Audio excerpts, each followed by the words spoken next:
Hey. What up? Why is it always doing this fucking thing? Why? I mean, it's an easy fix. It's just a bit of a pain to do every single time I start the stream. What the hell? Who are you? Dan has been cleansed from the top. Well, I don't know if Dan's coming or not because it was just Mouton saying, but then Mouton was saying we, so I was like, I don't know. But then I clicked on his stream and he was like, yeah, I'm gonna talk to. I was like, wait, okay, I don't know, fuck, whatever. I don't mind. I'll have both of them. I'll take them both at once. 2v1. Tear him to shreds.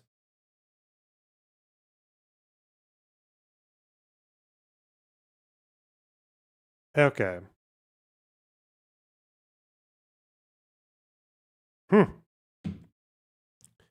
I can take 2 men. Whoa. Wouldn't you like that, wouldn't you? Dan is always late. No, I'm pretty sure he's on right now.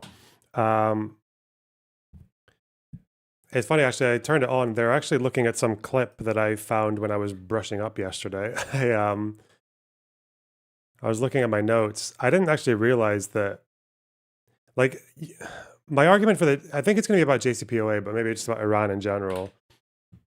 I think when you look at, there are enough public statements from the Ayatollah to kind of know that the way that they saw the JCPOA was very different to how Democrats saw it, which is kind of the main issue with regards to what it could have led to or what it was able to do and what it didn't do and how long it was able to do this or that. But,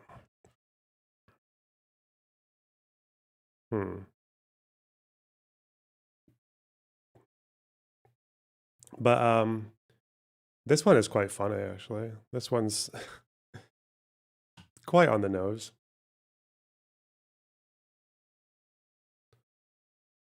This is a guy called Ali Akbar Salehi. He was, at one point, he was the Iranian foreign minister. He's also a scientist, and he was also, during the JCPOA, I think he was the head of Iran's atomic energy organization. This is him talking about how they worked around the JCPOA, how they made use of it. گفتن خب این کالاندریایی که الان ساختید، کالاندریا عین واقعا این میله ها جالبه، اینم میله داره، یه سر داره، یه عین اینا میله ها بهش چسبیده، مثلا 100 خورده این میله، این میز، این میشه کالاندریا. تو این میله ها چیز سوخت میرفت، میله های سوخت میرفت. این میله ها مثلا 100 تا میله بود. گفتن تو این میله ها ما یه کاری کنیم. اول گفتن اینو نابودش کنید، خوردش کنید. گفتیم آقا این که درست نیست، ما می‌خوایم اینو نگرش داریم بالاخره. گفتم خب چی کار بکنیم؟ گفتیم خب توی لوله ها سیمان میریزیم، یعنی بتون میریزیم توی این لوله ها. گفتم باشه قبول میکنم. گفتیم اگه بتون بریزیم که دیگه ولی از بین نمیره، اینو میذاریم تو موزه. گفتیم فردا یه موزه داریم. خب ما لوله داشتیم، یعنی اینو میتونستیم در بیاریم، دوباره یه لوله دیگه بزنیم. ولی خب این موقع دیگه man, again, this guy might very well be puffing himself up. He might be doing that. He might be, because he's bragging, you know, he's trying to be like, oh yeah, look at these fucking stupid Americans. We really made a fool out of them. Okay. It doesn't like, this isn't completely relevant to the argument, but it's because it's like the JCPOA itself, just by its own text, is basically all you need to see where all the flaws are, and to see why it's so misunderstood. But but even if he is just making this up, it's quite telling that the kind of lies he would be telling here to this interviewer are like, well, so there is actually, like, they value the idea. Like, it's good for them to look like they were fucking over the Americans in the JCPOA. So, like, even if he's making it up, it still points to, it still doesn't get you away from the idea that, like, either way, they see the Americans and the JCPOA as kind of a joke. That's kind of what I'm taking from that. اونو که نمیادیم بگیم ما چی داریم چی نداریم فلان داریم. آمریکا یه وقتی که این فکشیتی که دادن بیرون گفتن آقا ما تو کلندریای ریاکتور عراق بتون ریختیم و اینا مجبورن برن طراحی جدید رو انجام بدن. خب ما هم دیگه نمیتونستیم حرف بزنیم. میگه استخون در چی بگیم؟ بیا خدای من، ما دروغ نگفتیم، واقعا دروغ نگفتیم. بله برخی چیز اطلاعات رو اضافه ندیم. اگر من لوله اضافه داشتم نیومدم بگم، من گفتم آقا این لوله هایی که تو این کالاندریاس من سیمان میریزم، اما دیگه نیومدم پیشا پیش بگم آقا من اینقدرم باز لوله دارم. خب که چی بی‌معنی میشه که. اینو ما نه دروغ گفتیم نه چیزی. اینجا راجع به فلز اورانیوم ما گفتیم تا 15 سال تحقیق میکنیم و واقعا هم تحقیق میکنیم. اما به دوستان گفتم برید روی فلز مشابه اورانیوم فلز مشابه اورانیوم که پودره، مثلا زیرکونیوم، مثل تنگستن، حالا اونایی که واردن. شما ببینید فرایند تبدیل پودر به فلز چگونه است. اونی که نزدیکترین به اورانیوم اونم روش کار بکنید که این کار کردن، موفق شدن. Apparently, I don't know if the IAEA confirmed this or not, but it would have been IAEA inspectors who saw them do this, if that's true. ما دیگه کارخونه‌اش رو ساختیم و گذاشتیم بیرون، اصلا کاری نداشتیم، ولی با اورانیوم کاری نداشتیم. وقتی که قانون مجلس گفت برید فلز اورانیوم تولید کنید، ما رفتیم اون تجهیزاتی که ساخته بودیم آوردیم نصب کردیم در اصفهان. وقتی که نمایندگان آژانس اومدن بازرسایی دیدن تجهیزات، ولی نتونستن چیزی بگن، نتونستن خورده بگیرن، چون که تریس اورانیوم توش نبود. اگرم میپرسیدن بگم خب به شما چه ربطی داره؟ یعنی ما اگر قول دادیم مثلا پودر اورانیوم رو فلز نکنیم، همین قولم دادیم که مثلا هیچ پودری رو فلز نکنیم؟ همچین قولی ندادیم که. He's like, what's he saying? I'm only listening. That's your own fault. Sorry, I ain't doing that thing. I ain't doing live translations for you, bub. He's kind of like this.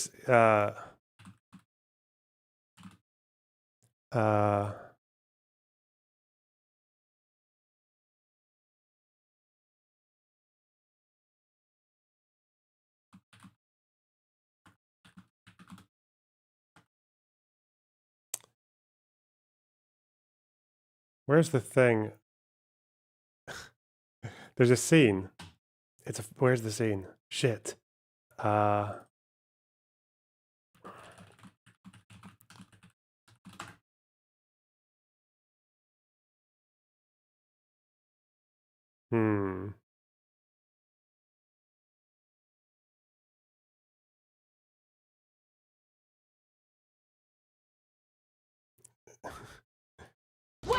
Is it this? Oh yeah. It's like this kind of shit, right? They basically did this old meme. Wait! Make good the clear of what? You have to take me to shore! According to the code of the Order of the Brethren! First, your return to shore was not part of our negotiations nor our agreement, so I must do nothing. And secondly, you must be a pirate for the Pirates' Code to apply, and you're not. And thirdly, the code is more what you'd call guidelines than actual rules. Fucking banging, man.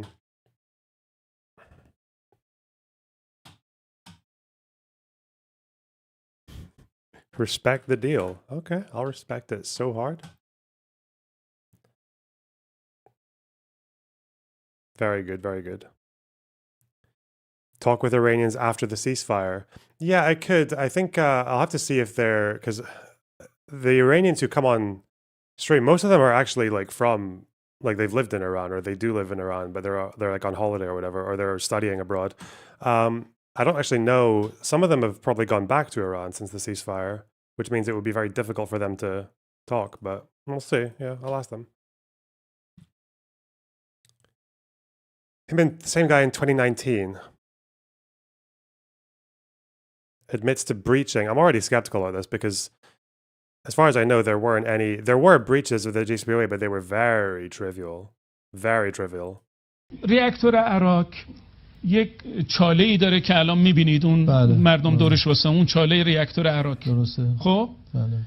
This is the heavy water. چاله نهایتاً That's the only violation, the only actual violation of the strict wording of the JCPOA that I'm aware of is the heavy water, but they produce like a trivial amount of heavy water beyond what was allowed, and then they rectified it afterwards, like they sold it or some shit. میره توش و سوخت میره اون تو. بله. خب ما آمدیم گفتیم اون کالاندریایی که باید بره تو اون چاله، اون کالاندریا رو گفتیم عوض میکنیم. میشه کالاندری؟ بله. مثل مخزن. یه مخزنی است که سوخت میره اون تو. بله. اون مخزنی که سوخت باید بره توش، اون مخزن در آوردیم. بله. توجه می‌کنی؟ چون که طراحی عوض میشه، مخزن بایستی فرمش عوض بشه. درسته. یه مخزن دیگری رو داریم میسازیم که بذاریم تو این چاله ریاکتور. اما متاسفانه الان 3 ساله هر چی میگیم آقا ما در چاله ریاکتور آب سنگین عراق سیمان نریختیم، اگر ریخته بودیم که دیگه ریاکتور عراق از بین میرفت. بله. ولی گفتم تو لوله هاش. Is this guy still around? Not sure actually. I know actually. Wait, he's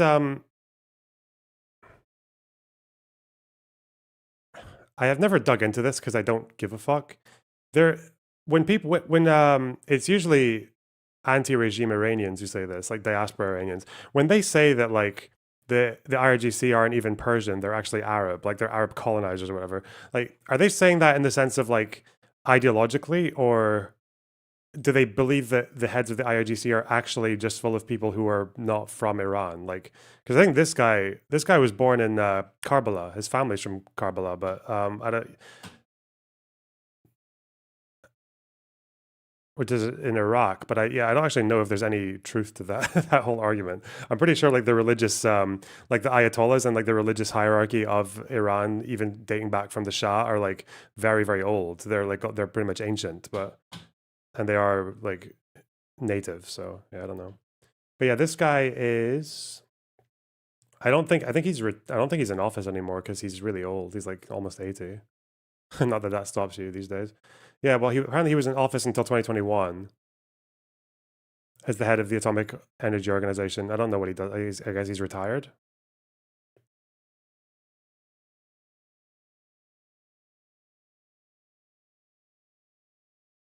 I think he is sanctioned. Is he? No, he's not. Oh, yeah, he is, yeah. He's sanctioned by the EU and the UK. آها نه تو لوله های اینجا. بله. توی اون کالاندریایی که داشتیم در آوردیم، اون کالاندریا چیه؟ یه سری لوله است که سوختا میره تو اون لوله. بله. ما مشابه اون لوله ها هم خریده بودیم، ولی من اون زمان نمیتونستم اعلام بکنم. بله. فقط 1 نفر در ایران میدونست. درسته.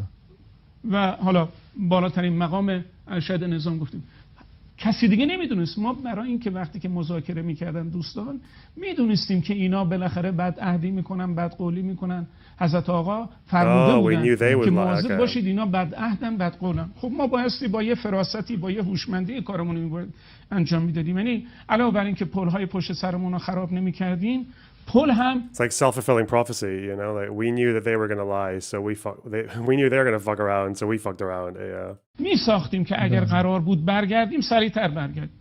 خب ما یه سری لوله بوده، یه لوله هایی که مثلا به قطر 2-3 سانت به طول 3-4 متر خب مجسم کنید این لوله ها رو که یه سر داره یه ته. ما مشابه اون لوله ها رو هم خریده بودیم به همون تعداد. اون لوله ها رو گفتن توش سیمان بریزید. خب ما اون لوله ها رو ریختیم، گفتیم باشه. چون اگر اون موقع دیگه. بله نه توی مذاکره که دیگه ما بله که مثلا خب ما توی گفتیم باشه ما میریزیم. عنایت فرمودید. اما دیگه نگفته بودیم لوله های دیگه داریم، چون اگه داشت میگفتیم آقا تو لوله ها واسه بریز. ما الان خیلی چیز خب ما میریم حالا اون لوله الان میگیم چی الان داریم اون لوله ها رو، حالا ما هر چی اینو میگیم. اون وقت شما ببینید این تو فتوشاپ با فتوشاپ اومدن چاله ریاکتور رو سیمان ریختن. بله. بعد هی میگن سیمان ریختن تو چاله. Lordabox is an Islamophobic notion because Islam is Arab. Is that what they're doing? Like they're saying that the Islamic rule is an Arab concept, not a Persian one. That's probably, yeah.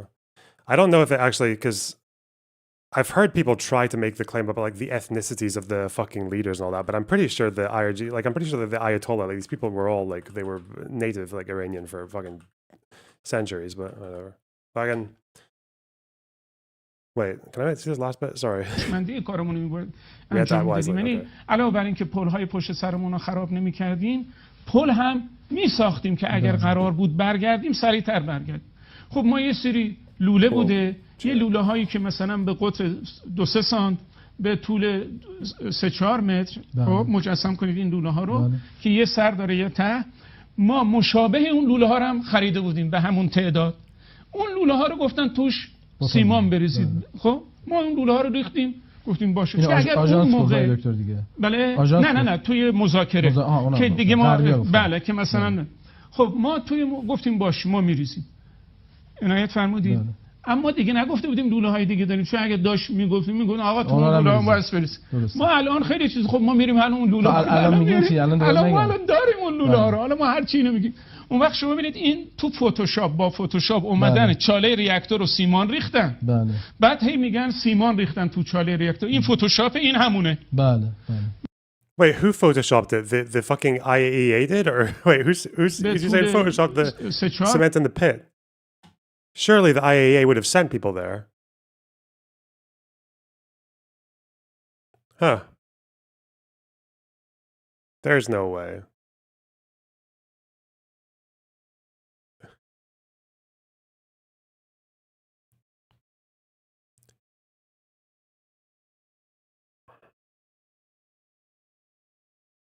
What, even as a native Iranian, like someone from exactly the middle?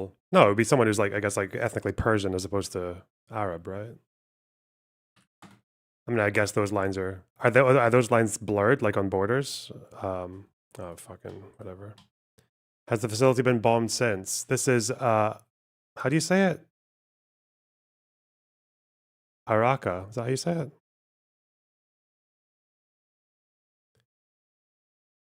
Arak, okay.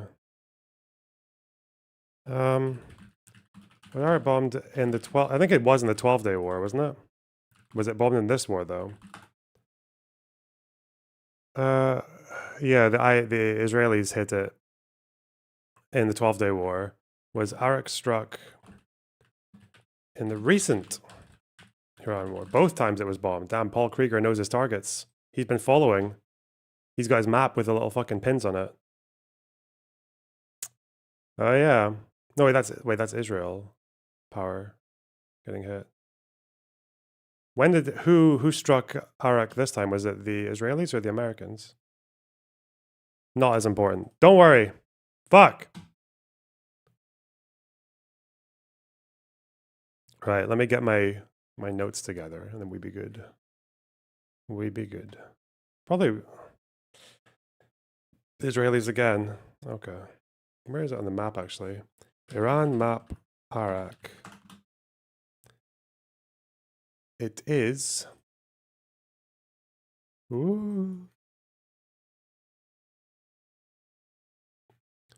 Arak.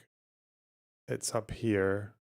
Yeah, this is where Israel will be, because I think the gist is that the Israeli strikes were generally around here, because they fly from here and go here. And the American ones were coming from the sea, so they were in this direction. And then obviously, as they were starting to do better with air superiority, they would start to move inwards and strike further east. Yeah. Okay. It was hit March 26th. Dude, you are on it. Holy fuck. You're an understanding war reader, maybe.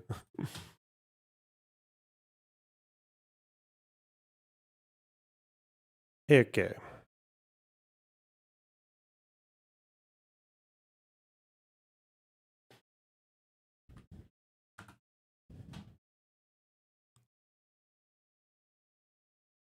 All of the recommendations in my stream suggestions are slop again, aren't they? Uh-oh. Is this the first time the UN calls out Hezbollah by name? No. The UN has said... Like, a lot of the UN resolutions are quite explicit when it comes to Hezbollah. It's just UNIFIL that are less so, or have been less so. Guterres, I'm saddened to learn that a second French UNIFIL peacekeeper has died from injuries sustained in a recent attack carried out by non-state actors presumed to be Hezbollah in southern Lebanon. My deepest condolences to the family, friends, and colleagues of the fallen peacekeepers. This was one of several incidents in recent weeks that have resulted in deaths and serious injuries of UNIFIL peacekeepers. These attacks must stop. Okay. Well, that's probably because Hezbollah's fire is... And they've said this for a while now, like now when they're claiming attacks, they're firing into southern Lebanon now to hit where the IDF are, as in like much like less of their rockets and fire, and especially things like anti-tank fire and all that is going to. By the way, anti-tank doesn't mean you have to hit a tank. You can hit anything with anti-tank. They're firing from further back, so that means that a lot of their strikes are hitting Lebanon, where the IDF are, not northern Israel. That's why that's happening. So if you miss, the other dudes who are kind of around there are Unifil.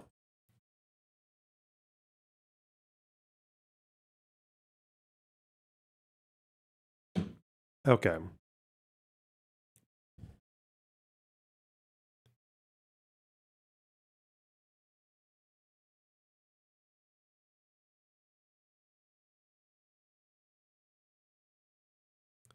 Nods Tate actors. Shut up. Man. Lance from the Serfs. Israel has killed more journalists than any other nation in history, more than the total number of journalists killed during the US Civil War, World War I, World War II, the Korean War, and the Vietnam War combined. Jesus Christ, man. 17K likes. How do you not stop and think for 1 fucking second, man? It's fucking mental. It's so mental, really. World War, fucking 50, 60 million dead, World War II. Really, really not 250 of those people were journalists in any capacity. Like, even if they were like a writer who contributes to some fucking outlet once. I think even in the Holocaust, at least 1,000 of the Jews who died in the Holocaust were like journalists in some capacity. At least 1,000. Where's the community now? Man, no one gives a like. Amnesty said this.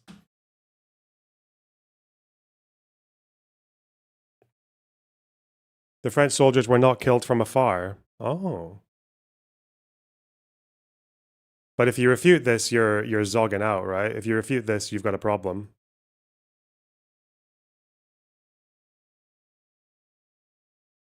By small arms. Ooh. Hezbollah.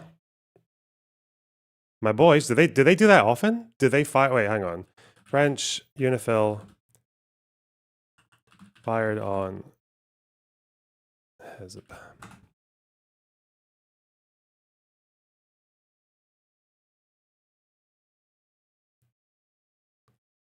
How do Lebanese feel about France? I'm guessing if you're Christian, you like them. I don't know how Sunnis and Shiites feel about France all that much.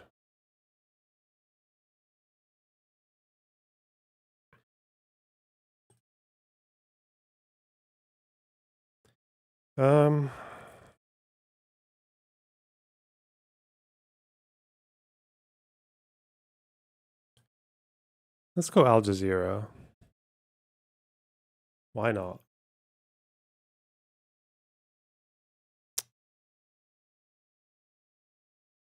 '18th, 3 others wounded, an attack on Unifil and French officials, likely carried out by Hezbollah. Noted that initial assessments indicated they come from non-state actors, allegedly Hezbollah, direct attack. We deny any connection to us with the incident that occurred with Unifil forces in the Ghandouria area in Bint Jbeil. They said in a statement. Hezbollah said in a statement. Bah!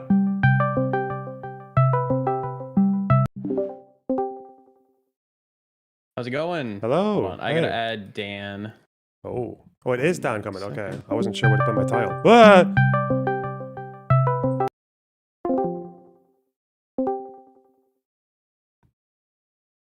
Yeah, Dan's here. Hello, Daniel.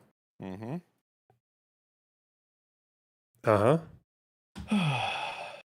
You excited to talk about the JCPOA? We just got done talking to an Iranian who says that, what did he say? He's happy that the Dems aren't in power because they wouldn't have done anything to help the Iranian people. Something along those lines. Shit.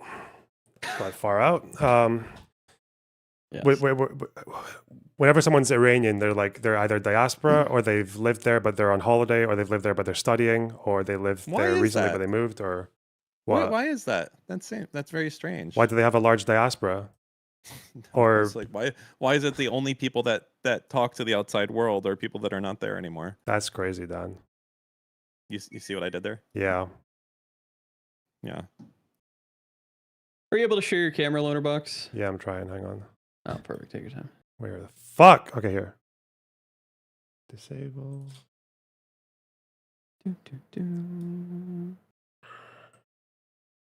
Yeah, no, I did see some of this guy talking to you. And I'm a bit pissed now because I had like exactly one meme content in this JCPOA thing to show you, and he already showed you, so that's annoying. Shit. The fucking guy talking about filling the pipes with cement, but having spares. That dude. Yeah, so I didn't really understand that. So can you explain, like, what is he talking about there? So he's saying that, okay, have you seen Pirates of the Caribbean? Yeah. You know when she's like, what the fuck does she say? She says like, oh, I want you, she's on the ship and she's like, I want you guys to leave and never come back. And he's like, okay, I agree. And then they leave, but they don't take her back to shore. They just keep her on the boat and kidnap her. And they're like, well, you didn't say to take you to shore. I must do nothing. Yeah. It's like that kind of shit. So like, he's basically saying that the JCPOA, I mean, per his statement, he's saying that they were told to fill up these pipes with cement to basically like render them useless. Yeah. So they're like, okay, yeah, we'll do that. But we're not going to tell you that we have spares. So fuck you. So they were playing like games around it, yeah? Yeah. And that's the same story with like, oh yeah, well, you can't research, was it uranium metal or whatever? But okay, well, let's just do a load of research on the closest things to uranium metal. So yeah, it's just little bits like that. But honestly, so someone was saying that he could be lying to puff himself up, as in like to say, look how we fucked the Americans. But the way I see it is like, it doesn't really, even if that's true, then it still shows you what they believe is like a good thing to do. Like it shows you like where they're at with how they view the JCPOA and why they kind of view it as kind of a joke, even if they are lying about how they scammed it. Because as far as I know, the exact terms of the JCPOA were never really broken, and any violations that did happen were very trivial and quite easily solved. But yeah, the problem. Yeah, so I guess I come itself. from it seems like the JCPOA was a good framework to start at, and then it should have been like added to, not should have just been like left as like, oh, okay, I mean, we've solved the Iranian crisis now. Like those people, I mean, they have to follow the JCPOA, and we're there. Okay. Do you just disagree completely with the JCPOA actually happening, or?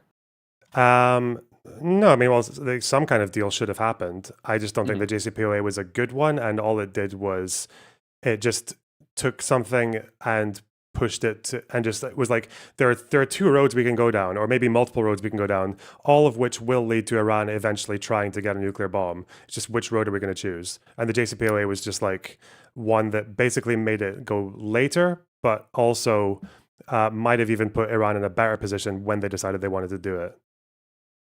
Got it. So you mean like it loosens the sanctions on Iran so that they can do better economically, and then eventually they're going to go for the bomb, and then they're in a better spot so that they can like actually make it happen materially. Yeah, and Iran could have done this whilst being completely compliant with the JCPOA. They would have just done it later and and have been in a better position to do so when the time came. So the problem is that like you can try deals, and it is good to have a deal to show that something's being violated at some point, because that gives you a lot more international standing than what Trump's got now, obviously. But I think the thing that people are missing is, one, the JCPOA just wasn't a good deal to point to, because Iran could have obeyed it 100% and still got their weapon in the end anyway.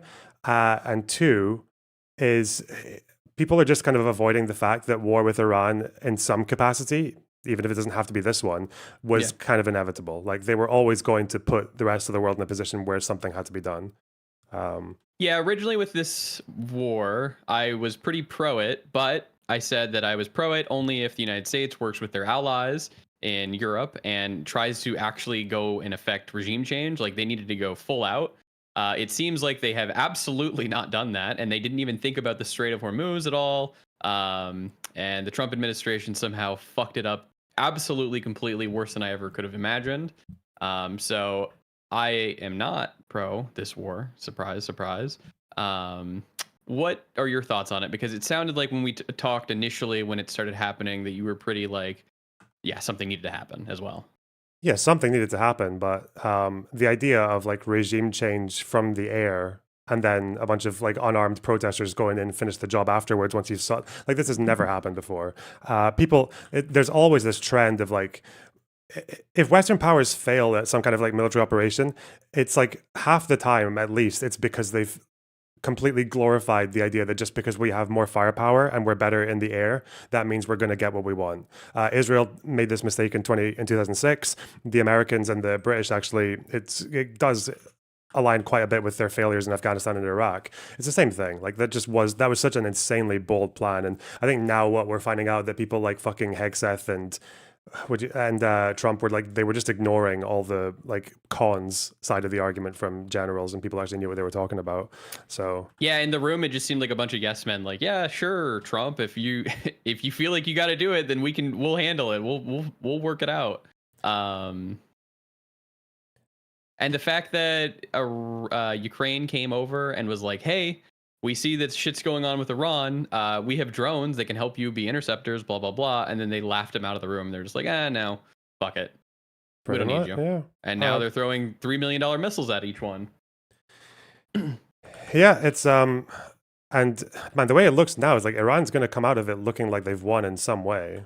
It already really looks like Trump does not want to continue things to any great extent, because he's in a position now where like he either loses in Iran to try and salvage his support back at home, or he keeps trying to win in Iran and just completely destroys his reputation at home, or his electoral prospects at home. Or it's like he's probably even stuck thinking now that like if he takes the L on Iran now and focuses on domestic issues again, then he's gonna like the loss in Iran might just make his domestic case even worse. So he just has to commit now because he's in too deep. It's like that quagmire. That's what position. I was thinking. He's in too deep, and I think he is probably going to either A, try to rig the midterms, or B, accept that they are going to get blown the fuck out in the midterms. Like, it is going to be brutal. So he either is going to pull out, or he's going to go all in balls deep on the Iran war. I mean, my take of this is that something unprecedented is going to happen. He's going to see that, like, hey, if we do the midterms, we're going to get molested. And I think that something that we're not expecting is going to happen. That might be like, hey, we're in martial law because XYZ happened, or I'm suspending elections because of X, Y, and Z. Like, I don't know what that would be, but I definitely believe that it's true. If the midterms were happening right now, it would be a fucking bloodbath. So I think they either can't happen, or some shenanigans will happen to a level that aren't understood. But simply even withdrawing from the Strait of Hormuz won't solve the problem. Like, there's been videos stating that even if we left today, or say, hey, fuck it, my bad, see you later, that even if you did that, the price of goods, gas, crude, etc., things that leave Iran, that they would not recover for years. It's not like, oh, okay, hold on, let's turn on the gas again. No, like your like wells have to be re-drilled, and it's like, even to get a portion of it back, you're like 6 months, even to start. Well, that's going to be starting to happen with Iran too, because I think that it's like a few weeks of oil that they can have in all of their shit. I guess this whole time Iran's just been taking their oil out and selling it like nothing matters. And the only people who wouldn't go in there were other countries. But now that the blockade is actually there, it seems like the United States is actually stopping Iran from doing the oil shipments. So they're going to run into the problem that the other Gulf countries are having of they're going to need to block up their fucking wells in a few weeks to months. I'm not sure.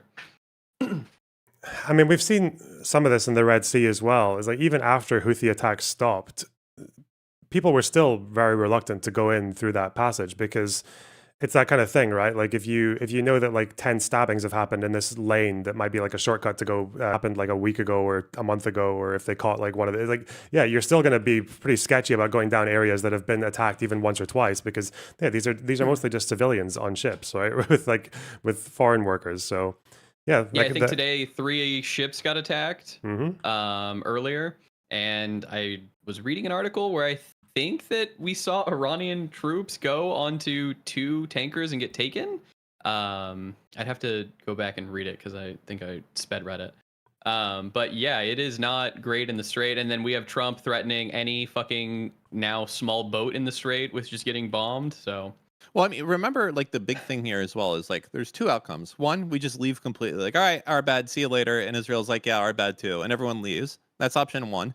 Option two is that, let's just say you completely nuke all of Iran, nothing left at all, right? At that point, and now, okay, like UAE, et cetera, is free to go and do stuff. Even then, you're still 6 months out. So when you're talking about what's happening at the elections for the midterms, it doesn't, any outcome that you can think of solving the crisis in Iran will not affect anything come midterms because there's no way you can do it in time. It doesn't matter. Like, as I said, even if Iran ceased to exist tomorrow, or even if we left tomorrow, things will not be back to normal by the time midterms come up. So there's nothing that can be done to change that. So my view is that there's going to be some very sneaky shenanigans going on around elections. I don't know what the fuck's going to happen. It'll be interesting to see, but that's my, I think that's the only way that we're looking forward. It's not so. In knowing that, also, that's the other part that should scare you a little bit, is knowing that people are probably telling Trump, like, listen, even if you leave tomorrow, or even if you win tomorrow, you're still cooked in the midterms because everything's still going to be super expensive. If that's the case, Trump's like, oh, well, fuck it. Let's go. Like, I have nothing to lose then. Might as well just go all in. Hopefully these fucking dipshits will do something crazy, and then I can get that 9/11 bump, right? You go look at what happened to Mr. Bush after 9/11, and that approval rate, that went right through the fucking roof. So if Iran decides to do some sort of weird strike on us or something, that's one of the things that will save them. Yeah, but what can they do though, right? spot, Like yeah. Iran's capabilities are so fucked now that they can't do. Well, there's like some theory that they might activate sleeper cells in sleeper Western countries. cells. Yeah, but I don't but they get Those foiled people are all the time. schizo. The thing is, I like, Iranian sleeper cells, like, or Iranian attempts on American soil do happen. They tried to kidnap and murder a journalist once, actually. Were Who's they talking Iranian about killing American. Trump too? Yeah. So, but the problem is that they always get foiled, and their Yeah. capabilities in Iran are fucked as well. So it's like they Well, I can't guess even do the a 9/11 question or is, anything to give you any more. Let's ask them a question here. So, one, do you think it's realistic or possible that they have access to on hand, meaning not like buried a billion feet underground, but do you think that they have enriched material that they right now generals can get access to? Well, yeah. This is the really, really black pill take, as that. Well, one, I think the consensus now is that it's buried under rubble Under somewhere, Fordo or whatever, but the Iranians actually do know where it is. Yeah. So the really black pill take is that Trump leaves this more or less as it is, and the result is that he does get blown out in midterms, or maybe even the next election. And then the American position, left and right, is just like anything associated with doing anything aggressive to Iran ever again is like completely tainted for the next 10, Yeah. 20 years. And then Iran is still, the regime is still there. They still hold on, and then they rebuild. And then they're in a position where they can actually start to develop their nuclear program again. And then no one in America is going to have any appetite to do anything about it. And then Israel doesn't have the firepower to do it alone. And they've always said if they don't have the firepower to hit Iran at like a crucial moment, they'll just use a fucking tactical nuke, and then the entire world is thrown into disarray. That's not even, I don't even think that's impossible at this point. That's like a fairly the reason I was foreseeable asking, future. even not fully enriched uranium, the question is, like, do they have access to some of this? And then I would say it's probably some sort of likelihood that they do, that they can have it on hand. Then the question just becomes, do they have enough capability to be able to get that from where it is right there to a major U.S. port and then detonate a dirty bomb? And you know, the simple answer is I absolutely believe that they could. I don't think that it's like so. I just think it would be unreal. just so utterly retarded for them to do this. Mm-hmm. No, but the idea behind it is saying that we have 20 more that we can let go at any time if you don't leave, and that's that. And I think that is a bargaining chip to say that, and like that we will do this if every time you strike us, we'll do another one moving forward. That is something that brings it close to home. It's something that does unite people a little bit more behind the president. But to say that it can't happen is absolutely anyone that's like, oh, this is schizo, can never happen. This is brain dead. Iran could absolutely do this for sure. There's no doubt in my mind, because it doesn't have to be the most enriched uranium ever. They could just do a traditional fucking bomb. We know they have fuck tons of those, and just have uranium fucking blown to bits in a port of any port in America. That's it, before it goes through inspections, and that would do it. It's literally, that's it. It's true. dirty bombs do not have to blow up or level a city to do their damage. The act of them going off makes that city essentially uninhabitable. It's not that you die instantly, it's that if anyone stays in that city, you will die. So if you do this near a major city, that's GG for that city for years. Yeah, essentially, that's it. The thing, no, a dirty bomb is basically just like a very extreme version of what Iran's like only card already is now, which is to cause incredible amounts of damage and cause like a huge psychological impact on their enemies. So with what they did with the Gulf and what they did with fucking wherever, like with Israel with their ballistic missiles, like that's all that is. And if they do it with a dirty bomb, like the war is already insanely unpopular. Why would they do something that would potentially like You mean sway the the war is public in the other unpopular direction? in In Iran? In America. In America. Oh, well, I mean, I think because they see that Trump is a fucking psychotic lunatic who can't be reasoned with, that is not listening to the public at all. And they're probably going with the assumption like, this motherfucker knows, just like I said, he knows he's going to be blown the fuck out in the midterm. So he might just do a final solution for the Iranian question. Like he might do something crazy. So we have talked about it. So we have to put him back a peg and like, listen, every time you strike us or if you fuck with us moving forward, we'll do another one of these. Goodbye to Chicago right now. No one can live there now for the I next just don't few even years. think this is worth talking about. Yeah, how are they delivering a dirty bomb to Chicago? Like, what? Wait, why do you think that would be so unrealistic to do? First, they have to get the dust and then do it, and Well, then they would have to get it on a ship out of the strait, which is blockaded, or they would have to put it by land and then bring it onto like some shipping container. Then it would have to get to the U.S. You'd have to have someone there the whole time to like do the bomb. I mean, north of Iran is a lot of places that they can go and very friendly, like move something across the border with someone not knowing, and then from there, have it flown in just as like, literally it could be that. Like there are airplanes, believe it or not, that go from Azerbaijan or from fucking Turkmenistan, or what's that other fucking huge ass one up there? Kazakhstan. There are airports that go from there, and they do go, believe it or not, to America. And it can just be as simple as fucking sending a cargo flight from there to America, landing at the fucking runway in America, and then setting it off. So saying it's not possible, they can't do it, it's absolutely untrue. They absolutely can do it. The question is would they? What would they gain? Would the benefits outweigh the negatives of it? Dan thinks you can get a nuke through TSA. Hey, dipshits, the fucking TSA is only on our side, okay? I think they can definitely get it through Kazakhstan TSA, considering it would be their fucking plane. But Iran can't even fucking kidnap like an American journalist. They tried like 3 times to kidnap some Iranian American journalists in New York, and they failed each time. They're not getting a dirty bomb into Chicago. There's no way. You're killing me. Fuck. I don't. You think it's that impossible for them to like bring a fucking car to an airport and then be like, okay, this is a cargo plane going to America filled with XYZ from not Afghanistan, from fucking Kazakhstan. Is it impossible? Like impossible as in like the laws of the universe forbid it? No, but it's just very. No, what makes you think sure. that would be impossible to have happen? Not impossible. It Unlikely. would turn literally the whole world against them, and it would become a war with everybody excited to join and handle. I mean, it could be very similar to how North Korea acts right now. Like, no one's fucking with North Korea. Why? North Korea has fucking nukes, and they said that they'll fucking use them. And they have a bunch of guns pointed at South Korea, right? A huge amount of artillery pointed right across the fucking border, saying if you do anything at all, you're gonna get fucking molested. So I think the idea that right now, you're talking about someone who is going to go and then use it. Yeah, well, that's the problem. Is right now, or everyone's like, Iran's like a fucking cuck. They're winning just because they're doing like Vietnam guerrilla strategies, keeping the fucking straight shut. But they could be more aggressive. They could be like, listen, we're not a bunch of cucks. We're telling you right now that, in fact, they could just come out and say it. They don't even have to fucking do it. They could say it. Listen, if you do not leave right now, we're going to do a bomb in one of your ports. That's it. Like that. I'm telling you, this would get American boots on the ground. This would be bad for them. And then you let it go. And then you say, well, you're going to do another one in 2 days if you don't leave. Like, okay, you're a schizo. I don't know. What do you want to say? I just disagree. You're talking about Trump canceling elections, and now you're talking about Iran being able to get a dirty bomb over there. You're schizoing out, man. You're a schizo. What do you want me to tell you? I don't think so. I don't think so. I mean, Trump realized there's nothing he can do to change anything in the next 6 months.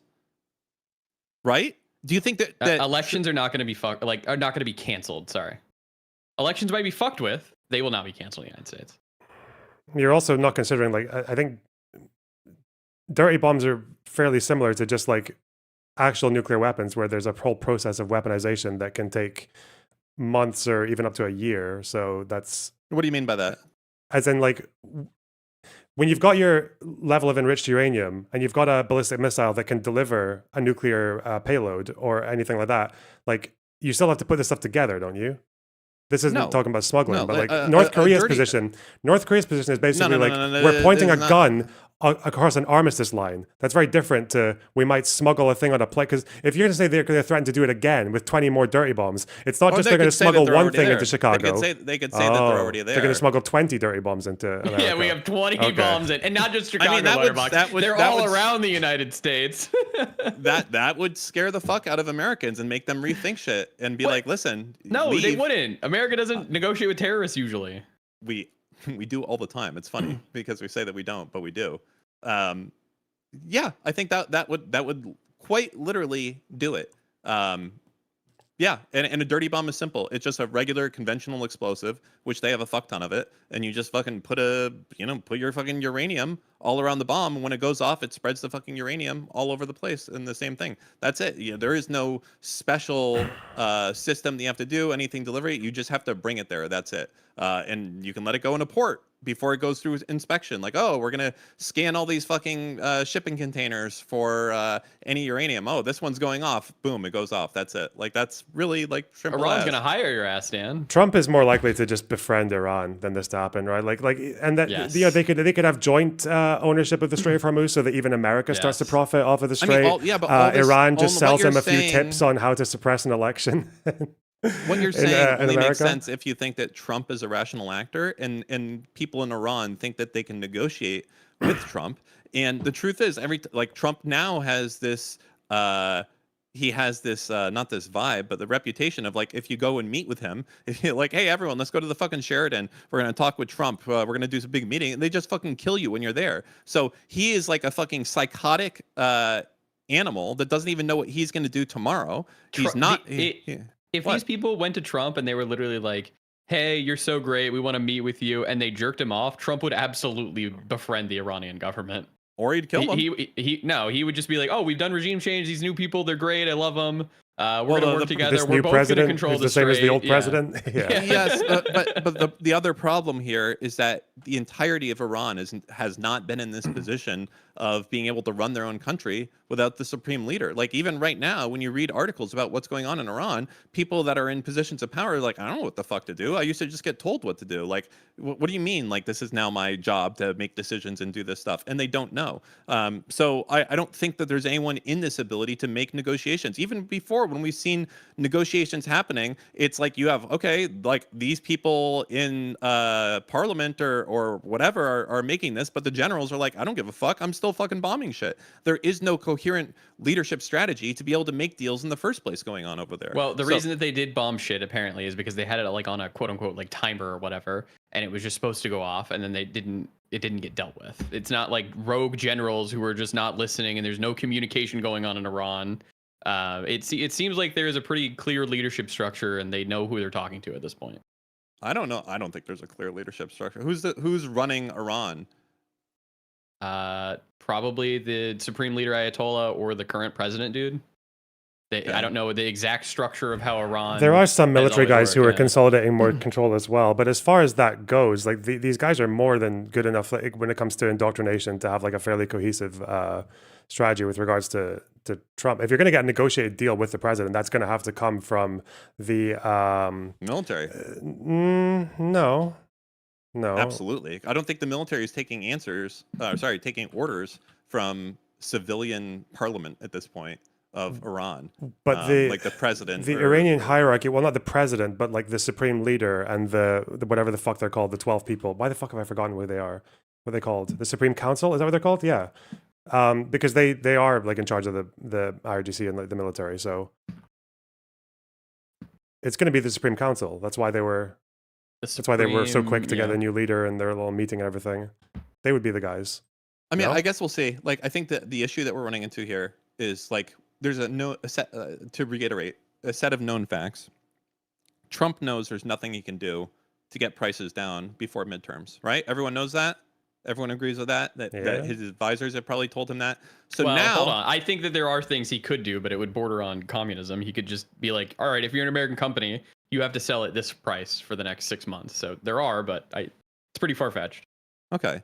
So if we assume that that's the case and his advisors around him have told him that that's the case, now he's like, okay, well, I'm already fucked. What should I do in this case? Do I want to, how do I handle this shit? These fucking Iranians are getting frisky. So there's only so many outcomes that they can do there. And I feel like people in Iran are not going to be stupid. They're going to understand this as well. They're like, Trump knows this is not going to be solved and he's not going to be good to go in 6 months. So he's crazy.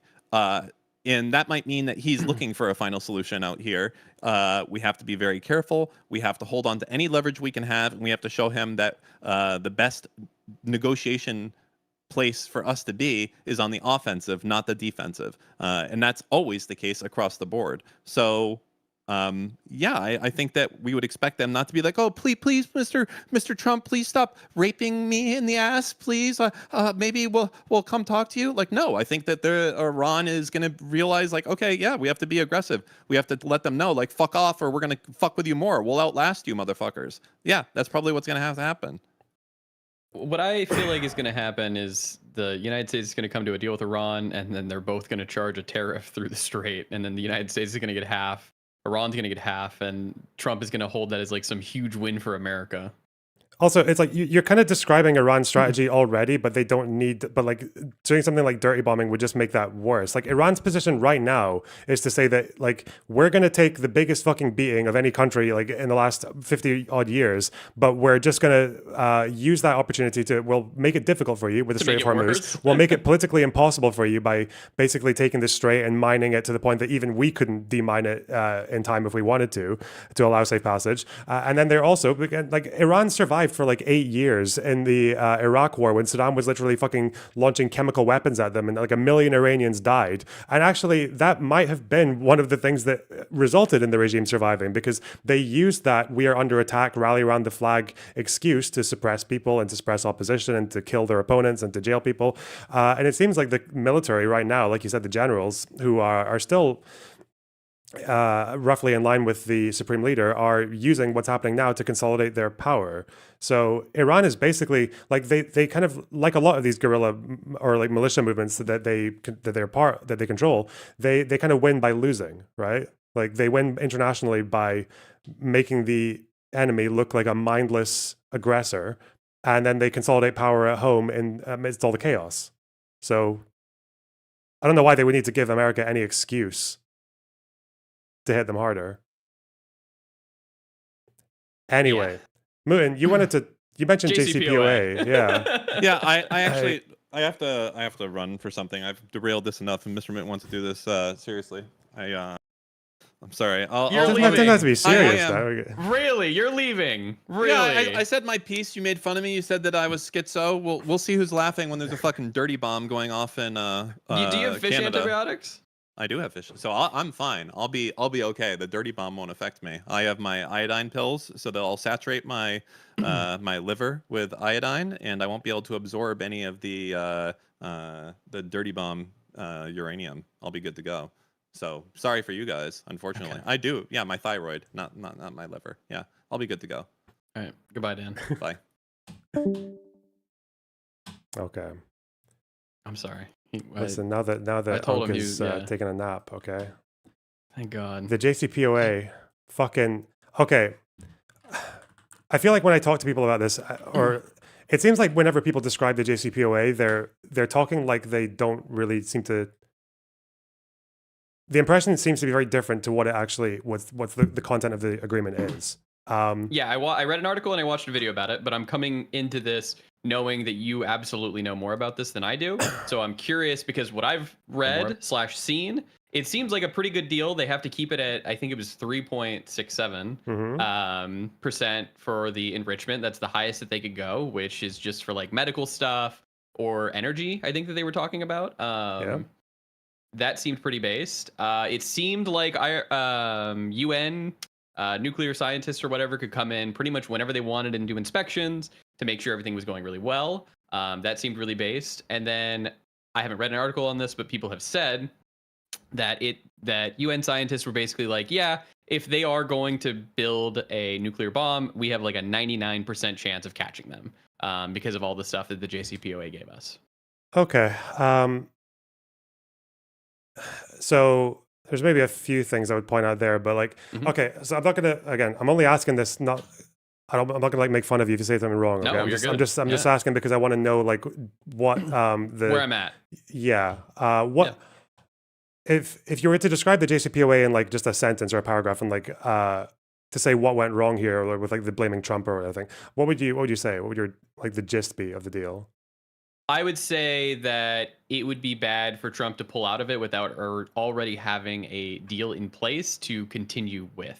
I would say the JCPOA was to stop the Iranians from getting a nuclear weapon. It had fail safes with UN people coming in and checking it out. I would say that it helped the Iranian people be able to like actually have some sanction relief and kind of like quote unquote get back on their feet. That is what my one sentence / paragraph would be. Okay. How do you think Iran saw it? How do you think they viewed the JCPOA? I think they probably viewed the JCPOA as this is a time for us to kind of like get back together and move towards rebuilding our nation. And they would probably be thinking that they could go for a nuclear bomb in the future. But I would hope that this would bring them more towards like, okay, the West is like dealing with us. Things aren't so bad now. We don't really need to go get a nuclear bomb. That's what I would hope. Okay. I think you're completely wrong in the last part. Okay. This is how I see Iran, this regime. Iran is kind of like a guy who goes to his friend's house, and his friend is a lady for purpose of this argument. Sure. And he wants to go and he wants to invite his friend over to watch Netflix, okay? And she's like, she's maybe got a bit of an inkling, and she's like, well, listen, okay, like we're just friends, right? We're just watching Netflix as friends. He's like, yeah, of course, we're definitely just going to watch Netflix as friends. And then she turns up, and it's like the couch has been converted because it's like a pull-out bed with like fucking satin blankets on it. It's out, yeah. There's like candles all over the place. Fucking Al Green and playing in the background. Yeah, there's a fucking shit movie. There's a fucking video camera pointing down at the pull-out bed. Okay, okay, what the fuck's going on here? Yeah. No, but I don't want to. Just want to watch Netflix, chill, you know. And then she makes some agreements with him. And the JCPOA to me is her saying like, okay, yeah, we'll watch Netflix and chill, but we're gonna take the pull-out bed and turn it back into a couch for about 2 hours. We can turn it back into a bed afterwards.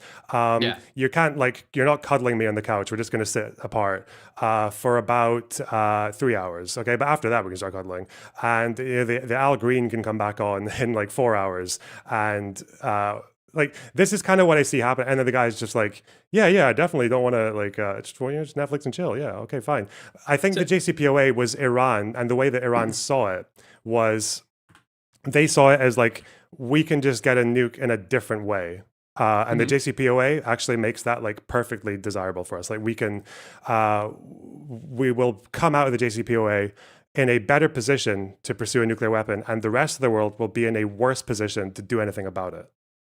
So then what is the alternative here? Like, what should, I guess, America have done then? If they were going to always go after a nuclear weapon, and then if America doesn't do this deal, aren't they just going to go after a nuclear weapon? Well, first of all, I want to maybe go a bit further into like the problems here. So like so I don't know if you've seen that, because you saw that video of the guy talking about how they like took America for a ride. Have you seen before the negotiations were finished? Have you seen what the Ayatollah was saying about the JCPOA? Not off the top of my head, no. Okay, we can pull it up. He was tweeting it, which is funny. But yeah, there you go. That's where everybody talks now. These were their red lines that they went into for the negotiations. Okay, let me pull that up real quick.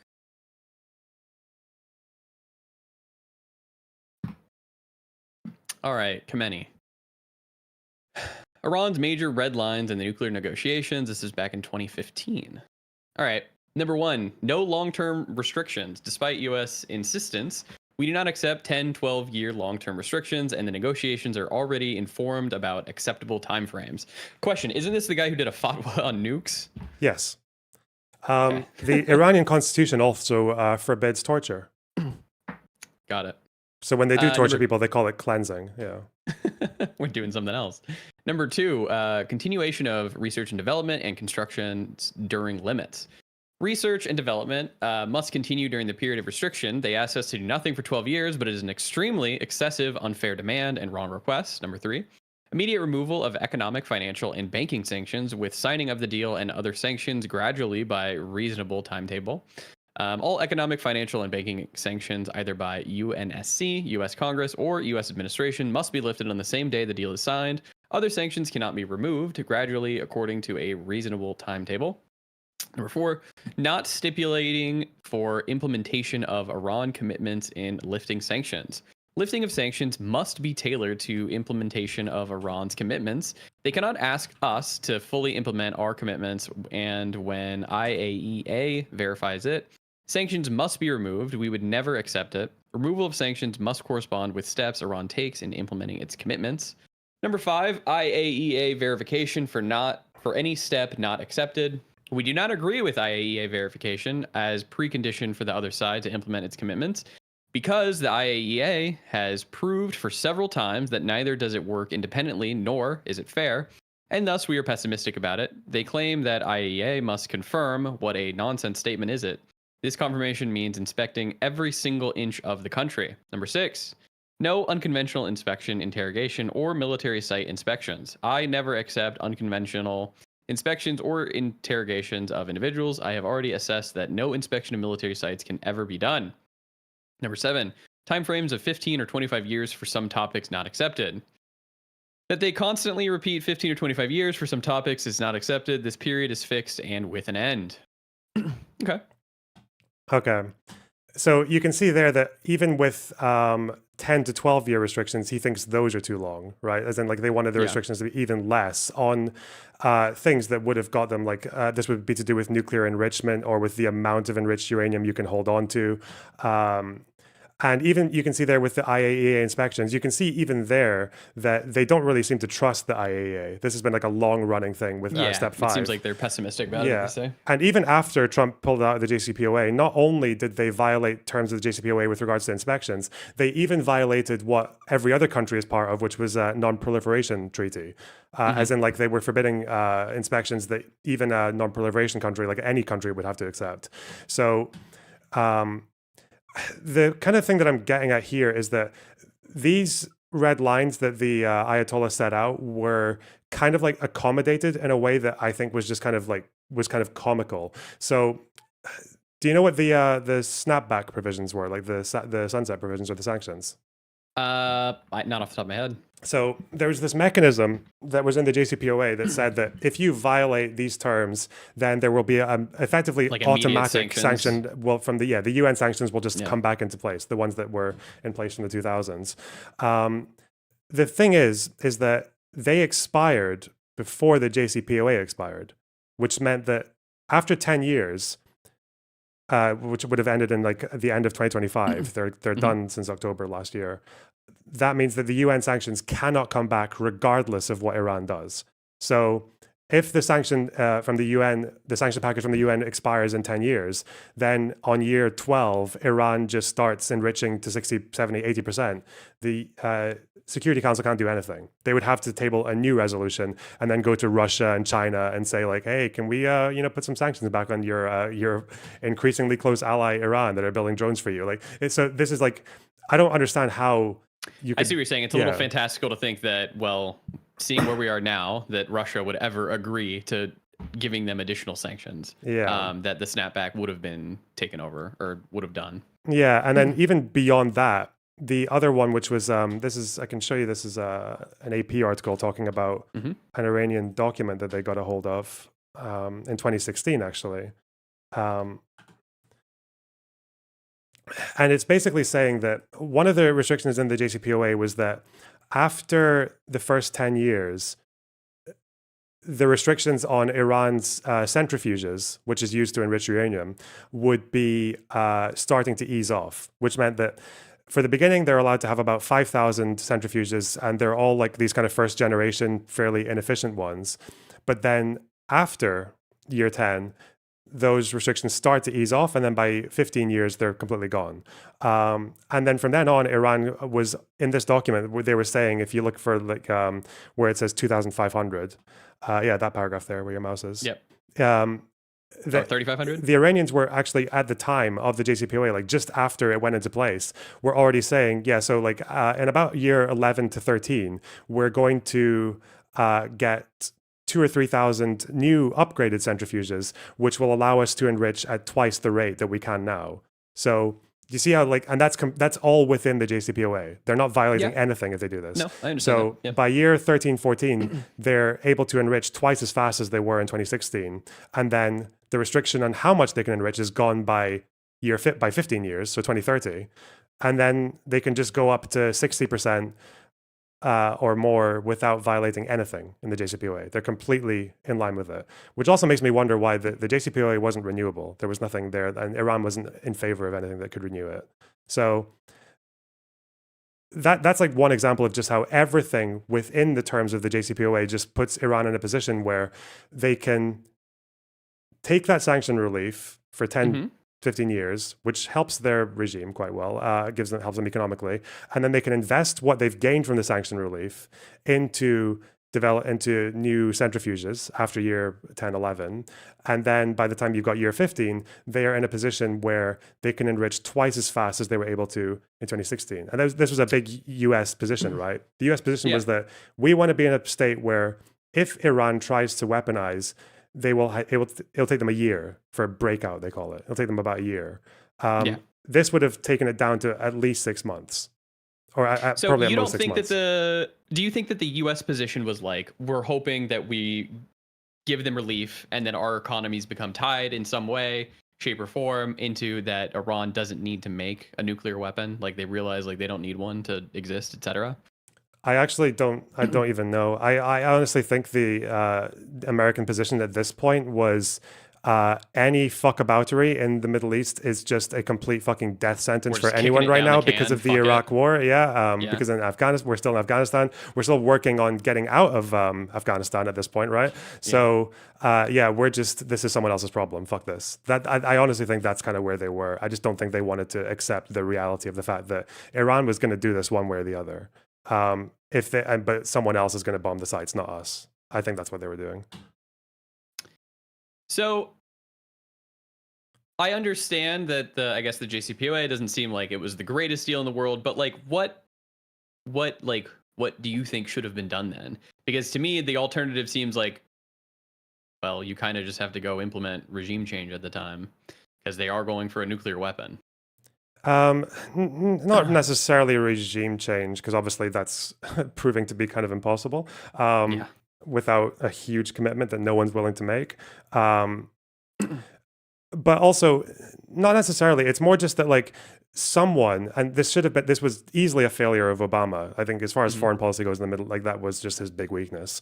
Obama should have just been more forthcoming about what was actually happening with Iran. Like not pretending that what they're doing here is actually like lessening Iran's desire to get a nuclear weapon, but like just acknowledging when you're being fucked around. And then at least you can publicize what Iran's doing and make a big noise about it. So then you're in a position afterwards where you can say like, it's so clear they're not playing ball. Like we said this, they're doing that. And then, at some point, like whether it was Obama or Trump, with or without the JCPOA, someone at some point was going to have to bomb those sites.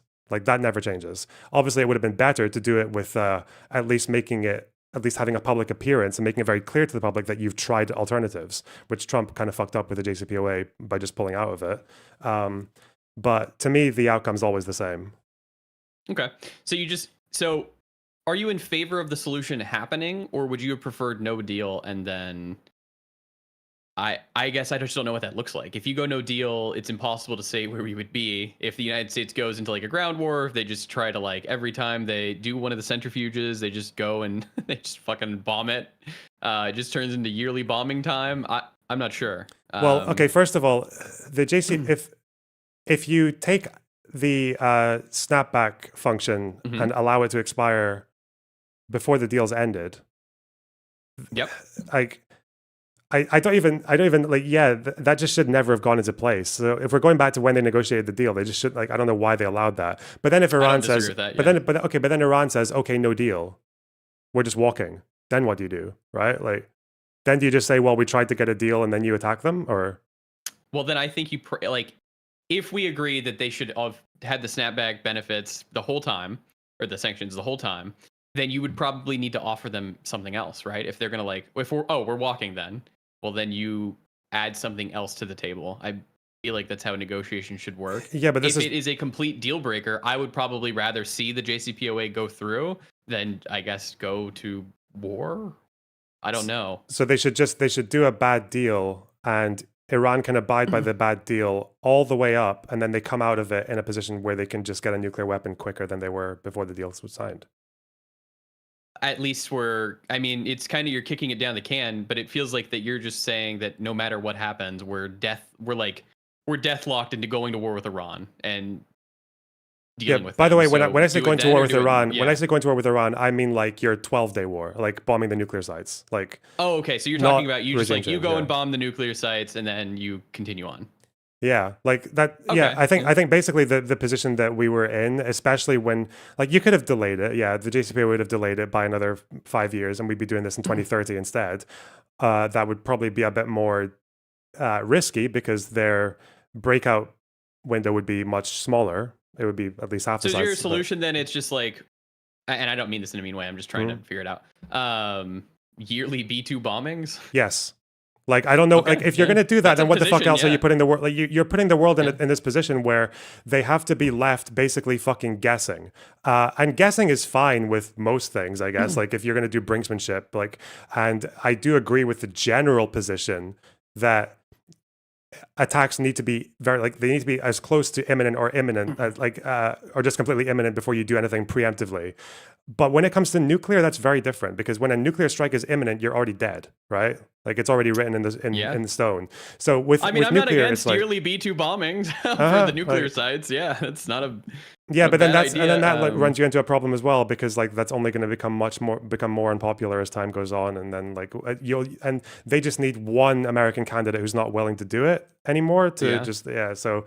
But yeah, I think that's like the best scenario. Like it's just if you keep doing this, we're gonna keep the B2 bombings on the sites. Like then that's and it. you can't really hide. Yeah. You can't hide like the making of nuclear weapons, correct? Like that's not really something that's like feasible. You can not really, but you can probably hide like. I mean, yeah, it would be the case that you could hide like windows of like a window of opportunity, right? So maybe they start. Like the decision's made, but then the intelligence doesn't appear until like 2 weeks later, right? Like that could happen. Yeah. So, and especially with IAEA pretty much gone now, that's even harder because like it's not impossible that Iran can just like get past the Mossad, or especially even more so now because they're more decentralized. So, so then going forward, we have no deal. We're currently in a war with Iran. What is the plan to stop Iran from having a nuclear weapon? It's just we should just keep bombing. If this war should have just been another 12-day war, like. And yeah, I think the 12-day war was good, where you just went in and you bombed Fordow and the other fucking facilities, and then you just wait. I don't know what the current regime's plan is in the United States. I don't think they know. So. Year 4, I guess, in the next 2 years, if they're doing it again, you just send the B2s in. Yeah, there's no other like because I'm still yet to hear a good argument as to why you can apply this like imminent attack standard when it comes to preemptive action. Why you can apply that to nuclear bombs? That's just, but I don't know where like if the the issue with that is just that maybe people don't really seem to understand exactly how blatant Iran are with their willingness to get a nuclear weapon, like with their desire for it. Like even within JCPOA, there are some things that Iran did whilst they were even before Trump left the deal that are just so fucking incredible. Like, do you know about the? Okay, I'll just tell you if you know about it. It doesn't matter. One thing that they did was there was a Security Council resolution that kind of like backs up the JCPOA or endorses it, but it also had an added provision that was like there's going to be like an 8-year block on Iran expanding their ballistic program or whatever. But like there was a provision in it that said it calls on Iran to not test any ballistic missiles that can carry nuclear payloads. So it says calls on. Okay. It was supposed to say forbids, but obviously Iran's negotiating and it becomes calls on. So when that resolution goes into play... Well, that's kind of like a throwaway statement, right? With the JCPOA, like, we're asking you not to do it. Yeah, and what does Iran do? They start testing ballistic missiles on March 2016. This is like barely a few months after I think the JCPOA has gone into play, right? They start testing ballistic missiles for the first time that are a high enough range to reach Israel. They say that the range of these missiles are good enough now to confront the Zionist regime, and that Israel is going to get destroyed one day. It's going to collapse under the rain of these missiles, and these are ballistic missiles that can carry a nuclear payload. And Obama goes to them and says, "Well, isn't that kind of against the spirit of the deal? Because that's all they had was the spirit of the deal." And Iran says, "Well, you did say calls on, as in like you asked us nicely. We're respectfully it's kind of like the thing right? Where in America right now, like the Republicans, like they'll figure a way around to like get it done. So like the Iranians were absolutely, it sounds like, playing word games, and they weren't being, I guess, good faith. Yeah, I mean, you're not going to hear any disagreement from me about the 12-day war being good, and just I get the yearly V2ing. I don't know. You can make it an event in America. Make it a whole thing. Well, just build another. Oh, the fucking clock, dude. Again. What, like which clock? The doomsday clock that we hear about in Iran? Yeah, that clock was erected in 2017 when America was still part of the JCPOA. Like, and it's funny because that clock, which is in Palestine Square in Tehran, it says that Israel's going to be destroyed in 2040 because that's a prediction that came to the Ayatollah. It was like from like God, or I don't know. It's like a lot of these like Shia extremists are into this kind of like almost like occult kind of shit. But yeah, I don't know. He said it was some kind of like prophecy. Yeah, like a religious prophecy. So they're like, yeah, Israel's going to be destroyed in 25 years. Do you know when the last provision of the JCPOA expires? 25 years. I don't. It's 25 years since it was. So you've got the JCPOA, which the last provision of which I think is mostly inspections. They expire in 25 years.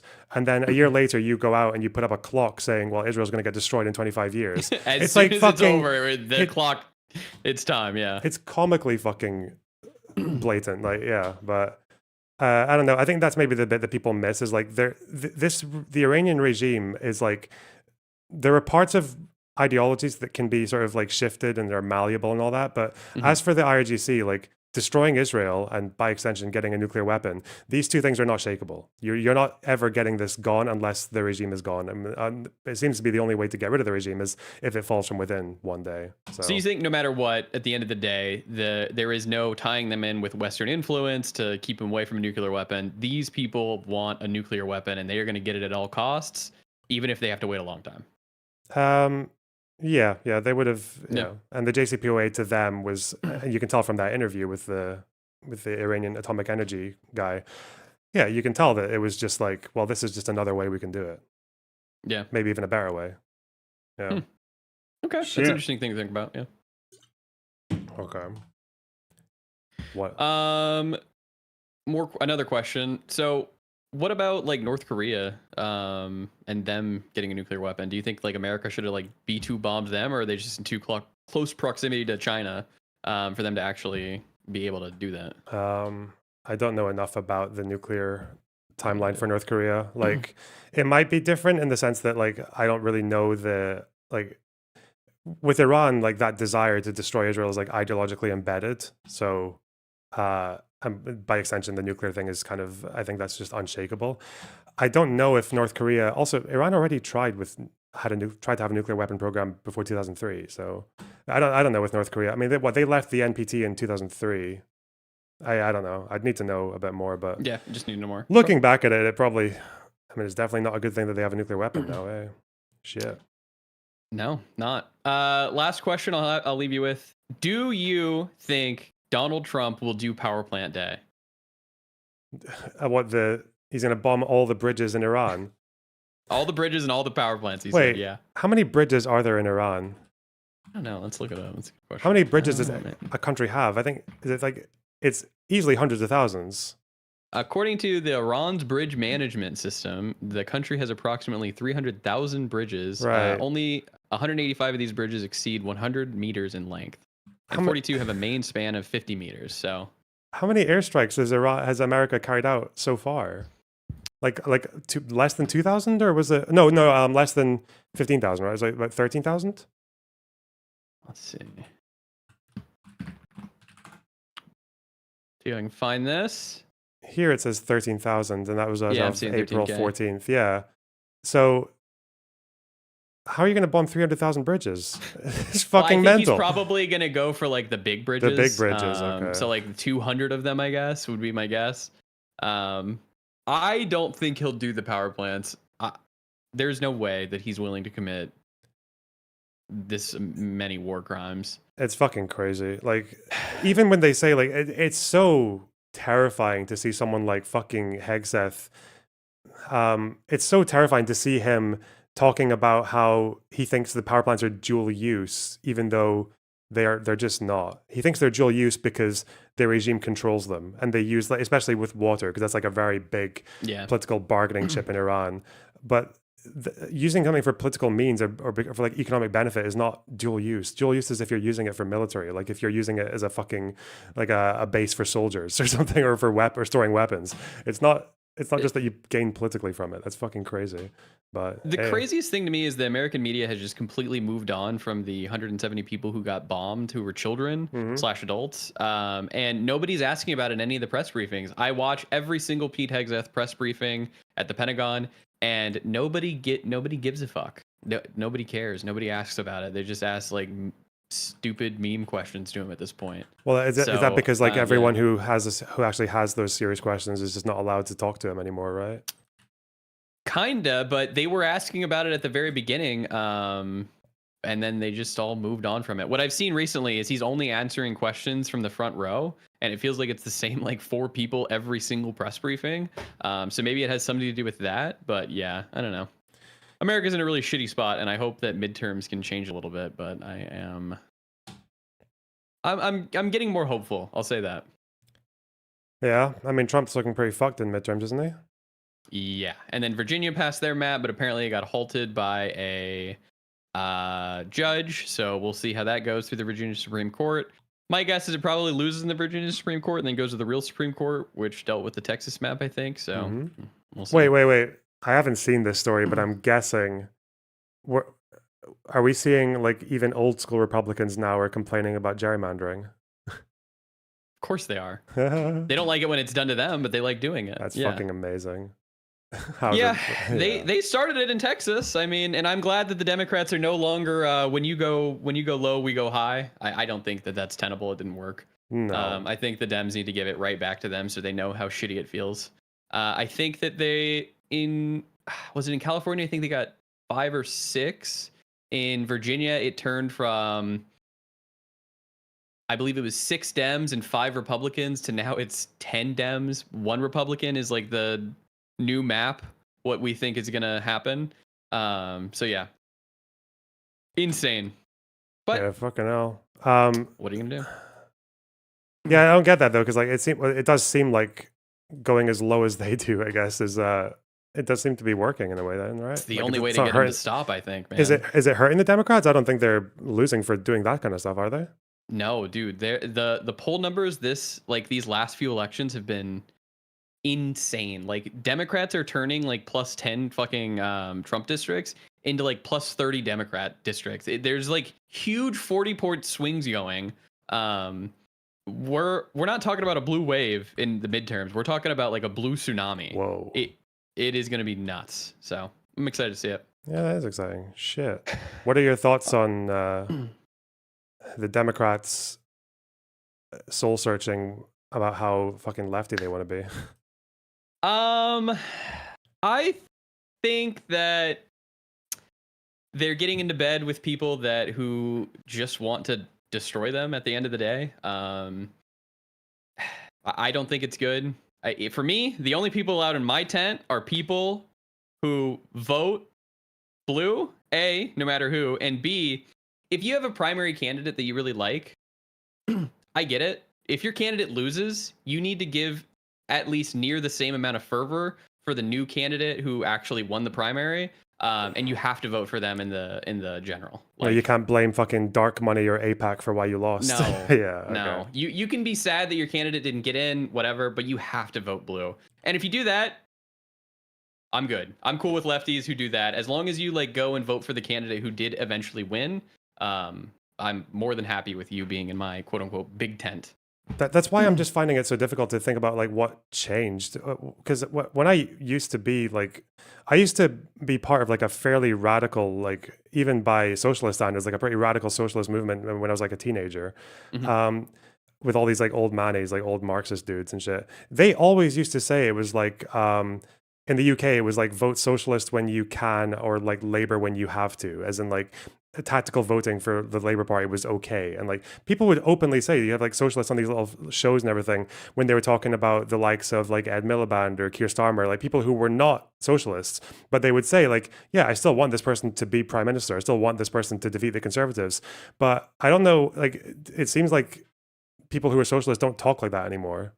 No, they just give up. Like if their candidate doesn't win, they're just like, they literally do the Republican thing of, it's fucking rigged. Like there's nothing I can do. Like they're rigging it against us.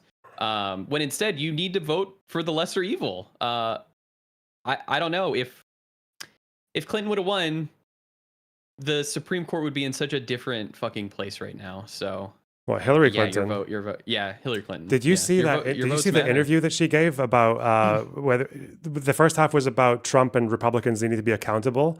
The second was about the Middle East and Iran. I think I did see it. I don't remember exactly what they talked off the top of my head. But Hillary Clinton has been on a tear recently. Like she is unleashed. And I wish we could have seen her at this level during the actual election that she was involved in. Yeah, like that interview that she gave was so good. She knows about these fucking regions, man. She is smart. Yeah, and even with America, like she was so clear with America, like with Democrats, it was on the one side, it was you hold the Republicans accountable, and on the other, don't let that also take you away from making the country better and talking about healthcare and shit like that.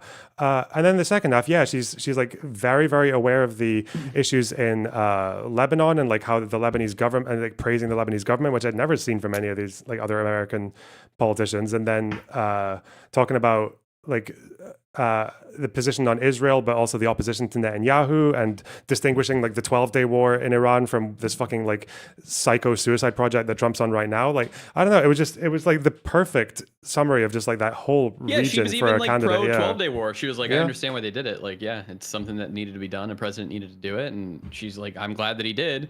But what we're on now is absolutely criminally insane. Have you seen the article on the New York Times about micro looting? Yeah, I saw like 5 seconds of it, and then I gave up. I was like, "What the fuck?" It's like, bro, where were the like when I was a teenager? That's the kind of shit I used to say. Like, but I thought that's the kind of thing you got bored of when you when you get older. What the fuck, man? I don't know. It was crazy. I watched the whole thing to see 3 people in there like talking about how it's a good thing to go and steal from big corporations. Was pretty mind-boggling to me. And then I think later on they went and talked about like the shooting of the CEO guy. I don't know. It was a really stupid article. I was just curious if you saw it. Yeah, the social murder and shit like that with the CEO guy. Yeah. Yeah, it's like assassination to push policy was one of the things they talked about. They were like, does assassination help push policy? I was like, what the fuck are we doing here? What, like Democrats should have what, like Like Democrats should have just said, "Oh yeah, well, this guy died. He wouldn't have died if we had free healthcare." Like, Yeah. that's why you should vote for me. Free healthcare. Oh my god, that would be fucking based. Shit. How are you doing with Starmer? How's he holding on? I saw that he had a big Yeah. hoorah in his in Parliament or whatever, where everybody was going at him and he was yelling at him back. Yeah, he's not really holding on all that well. I don't know. He's just like he's the kind of politician who's just of a different age. He can't adapt to whatever environment we're in now, and the left-right populism is only getting more popular. I don't know if it's set in stone that they'll lose the next election, but it's most likely. Who do you think's gonna take it? Reform. Oh. I think they're still polling the highest. Yeah. And man, you guys think you have problems with Russia and shit. Like Reform have actual like leaders of their Welsh branch who is in jail now because he took money from Russians. He took a bribe from Russians. Oh, we have a guy who took a bribe, and I think he got pardoned. So. Oh, well, at least that guy didn't get pardoned yet. He's still in jail. No, yeah, our guy got pardoned, and I think, fuck, is it Tom Homan? Is he a secretary right now? Is he in Trump's cabinet? Is it that guy? Fuck, I can't remember off the top of my head, but I'm pretty sure. Yeah. So as far as the UK goes, I mean, there's still 5 years. It's not, or 4 years. There's not much. A lot can change then. As for Scotland, we're having an election in like less than a month, and it looks like the Scottish Nationalists are going to win even bigger, despite scandals and despite breaking with coalitions. And yeah, and Labour are basically fucked again in Scotland. They're just what party is like Scottish Nationalists? Are they like the Scottish Nationalists are left kind of or right? They have varied opinions based. They're fairly broad tent, but they've usually been a little bit to the left of Labour. So in Scotland, we keep a lot of things that they don't have in England. So in Scotland, on the healthcare system, you can get free prescriptions. It's not a thing in England. Okay. We still have free education up to getting a university degree. So 4 years of university you get for free. You don't pay anything. Sometimes they'll pay you if you're poor enough to go to uni. And it's not like a loan, they just give it to you. You can get like free dental care until you're 26. You can get free bus travel until you're 21. Yeah, we have a lot of perks in Scotland but they mostly came because of like a Scottish nationalist and Green coalition, with the Greens being a much smaller minority. That coalition collapsed. It's probably not coming back. But yeah, no, they've generally been a little bit to the left of Labour, just because I guess Scotland in general is. They're going to try to bring back Scottish independence as an idea, but I have no idea where the public stands on that anymore. It's about the same Scotland, as it was in the past. They're not in the EU, right? No. We want to be. The Yeah. majority of us voted to stay in the EU, but it was a UK referendum. So, yeah, England dragged us out. That's what happened there. Yeah, that's pretty fucking stupid. Pretty fucking stupid, man. People don't understand how stupid it was, given the kind of people who voted for it. People made it about migration. They made it about fucking the Syrian refugee crisis was a big thing that they stood by for leaving the EU. Even Syrian refugees had nothing to do with the EU. People don't realize that before Brexit, by far most immigration was coming from within the EU, right? Like, I think the net migration from outside of the EU was less than 100,000. After Brexit, so that's like nothing. Yeah, nothing. For the UK, yeah. After we left the EU, EU migration went down. It's been negative, actually. More EU people are leaving than arriving every year. Net migration from outside the EU has been up to like 800,000 or 900,000. So these people, you guys were tricked by a bus. These fucking, not you, but like these fucking freaks who were scared of who were reeing about Polish people and Romanians, and Nigel Farage once said that there's going to be we got 29 million Romanians and Bulgarians are going to come to the UK potentially. It's like, I don't even think there are 29 million Romanians and Bulgarians in Romania and Bulgaria, but they're saying all that shit, and then we pull out, and now they're like, oh no, we love Europe, we love our European identity, JD Vance and shit. And all the migrants are like Indians and Pakistanis and shit. It's like, whoa, like racists really kind of fucked themselves on that front. But it does show you that if we weren't complaining about brown migrants, we were complaining about Europeans. We were upset about fucking Germans and Polish people and like Baltic people coming here. So yeah, fucked. Their hatred of the French blinded them. It really did. What a dysfunctional continent. Fuck. How did you feel about Trump said something along the lines of like they're gonna fuck, I want to get the quote. He was talking about like basically genociding Iran. Oh, the civilization will end. That's what it was. Yeah. Yeah, the civilization will end. Pretty retarded. Yeah, it's fucking insane. That was also what power plants and bridges. He's made that threat like 3 times now. It's like, Yeah, I think he was talking about it earlier. He was talking about the bridges today. Oh yeah, this was on the April 7th. The whole civilization will die tonight, never to be brought back again. but you know, Trump just says things.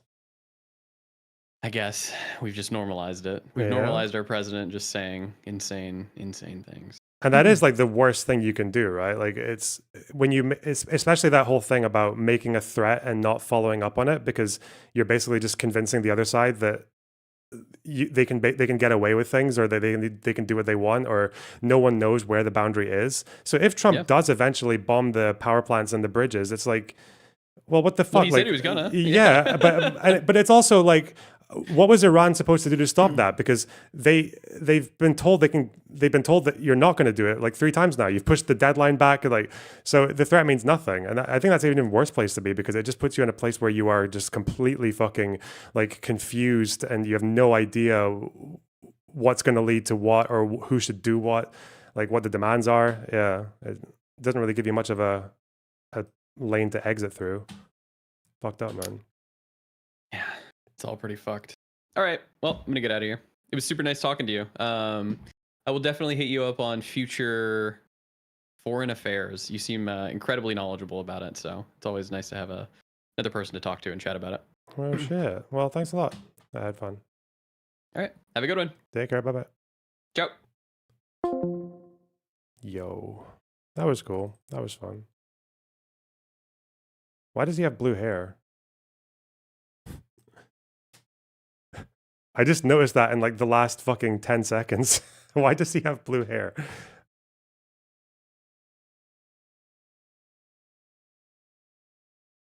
As in, like, some people have blue hair or whatever, but he doesn't seem like a blue hair guy. Like, was it a thing? It was a dono goal. Okay. Damn. I see. I see. What dirty bomb?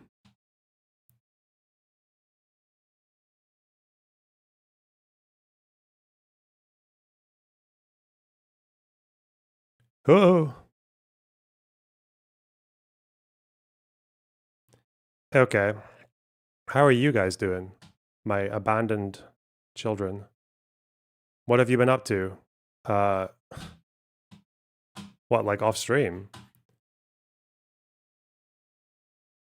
Nothing we need to yap about here. Lots of cringe, shall we say. What is this? This is this is these guys. Fucking ISIS. What, they should stop calling themselves ISIS, man. It's not good. It's not a good look. This is the Institute for Science and International Security. Stop calling yourselves ISIS. Like, change your... It's so dumb. They're like some American fucking group that talks about... I don't even... Talks about intel and foreign affairs and stuff like that. Which one is this? I don't think I'm aware of this report. Iran's NPT safeguards. Those activities and the nuclear material used therein were not declared by Iran. Oh, this is about them fucking around with the... Yeah, well, this is after 2021 when they were doing this. They were already limiting inspections a lot, and yeah. This is when the fuck arounding started.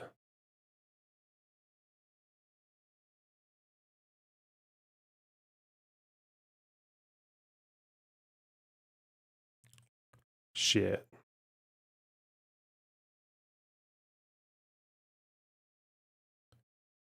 It was a dono goal for a digital ground game. Oh, I've heard of them. They've added me on Twitter a few times, or I appear under their tweets. I don't know how it works, but huh. Digital ground game. Who are they? Are they like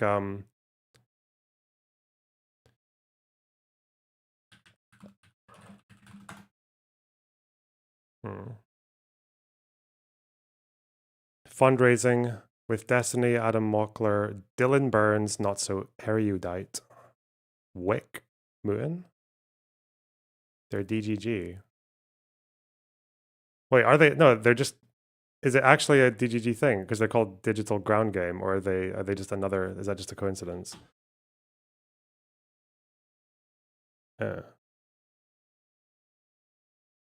It's a DGG super pack. No, it's not. Shut up. Wait, stop. Stop fucking with me. Hey.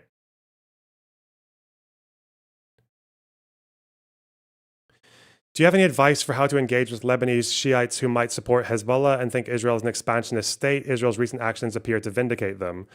Again, I don't know because I don't talk to that many Lebanese Shiites. I don't really I know the arguments they make. I just don't know. I don't know them well enough as a collective. If there is such a I don't know them well enough to know what kind of counter arguments work on them. If that makes any sense. Because normally you speak someone's own language, right? I know that people like Joseph Ayun and all that will say yes, Israel does want to conquer Lebanon, but stop giving them an excuse, you fucking idiots. I don't know. There's statistical arguments you can make between 1948 and between between the 48 war and the early 70s. The amount of Lebanese people who were killed in fights with Israel was 15. Fuck all. It was Fedayeen people, you know. After it goes into the thousands because the PLO start firing at Israel. Is it not a strange coincidence that you get violence between Israel and Lebanon when there's a group in Lebanon in the south that wants to destroy Israel? If you take that out, then you stop getting attacked. It's very simple, very, very straightforward.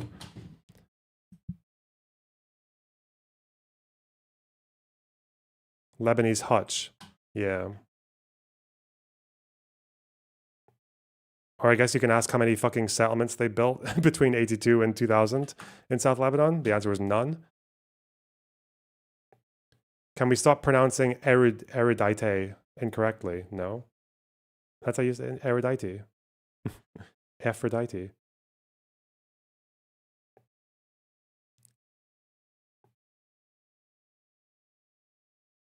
Iran is kind of like a guy, loner box.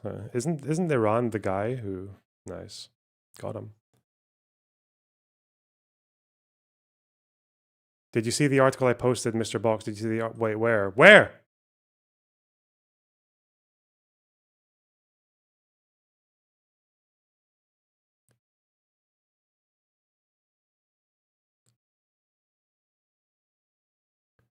Dean Withers banned from Twitch. Oh no.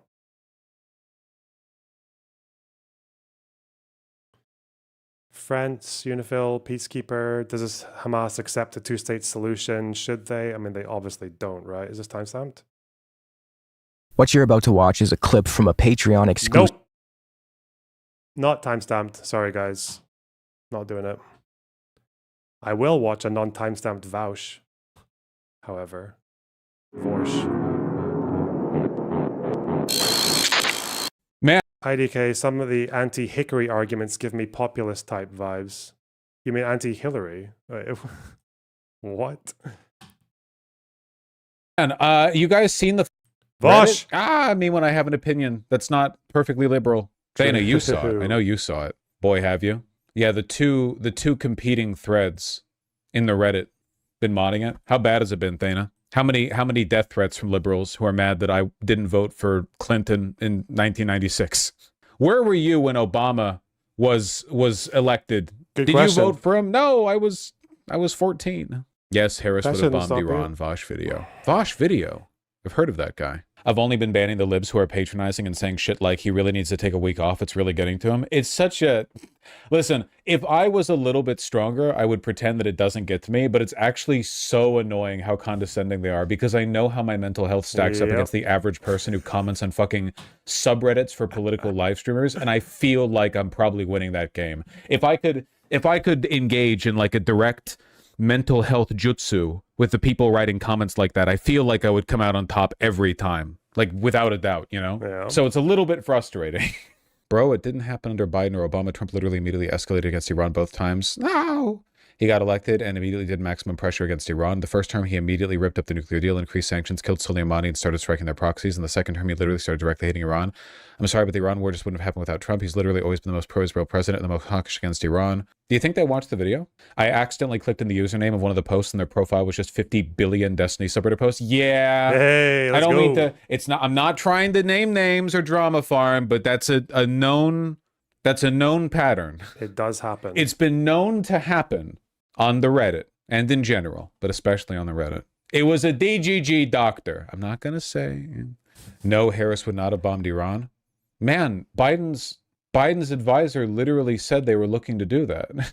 I don't know what you want. Does that mean nothing? I don't know. Source? And then the follow-up post. The reaction of Vosh saying Kamala would have bombed Iran on the sub is hilarious. A senior Biden administration official says, yeah, we wargamed it. We thought it was something we need to do if the conflict continued. And the subreddit in the typical liberal delusion acts like Kamala wouldn't just be a continuation of the Biden administration policy. She also said Iran was the biggest threat to America, which is a major indicator she would escalate conflict with Iran. Why is the subreddit so delusionally liberal? The cycle of samsara continues. It's not about alienating the liberals or anything, man. It's just like, again, I thought the point of being a liberal was that you believed in liberalism, not that you sucked Democrat dick day in, day out, you know? It's That's what I like thought, past the man. point. You have to wake up and you have to smell the delicious morning omelet and you have to realize the Democrats are really fucking bad at doing liberalism. Doesn't seem to be their priority in a lot of cases. So Kamala running her 2024 campaign, a diplomatic approach to Iran, returning to the JCPOA is irrelevant because literal nobody energy advisor. Come on. Why do you think you pick up liberals? Because I'm one of the. Biden did try. I forgot to mention that. Biden did try to bring back the JCPOA. He tried to renegotiate with Iran to get back into it. And Iran was like, nah, you have to get rid of all the sanctions first, and then we can talk. Kill yourself. Fuck off. Few leftists who engages in electoralism and is not a tanky or a campist of any kind. Like, I don't defend Russia. When I talk positively about China, it's usually in like an infrastructural sense. I don't pretend they're not authoritarian. Yeah. So I think that like a lot of many liberals in right now are like really, they feel disenfranchised because the Democrats fucking suck. Oh, and shit. they believe that it is kind of frustrating that Democrats are kind of like in a position where they don't really know who they are. That sounds so like teenage angst. Oh no, who am I? I don't know. But they kind of are, aren't they? And then people who are like that, angsty teenagers who don't know who they are, end up just kind of like playing around with things. Oh, maybe I'll be a little rock and roll kid, or maybe I'll be a skateboarder. Maybe I'll be a gamer. Maybe I'll be a captain of the football team. Whoa. And then they just get this kind of like fucking mess of loss and confusion. Like they want somebody with some fight, but unfortunately that means dipping their toe in with the lefties, and like a lot of the lefties are at least a little bit crazy. I mean, not that I'm not, I guess, but it's I don't know. It's the liberals want something more. You know, they want somebody to actively fight for their principles rather than, ineptly defend the status quo as they lose ground day after day after day. Is Vosh normal about Israel and Palestine? Nope. I mean, he's the new normal, but he's not normal in the sense of like reasonable. No. After day to the Democrats, or sorry, not to the Republicans. To the right. They want more. Why do so many other online lefties become tanky or campist? Because it's just easier. It's much easier. Viewing I think a big part of it is that it's easier to view politics as good guy versus bad guy, no matter what. And another big part of it is that nobody wants to be the leftist who fell for it again. Nobody wants to be the leftist who years down the line has to go, okay, I thought this was a good cause, but it turns out that it was just a way of backing American interests. You know what I mean? They're so sensitive to the fear that they might have to do that in the future that they will steadfastly refuse to do or say anything that might be potentially construed as an argument of apologetics, because they don't in the future want to have to cede that ground, which I think is a little bit cowardly, right? It's a little cowardly, I was talking about this the other day with somebody who was. Everybody thinks Vosh is a tanky. He's definitely not a tanky. He's like Vosh is like one of those like anti-authoritarian leftists who they talk about co-ops and they talk about like we want socialism to evolve past all the crazy shit and the failures of the Soviet Union and Mao's China and all that shit. And on foreign policy, they're kind of similar. Like they will just kind of, they'll basically on foreign policy, they have something that sounds like a kind of principled anti-authoritarian position or anti-imperial position, but it really just comes down to like, if you're the underdog, we're going to prefer you, like Ukraine, Russia, Israel, Palestine. But that brand of socialism, which I guess is the one that I found more appealing back in the day, doesn't seem to exist anymore. Vosh is like one of, he's one of very few that holds that position these days. Which is strange. I never expected the ones who actually believed that the fall of the USSR was one of the biggest tragedies of the 20th century. I've never expected those people to become dominant again in the socialist sphere. That's quite cringe. Was interviewing me. It was a student. They were interviewing me for a publication or something. I've got a bad memory. I don't remember. But they were asking me about like the ennui of the liberal and why leftists tend towards being campus so often. And I think it's like lefties do not make a positive case for any kind of foreign policy, only a negative one. Like if you ask a lefty what they would do foreign policy wise if they controlled America, they would just say, I'd leave other countries alone. But that's a very this is not good though. Campus, they don't say this very often, but I'm almost 100% sure they believe it. When people talk about the Soviet Union and its collapse being one of the biggest tragedies, I don't think they mean just for Russia or even for, definitely not for Eastern Europe, because they've always never given a fuck about Eastern Europe. I think they are also lamenting the fact that the Soviet Union had internationalist ambitions as well, like with socialist revolutions around the world, like, that, well, or even non-socialist ones, like how they backed the Arab states that opposed Israel, like how they backed the PLO as well for a long time. And the PLO were very, very fucked when the USSR fell. That was like one of Arafat's biggest lows in politics, was when the USSR fell, and he didn't really come to terms with it until it was too late.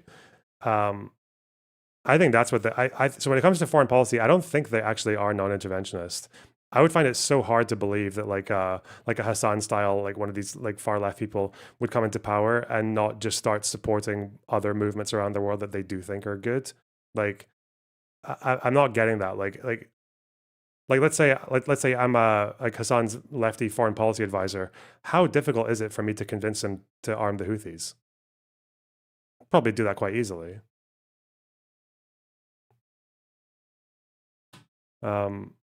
Like you already like them, you already love their videos and their fucking actions. Like you already think they're the underdog. You already think they're the good guys in this situation. Like why you've got these weapons that would easily tip the scales and change the balance of power. Like why wouldn't you?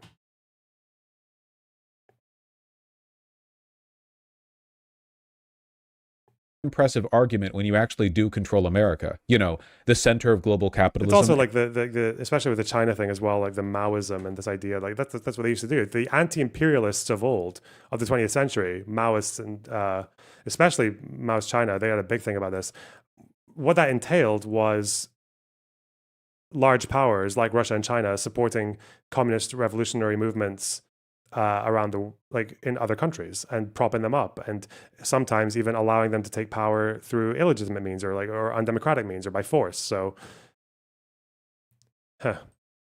and so much wealth. I think that people in the developing world might not actually be that impressed by a pledge for America to leave them alone. Like they might actually want investment. They might want a positive argument. They might want you to, believe in something constructive. To put it a different way, why is it that everyone agrees, liberals, leftists, whatever else, that Elon and Doge cutting US aid was bad? Because it's led to millions of deaths, and it's going to lead to millions more, right? Why is it we all agree that was bad, but before Doge cut it, no one was ever talking about doubling it? Like, if we now agree that the absence of US aid causes great suffering, why was no one defending it before? Like, you have to argue positively for things as hard as the other people are arguing negatively against them. So if we now agree that cutting US aid was bad, surely that means that having it was good, right? Like it kind of seems to me that's how like morality works out, right? So should we have doubled it? And if so, how many lefties were arguing that? Like, how many leftists were going out there and saying, like, yeah, man, I think we should double USAID? Because I think that if they said that, some other lefty would be like, no, don't you realize USAID is a tool for soft US power? Which is true, but like, apparently not having USAID is bad because millions of people die. So I guess, like, you have to make a trade here between soft USA power abroad or millions of people dying. And I guess, like, we now agree that Elon was not morally good in cutting USAID, so we probably should have had more of it to begin with, right? A lot of people, they do this with Ukraine, right? They're like, well, we should leave Ukraine alone. I think we should give them stuff. You know, I think we should give Ukraine just a little treat. The Iranian protests have been forgotten as a factor for why America did this war. Yeah, maybe. Trump did say help was on the way. He just failed to specify exactly when that help would arrive. Oh no, the code's more of a guideline, you see. Any plans for a fan meetup when you're in the States? Sorry, PTSD, don't say that, I'm joking. Yeah, of course. Like, I can meet people at the event. I'm pretty sure there's like a whole schedule. If you look on my retweet about it, or if you look on the webpage, there are, yeah, there's going to be like opportunities for people to go and say hello. I know I'm seeing some people from the audience who are going there.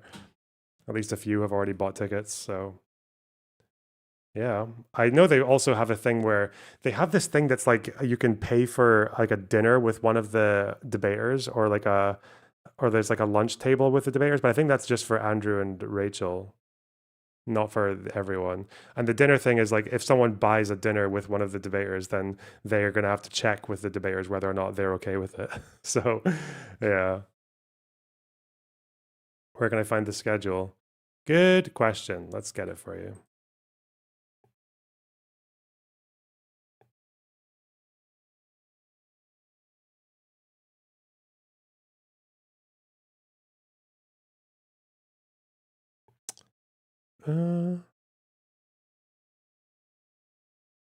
How much for tips on becoming a master debater? That's an Andrew Wilson question, not for me.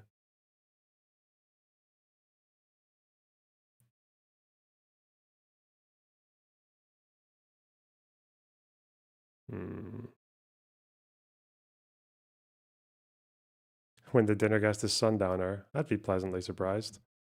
Where is the... Fuck! Where's the... I thought I had the link. Where'd it go?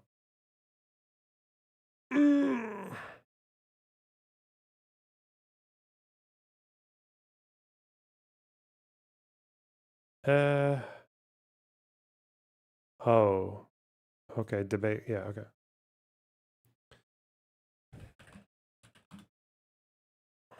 Event Noir. Why is it called that? Is this where? Oh yeah, yeah. VIP dinner with speakers. Hell yeah. Okay, this is. I'll put this in the pin in case you want to. There you go.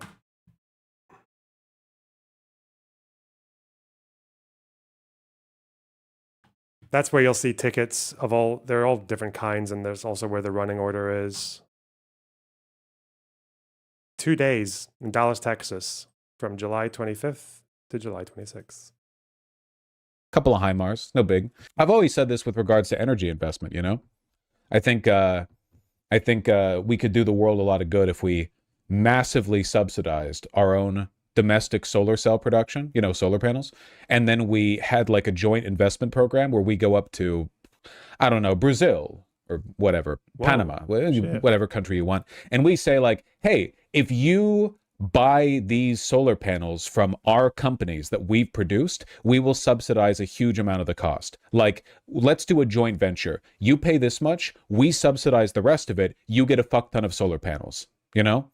You get right to repair or whatever, you can fix them up, they're very durable, there you go. They spend some money, we get some mutual investment going, good relationship, you know, partnership between both sides, something like that, you know? We need to make a positive case for the world. I think that campism is often the product of people on the left being unwilling to make a positive case because they're still caught in the mire of like, USA bad, USA shouldn't do X or Y, which like, sure, they shouldn't. And you're right, USA is bad. It is in fact the Satan country. Whoa. But you need to like You can't only be sitting on the sidelines complaining when bad things happen. You have to be advocating for good things to happen too.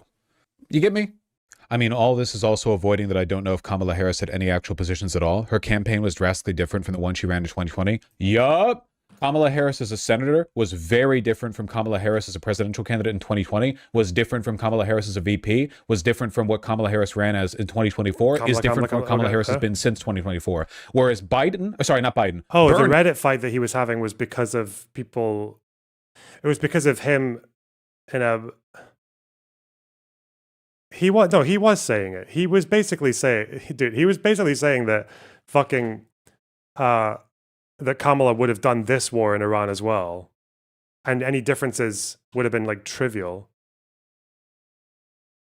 Dude, is Hutch watching these two dudes as well? Do the people who give me links, are they the same people who give Hutch links? Is that what this is? Funniest Hassan video that we've ever watched on the stream.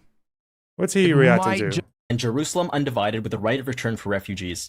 All those conditions taken together is completely unacceptable to Israel. Like once again, they're not going to remove settlements from the West Bank at all. I wonder if Chris Kunzler is going, wait, but didn't Lornerbox explain to me how this is not actually what the law says? And that he admitted, he seemed to agree with that. He just didn't care. Like the best Israel has ever offered is like a Bantustan with like Bantustan, let's go. I can't be fucked. Waste of time. Absolute cringe. Bro.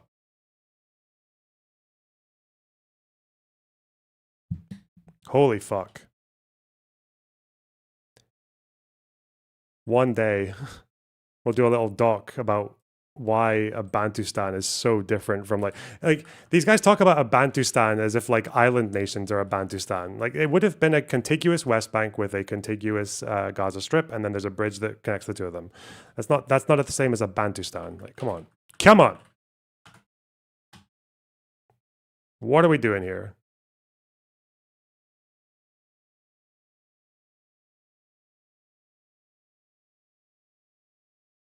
Oh my god, IDF slop. No.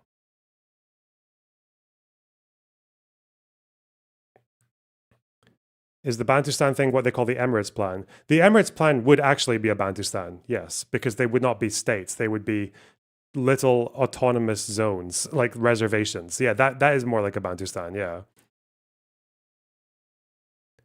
Did you watch the Princess Mantis video on Noah Samson? Yes and no. I was kind of just like doing emails and messages while I was watching it, but yeah, I did see it. I was aware of it. It was in my peripheral vision.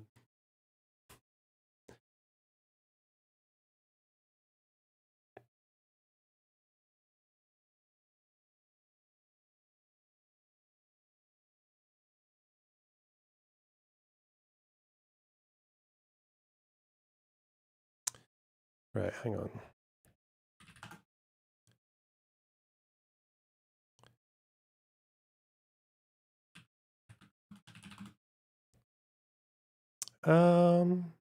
Russell Brand. Russell Brand was in the headlines again.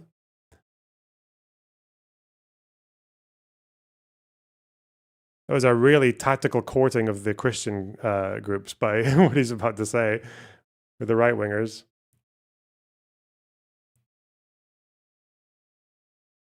I don't know why you're turning up to court dressed like the most sexually aggressive celebrity.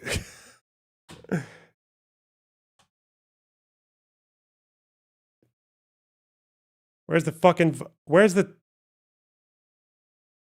Oh, this was the, where's the audio though? Hang on. There is no audio. It's just subtitled. Okay, thank you, Mirror. Where's the thing?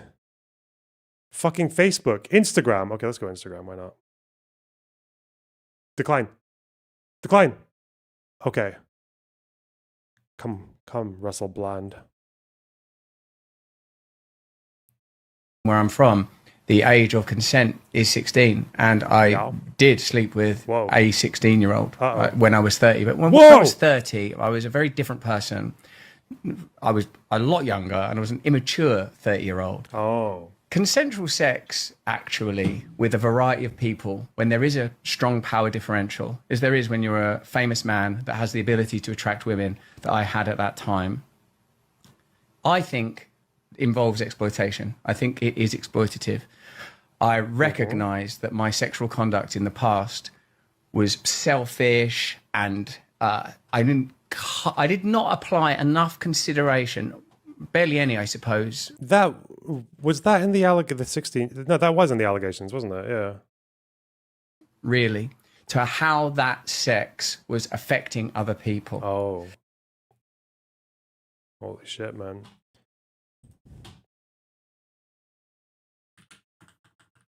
It does really make you wonder why that is still legal in the United Kingdom. Dude, like you're still in school when you're 16. Like you can leave, but you'd have to go to do like an HN. Can you do an HNC when you're 16? No. Yeah? Or would it be, I don't think it would be an HN. You'd be doing your school, like your hires. It's probably changed now, but yeah, you'd be doing the same level of education that you're doing when you're in school, just in a college. If you did do that. Yeah, mad. That was liberal, Russell Brand. Okay. Let's see.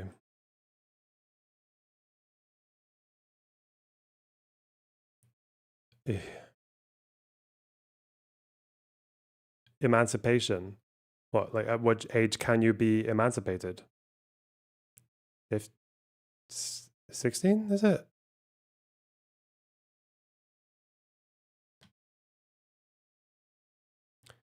$33 and $19 would be the same as 16 and $30 morally. I mean, I can't get the fucking.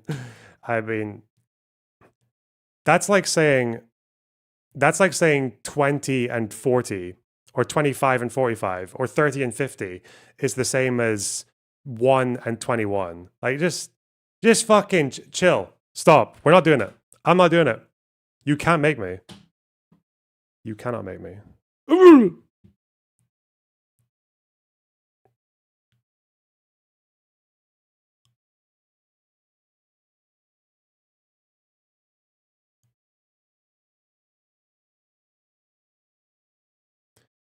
Okay, what are we pondering?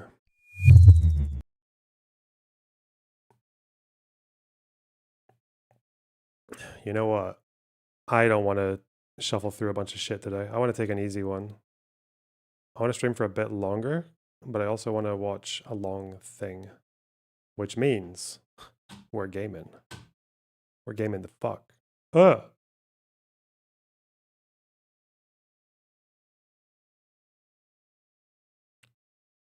Where's the video, though? Oh, I know. I want to watch this ContraPoints thing. People are going mad about it. React to the NYT slop. No! We're watching liberal slop today. We're watching Hillary Clinton. We're watching Hilldog slop, okay? Thank you.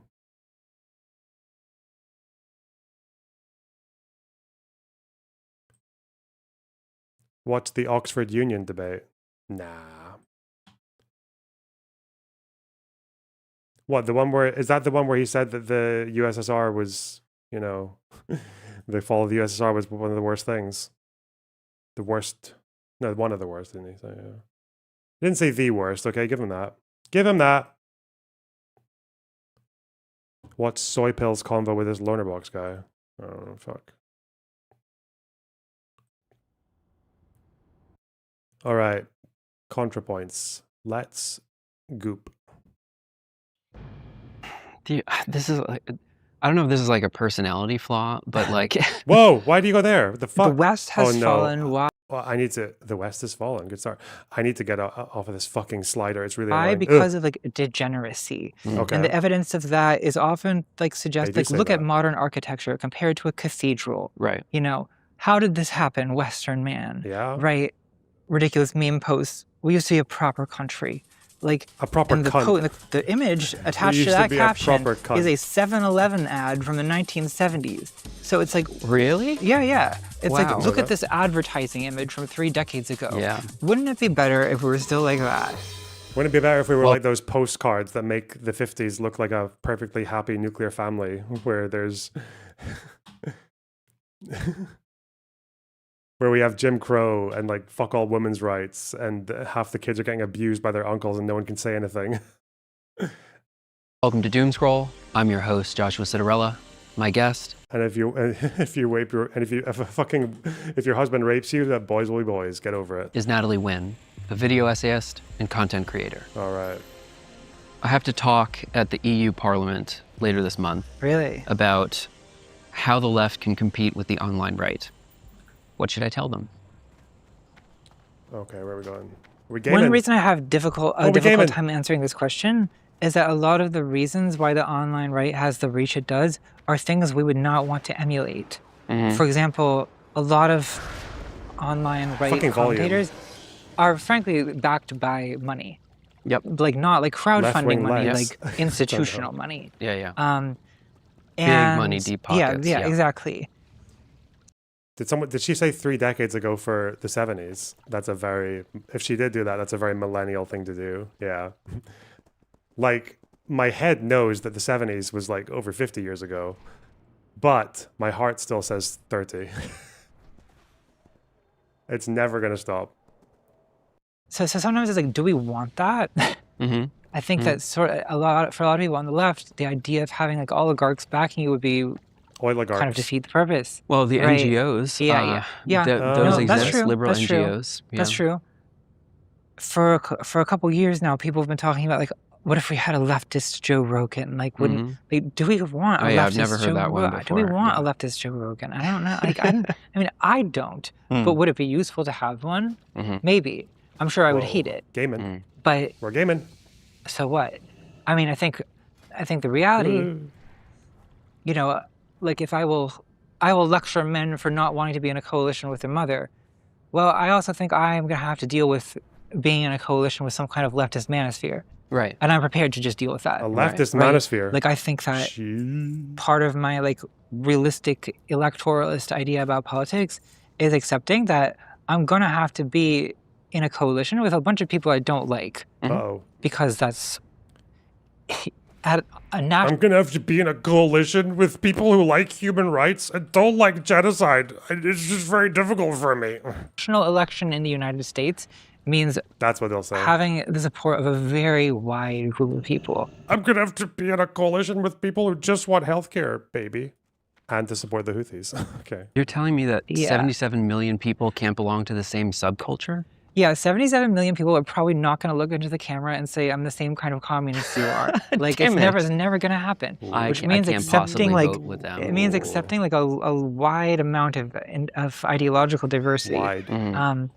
And I think that, I think the reason that Joe Rogan is so successful is there's this kind of, like, wait, what? Front of, like, I'll just talk to anyone and everyone is welcome. In practice, that's not really true because he doesn't really have very much in the way of like. He hasn't talked to everyone. I don't think there's ever been a trans person, for example, on Joe Rogan, except maybe Blair White, a conservative. Oh yeah, reactionary trans person. There's an ideological strain to the particular type of guest that you could, say like libertarian to whatever kind of skeptic. But I also think that like the right is so talented at kind of.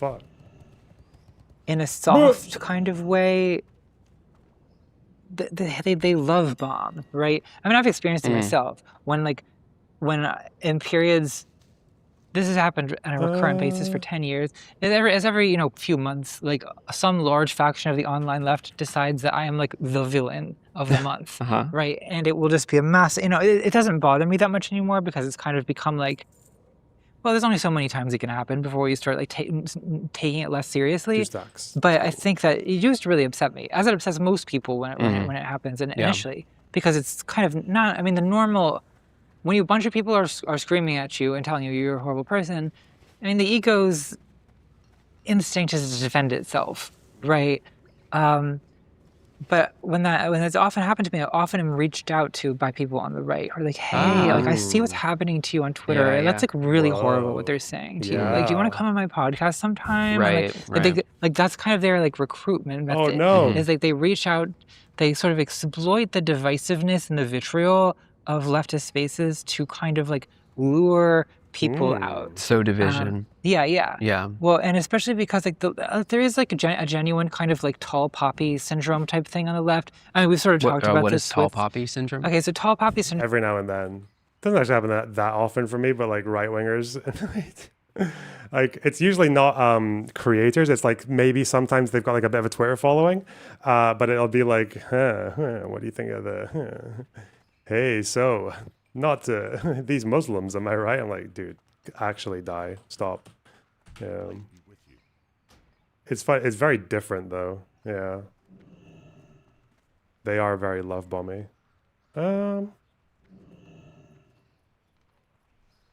Right here. Syndrome is a notion that like they are like desperate men waiting for a woman to break up with their boyfriend. Yes, they absolutely are. Yes. They are literally standing in the queue, so to speak. Grass gets cut, let's say. So like if you rise to a certain level of prominence, the left turns on you. Yeah. And I think part of that is the same hipster mindset that leads leftists to turn on a politician who gets elected. Right? Is that it's like, well, now you're the establishment. There's a little micro version of that happens in influencer world where, I mean, early in my YouTube career, you know, a lot of people, I think I probably have lost a large percentage of my earliest audience because a lot of people liked me because they saw me as this kind of like, you know, a queer transgender underdog who was like they related to. And then I got too big and they don't relate to me anymore and they resent me for getting too big. And it's like, I think that then like caused like a kind of talking to Mouton and Dan, talk about desperation. Dude, it's like, I've got that Vosh clip in my head now. And I say this as someone whose mental health is not always that great, but it's like when I have someone who's just like sitting in my chat all day to fucking like despise me and just be really aggressive in the most like drama fucking troll way, it's like, dude, what am I doing here? Like when you can tell someone is just fucking like on the brink of destruction and they're like, dude, I think you really need to, you know, sort your life out. As I say, God. Was it the mental health jitsu? Jesus. Extreme moral, extremely like, you know, stringent moral purity that was expected of me and that I was not able to. Your 24-hour Discord gang. Huh, you mad, bro? You mad? Is this hardcore or what? No. The degree to which the audience can turn on the creator also is fanatical because it was their like favorite thing. It was that subcultural identity before. And now that they feel in some way betrayed, it's like they just kind of unload all of that kind of parasocial fanaticism into this new outlet of, oh, I actually hate that person. I've hated their stuff the whole time. And that's not just a leftist thing. Like I do think that on the right, I think it's just a social media everyone thing. kind of hates each other, right, too, right? Like, but they're somehow able to like, I think maybe it's because they believe in loyalty on some level. They when it counts, like they come together to support daddy, whereas the left doesn't do this. Not really. I see. So I don't know. It's not that there's no left. Like Tucker speaking at the Charlie Kirk memorial. Fucking the Charlie Kirk WrestleMania event. That was after Tucker had already been shitting on the Trump government, right? Like he wasn't. His whole anti-Trump thing didn't start after the Charlie Kirk assassination, did it? He was kind of like that already with. No, he definitely was, 100%. Yeah. But somehow. Leftists online. But I also think that like there is a struggle to convey leftist ideas to like less radicalized people. So I mean I think that's what Joe Rogan's real utility is to the right. To talk to normal people. Is that he seems like a normal guy. Yeah. Right? Or at least there was a time when he seemed like a normal. Not directly on Trump, people around him. Okay. Normal guy. He is now kind of a little bit. He's moved. But he's also backed off of the Trump stuff too. Yeah. No, that's true. But I think big audience has to include normal people who are not like political ideologues. And it's tough to do that on the left because if you have a guest who has said, XYZ problematic thing, there'll be a bunch of leftists online screaming at you for being platforming fascists or whatever, right? So the temptation is to maintain the boundaries of the cloister. I don't know. It's hard to say like what the solution to that is. I mean, like you've had the Democratic politicians like Gavin Newsom like do this, where he's like, I'll talk to anyone. Like, yeah, I'll talk to Ben Shapiro. Yeah, I'll talk to But people don't like that on the left. They don't like it. Yeah. Or like trans people in particular feel super betrayed by Gavin Newsom like saying he's willing to kind of back off on the trans stuff because it's not popular. It's not popular. Well, so I'm getting a little bit ahead of myself here, but just to kind of recap, there's trying to diagnose this is actually... What the fuck happened to the trans issue? That was like everywhere on the internet in like 2022. What happened to it? People just dropped it like a toy they were bored of. What happened? The right wingers still talk about it, but the left wingers that's just gone. This just disappeared. How? What? Palestine happened. Was there nothing in between? I don't know. I saw people saying Zoomers are a lot like Boomers as far as morality policing, and I'm starting to agree. No, I think they're a bit different. Well, they are both. There is a morality police thing for sure, but the way I see Zoomers doing it, especially with that fucking shoplifting is activism, whatever the fuck podcast, that did make me think like the way that those guys were talking for the brief bit that I saw, it did really sound like they were just doing this thing where like, why is all of your acts of goodness or political activism or acts of progress why do they all just overlap with what most people would see as being a shitty person? It's very strange to me. But it's quite scary, I guess, when people are like that, when they do feel like being shitty to people can be intellectually massaged into righteous activism. There's a lot of that.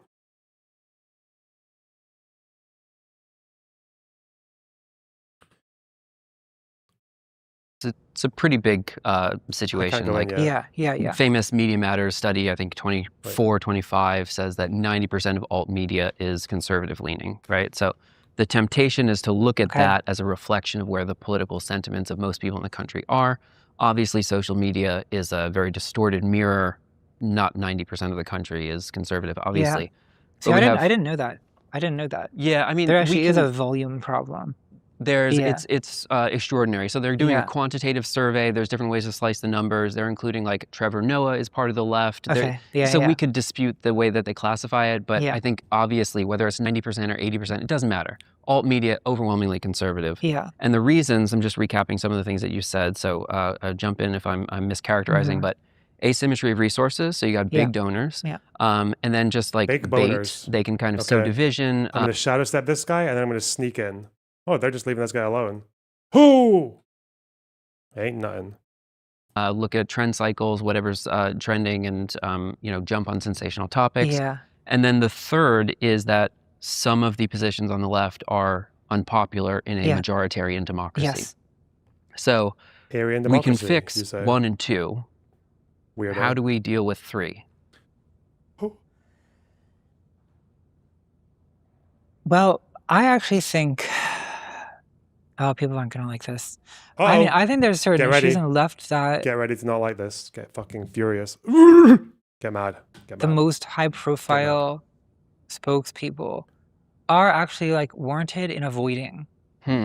Like I personally think that at this point, like the Democratic Party should not talk about trans people. And I think that because I mean it's frustrating for a lot of reasons, right? Because so much of what the general public thinks the Democratic thinks about trans people is completely information that they've gotten from right-wing propaganda. Because it's over, like the Democratic Party already, they hardly ever talk about trans people to begin with. Like I've seen so many people suggest, for example, that like, oh, Kamala Harris, like, she pushed everyone away with all that trans ideology. And I'm like, what trans ideology? How many times on the campaign trail did Kamala Harris even mention trans people? Yeah. Not a lot of times. I heard a lot about black men's crypto assets, but not trans people. Right. Yeah. Like, I mean, it's So I think that people have.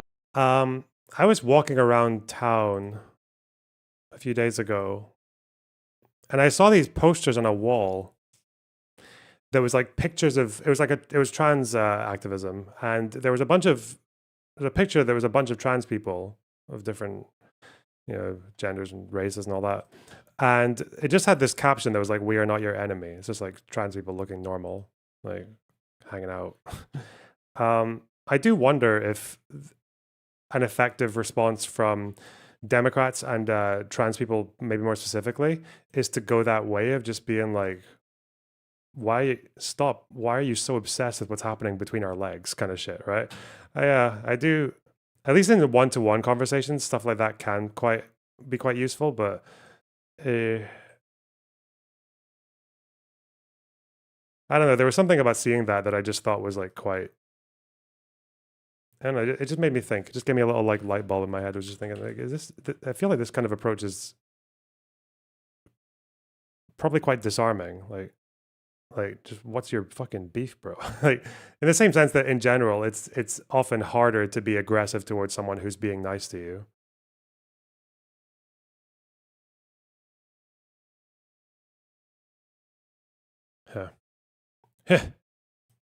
Like really been convinced what the left talks about by right media, and in part because like, well, I think right wing media, they've also kind of mastered rage bait, right? And that you can just like churn out this content that's just designed to like irritate people. Look at what's happening in your daughter's sports. I think it's hard to argue against the trans scare, like women's rights and care. No, it's not. It's pretty easy. Like what? Fucking bathrooms, changing rooms. We're going to go down to the genital inspectors again. Oh, no. So letting grown men beat girls up, right? Okay, is that true? Doesn't matter. Makes people angry. Gets attention, right? So I think that you say that, a lot of right-wing media says that, and they say, this is what the Democrats are doing. And it's like, how much are the Democrats talking about trans sports? Basically not at all, is the real answer to that question. But the right has really succeeded in convincing the public that that's what the left talks about. Yeah. So and they do it 90% louder. 90% louder, yeah, as you say. Well, the question of how to respond to that. What do you think about Hillary Clinton endorsing the JCPOA? Listen, nobody's perfect, okay? That's it. Nobody's perfect.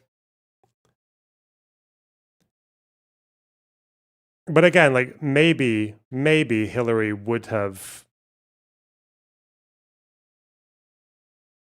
Hillary's the kind of person who would have maybe spoken up if she saw what Iran was making of the JCPOA. On Tuesday's show. I hope to see a highlight video of it to share. Thanks for your due diligence. My due diligence? Wow, thanks for the $10. Thank you so much. Wait, where in Lebanon? Oh, was that when I was talking about fucking Kyle or Vosh? Or because I did like an explainer first and then I watched some shit video. I think it was Vosh, wasn't it? Yeah, I should probably make that a segment. That'd be a good idea. Okay. Is it to publicly start arguing on the topic of trans sports? I don't think so. Because I think that one is so losing that it's like, I mean, I think deflection is kind of the answer. It's to say like... What is deflection? When they like, I don't know, in a debate situation, for example, if they want to go on and on about men and women's sports, observe that they are the one who keeps bringing this up. We're not talking about this. This is not part of our agenda. You are obsessed with this. Interesting. Right? In other words, Graham Plattner does this a little bit. Yeah. But to flip the obsession, to flip the obsession accusation. Oh, I see. Right? I see. Because it is like, I mean, I think back to like the sort of gay marriage debate in the Bush administration. I think one effective, or even like going back to like the 70s and the like. What was going on in the 1970s with the origin of the gay rights movement? With Anita Bryant, who was a big anti-gay, I mean, she'd originally been like a musician and who became sort of an anti-gay celebrity spokeswoman. Her credibility, I think, was destroyed in pop culture, in part by characterizing her as this sort of priggish moralist who was obsessed with what other people are doing in bed. Right? I mean, I think that the way... Here's a more positive and likable way I can say my point. Like, I think that one mistake that I genuinely think that trans people have made in our political messaging is that it's always better to, especially in America, where the national character is kind of averse to being told what to do. Like there's this kind of individualist cowboy thing where it's like we resent the government saying how to live our lives. So I think that the posture of the trans activist should be, don't tell me what I can do. Don't tell me what hormones I'm allowed to take. Don't tell me, you know. The mistake that goes the other direction is to lecture everyone about how they need to put pronouns in their email. Because now you're not telling them not to tell you what to do. You're telling them what to do. Positive People and don't negative like being told freedom. what to do. So don't tell them what to do. Don't tell them what to say.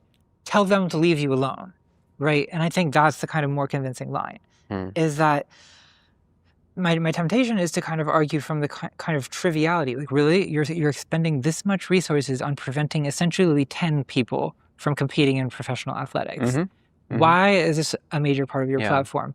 Don't you want to talk about the economy? Why? How about the price of gas? I noticed that's been increasing lately. Maybe that has something to do with the war that your party started. You know, I think that could be a pretty effective, like, whataboutism kind of retort to this transgender sports thing. It's like, why are you talking about transgender sports when the price of gas is you know, well, we'll see how it is in a couple of months, but I imagine, you know, $5. Yeah. There's, I picked this phrase up from you, but in your conspiracy video, Brandolini's Law, that the amount of energy needed to refute bullshit in meaning conspiracy theories in that context is an order of magnitude bigger than that needed to produce it.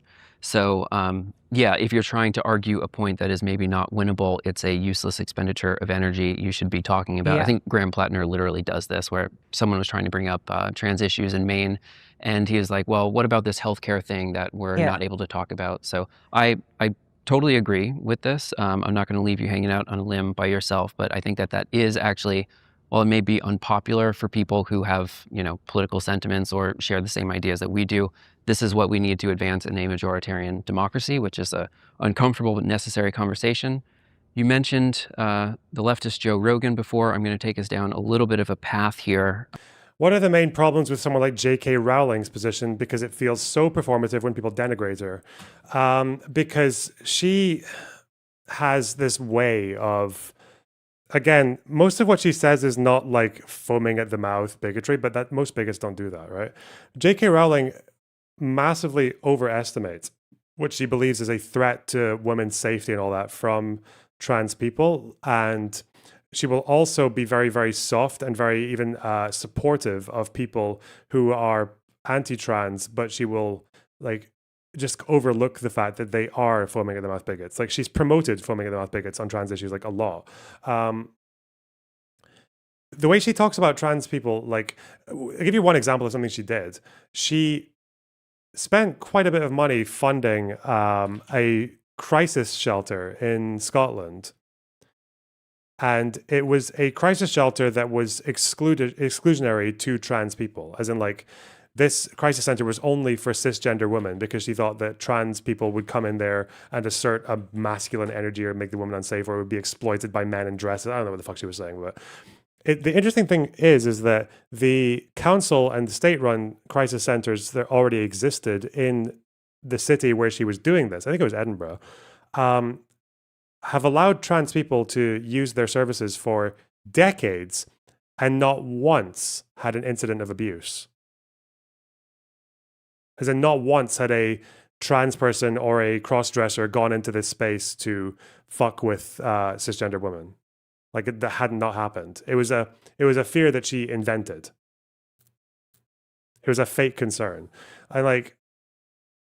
And that is really just getting you, like, people call a phobia is an irrational fear. Why should we call it that? It's more of a bigotry or like, well, that she is actually a transphobe. She has an irrational fear of trans people, and she will, and that's her activism, is acting on that irrational fear in a way that is exclusionary to trans people in places that there's just no good reason to exclude them. Like, so a trans person tries to go to the closest crisis shelter. Oh, it's one that J.K. Rowling funded and they exclude trans people. I need to go to another one. Like, it's so fucking crazy. Yeah.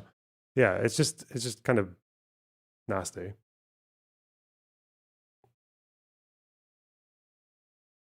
Cringe, you might say. because I want to hear your thoughts on this. This is maybe like the meat of what I'd like to discuss today.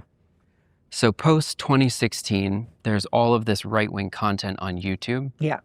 I think the premier example of this was the Kill Stream with Richard Spencer as a guest. This is like 2015, 16. We're going back here. I don't fully remember the history. It's at that time the most quantitatively or unprecedented amount of viewers on YouTube. They're like, oh shit, there's a really big problem here. Yeah. And so the solution we came up with at that time was if the right is dominating alt media or social media platforms, the left needs to have a role in that. And I was one of the people who argued vigorously for this in The Guardian, in mainstream publications. The thing that we came up with was the leftist video essay, because our arguments were less mimetic. They needed... What is this clip that Emma Vigland retweeted? Oh no. Iran's diplomat makes a Jane Austen reference. White British male newscaster does not get it.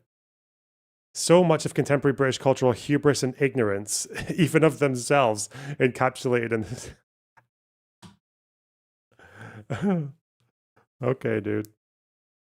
What are you trying to say with I'm sorry, fuck no. Get away. I don't to be explained in long form. And then you were one of the premier, most celebrated creators in that. I have immense admiration for your work. Fast forward 8 years, 2024. The podcast election, so to speak, we're talking about Joe Rogan and the Manosphere and the Nelk Boys and who else? All these other guys are named and thanked in the inauguration or Trump's victory speech by the campaign. So our solution now is to make left-wing podcasts, right? I think Adam Friedland is doing a great job at this. There's many different examples to look at. But I see pretty much a direct analogy where this was the strategy before. Now the left needs to participate in social media. Right. And the right is winning in the influence space. And so now we need to participate. When do we get to the point where we admit that the platforms themselves are the problem? Well, that's a good question, because if the platforms are the problem, then what? I mean, yeah. I have a few ideas of then what, but I'll first say that I agree. I basically agree with the history of that you've drawn. Like, I mean, I think that I was also there in 2015, noticing this exact same thing happening. I had the same experience you just described of like I was like telling everyone about this. I named you in all these articles. And I was like, look what's happening with. Like the internet is going fascist, and everyone will be like, "Well, so what? Like that's just the internet. They're just trolls. Like why don't you ignore them? Like why do you care about that?" Now they're in charge of the government. It's so like, big deal. So we were right to take it seriously. In other words, now I think at the time I had a far over optimistic idea about how it could. I mean, my solution, and the one I tried to enact myself, was to make counter content, right? To make content that was sort of debunk or argue against or attempt to present like an attractive alternative, right? Where, because at the time, what I diagnosed as a problem was that you had this kind of right wing that seemed sort of fun in terms of like their edgy, transgressive. Do you know how fucking hard it has been to get people on the show to admit that it was like attractive to people? Yeah, that it was like countercultural, it was edgy, it was punk. It was completely intuitive to me at the time. If you're like a 14-year-old boy, like that shit is awesome. Oh God, Paul Joseph Watson. The right's getting good at comedy and everyone's terrified. Oh no. That one aged badly. Awesome. Especially. You know? Yeah.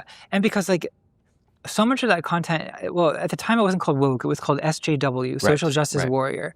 And so much of the right-wing media on YouTube at the time was about dunking on that, taking angry feminists, triggered feminists, and then dunking on them, ha ha ha, you're so stupid, you're so illogical. Sargon of Akkad. Yeah, exactly, that type of content. And so my idea was to counter that by creating a persona.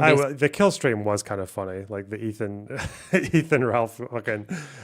it was kind of funny, but obviously it's funny when you kind of know that you're not going to, like, it's funnier to me, like, if you're not going to fall for all the fucking racist Nazi shit, but otherwise, you know.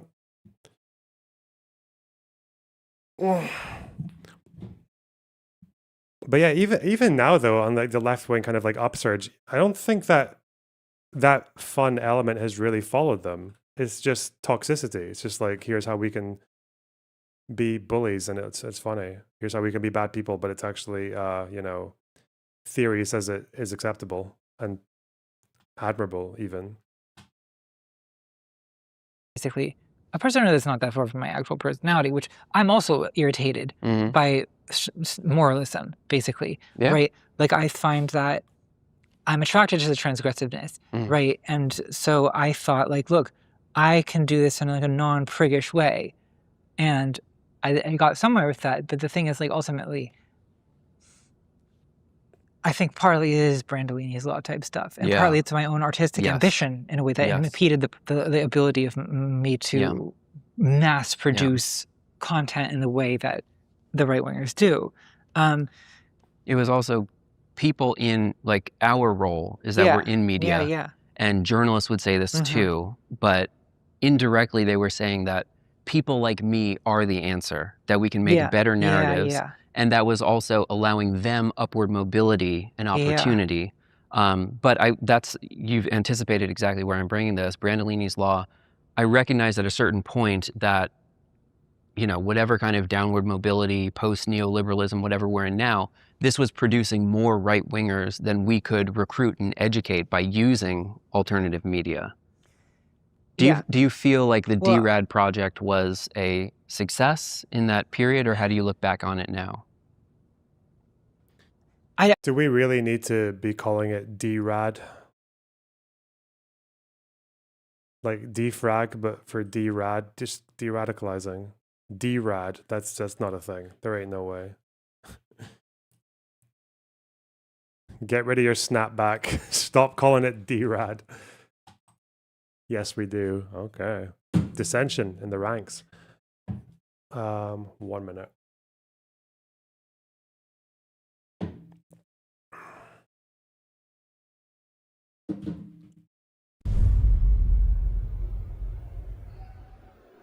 Yeah, I never knew he had kids until now. And I was actually really hoping, given the way that he reacts every time he sees me in chat, I feel like a son to this man. He backed me up in debates, took me on his stream, reacts to my content. Puts my fucking videos on the fridge. I thought I was his son. Was I deceived by Chud logic?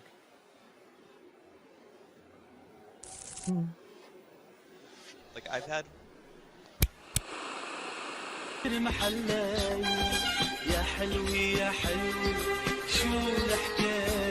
That's complete nonsense. Why are you authorised to give me the number of terrorists you've killed, but not a number of civilians? Oh, I don't understand.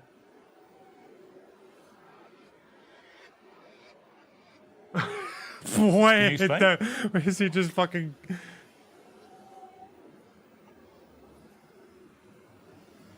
Whoa.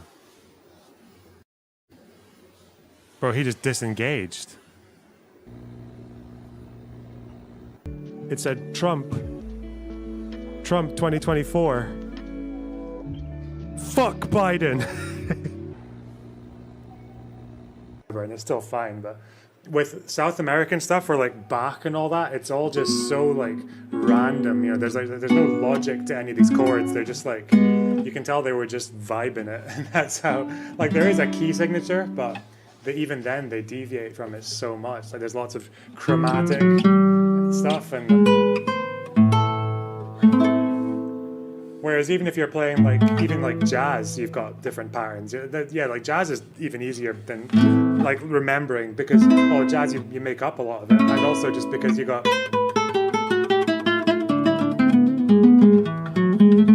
like there's still a few like scales and patterns that you remember.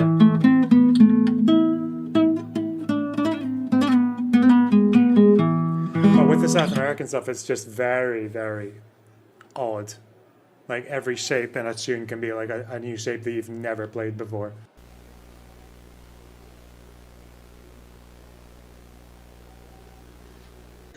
You got this. David, shut up. No. Someone with a fucking explosive, he's obviously like, but like if someone was. I need my sundown. I need my Sundowner translator app. I can't understand what he's saying. Jesus, listen, just clear enough, isn't it? Because it's Arab? Ask me yourself. No, you racist. Whoa, Albie, you're so fucking racist. It broke my heart. I had to get used to it. It's just the fucking microphone. I don't know. You have to tune your ears. The combination with the shitty mic and the accent, I genuinely. So it is because he's Arab. Oh my god. No, it's not because he's Arab. If he wasn't an Because he's Arab not. with the same accent, I would have the same problem. Wait, what? That doesn't make any sense. Oh yeah, I'm like, listen, Abby, you need to stop digging, please. Listen, I'm saying it. I'm saying it. In 5 years from now, we will have social credit scores in this country. There will be a civil war. There'll be World War III. And a Trump landslide. No relation. I'm telling you. And it won't be because they're evil. They are evil. The Democrats are evil. But it will really be because of the people who saw what was happening and did nothing. This is what the Democrats want. Okay? They want... Okay, guys. I hope we had a good D-Rad. I hope we D-Radded at least 3 people. We had at least 3 D-Rads while I was away. If there weren't, I'm going to be incredibly angry. Incredibly pissed. But yeah, I don't think I would say it was a success. No, not the de-radicalization aspect of it. And that's for a couple of reasons. One is I just don't think the leftist video essay is not a solution to the problem of overwhelming right-wing propaganda. Right. It's just too niche, and it appeals to, it has an audience that it appeals to, certainly, right? Which would makes it a viable career. But is it a solution to right-wing radicalization? No. Right. I think part of the reason is that here's a way I've really changed in how I view de-radicalization. Okay. I actually don't think anyone gets de-radicalized on the internet. I think that the internet is where you get radicalized. Sure. I think I think that the internet is where you get radicalized. Sure. I think what de-radicalizes people is being offline, is having community, is having meaningful work, is having, connections to other people. Not being socially atomized. Not being socially atomized. Yeah, that's what de-radicalizes people. Yeah. So I think that everyone on social media tends to get radicalized.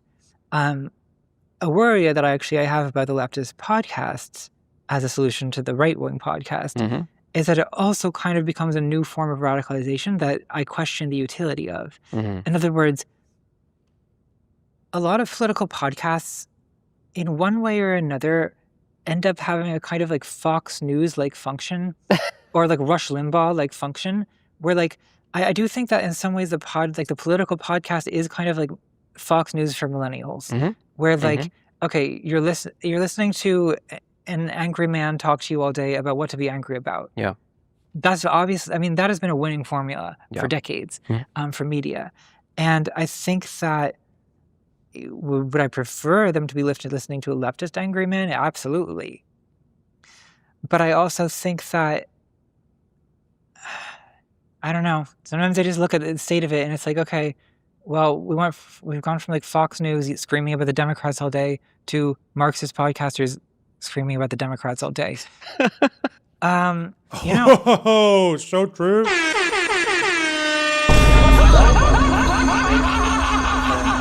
But I do wonder, I don't even know anymore, because I know what it's like to be online in this area as a creator. And I'm also probably fairly unique in the sense that I can take all of this fucking shit from radical people and not get swayed by them because I have an iron will and I'm really cool.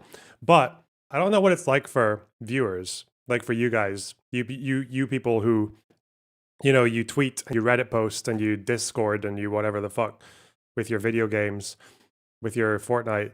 Like, is it difficult? Like, do you feel like it's difficult to? Is it hard to make friends online when you're not like a crazy person? When you're not a radical left or right person? You feel like is there a temptation A lot of to swing that way? shifted right-wing after being harassed on Twitter etc. in the 2010s. Also because of things like being told we can't use the word master/slave in code because it's non-inclusive. Not an excuse, but... Yeah, I don't know. Because if that kind of thing is radicalizing you, you're probably had a lot of fucked priors to begin with.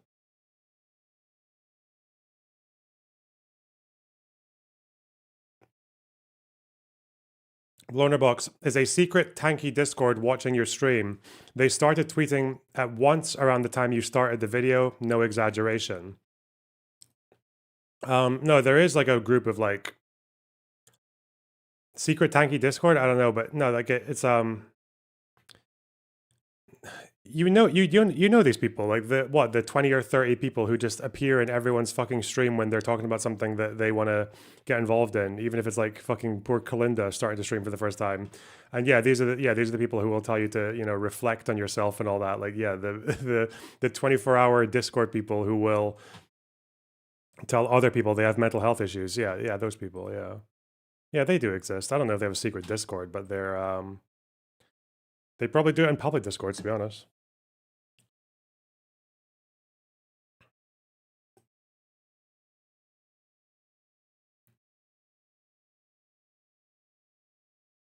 I know that I'm regarded as a Democratic shill in many of these spaces, and I'm certainly not beating that allegation at the moment. But like the reason that we view the right wing media as so damaging is that it causes people to vote for Donald Trump. Don't we want people to not to vote for more liberal candidates? Like to me, that's the goal. And I worry that the kind of left wing radicalization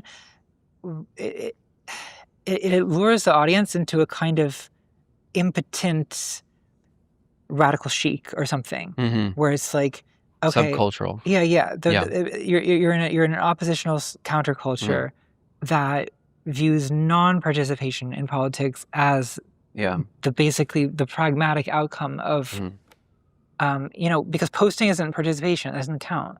Can I give an example here, just to kind of like codify what we're talking about? So the thing that I think was missed in the Joe Rogan analogy is that it's a mainstream podcast that's not about politics. That's why normal people like it, because they're talking about all sorts of stuff and it's, you know, fun or lighthearted.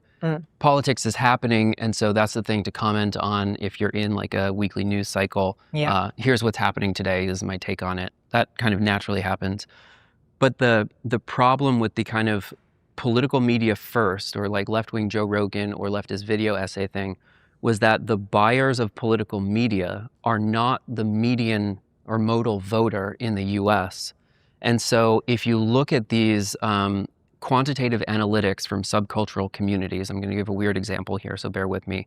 In the furry community, there's a staggering statistic that 70% of the people who participate in that subculture have purchased an original piece of art, meaning they have like spent their money to consume something from that subculture. How the fuck? If you're publishing, let's say like a Substack that's about tennis or whatever kind of mainstream thing, you could expect to monetize about 7% of your following. So if you look at the fringes or subcultural interests that are not mainstream, there's an order of magnitude increase in people's willingness to pay and contribute towards that.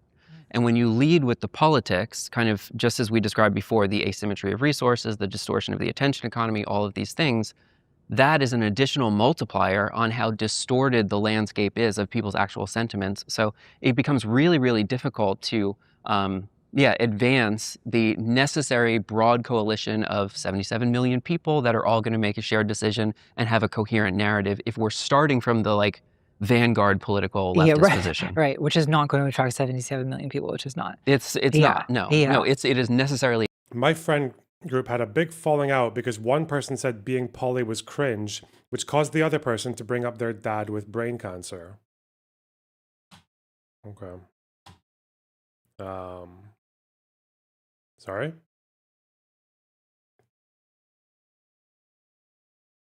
A vanguard. It is not the popular will. Right. Yeah, well, I do think that some of them, I mean, even in the video essay, peak left video essay era, like a lot of the people who were doing that most effectively helped build an audience in part also by talking about some other thing. Video games, movies. Yes. Right? Yes. And then... Sounds like they need some D-Rad. Yes, it does, in fact. Unless there's some kind of important stepping stone between those two events that you're not talking about. It does sound like some serious D-Rad is in order.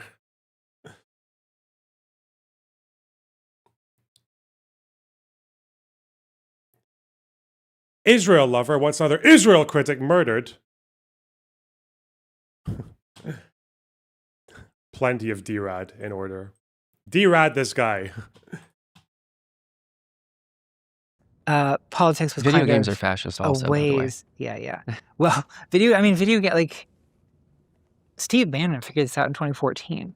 Like that way that, you know, he noticed that online gaming spaces were basically a huge resource of frustrated young men without much political direction. And he just saw that this was exploitable. And so that... And in particular, it was World of Warcraft where he observed that. Because World of Warcraft is basically a pretty shit game with a good social community. So, yeah, it did just gather around a lot of angry young men. And Steve Bannon was involved in a gold farming company in the 2000s. One that actually got accused of being quite scammy, and I think has since been closed. Yeah. But that was where Steve Bannon was like, whoa, there's some potential here. Wow, it was a great game, take that back. The more I play it, Arena is good because it's competitive and you have to be on your toes and you have to be creative on the spot and everything. But man, a lot of this fucking shit is just like, if I have to level another character to 60 in my life, I'm just like, what's the point? You know? Fuck that. I'll probably do it. Okay, something to do while I'm streaming, but... Oh shit, we're getting started. Fuck! Speaking of...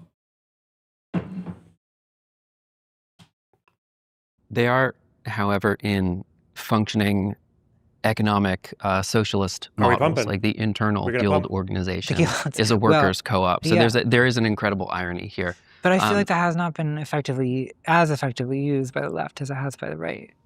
Yes. Before we get too sidetracked on this side quest of video games, I wanna refocus us on how do we make online discourse work. I think it's in the conspiracy video, but you talk about we need good conversations to do democracy. I'm paraphrasing here, but what are the kind of preconditions for this Habermasian public square? How do we have good conversations for deliberative democracy? Habermasian. It's harder than ever, is my feeling. Like I used to think this was possible.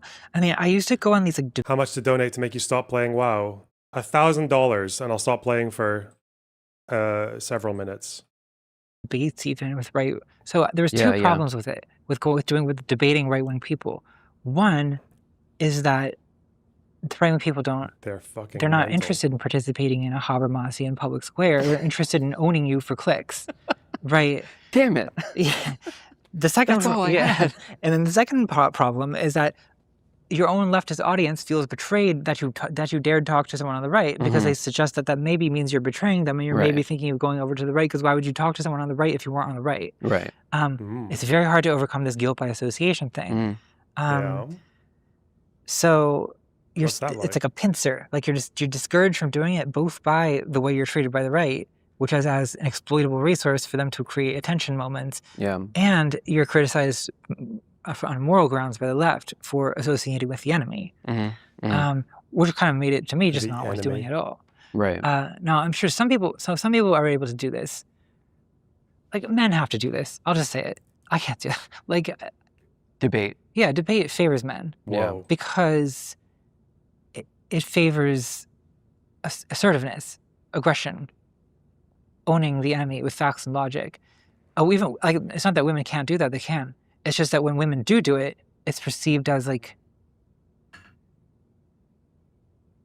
unfeminine aggression. Did you ever see that movie, Town Bloody Hall? No.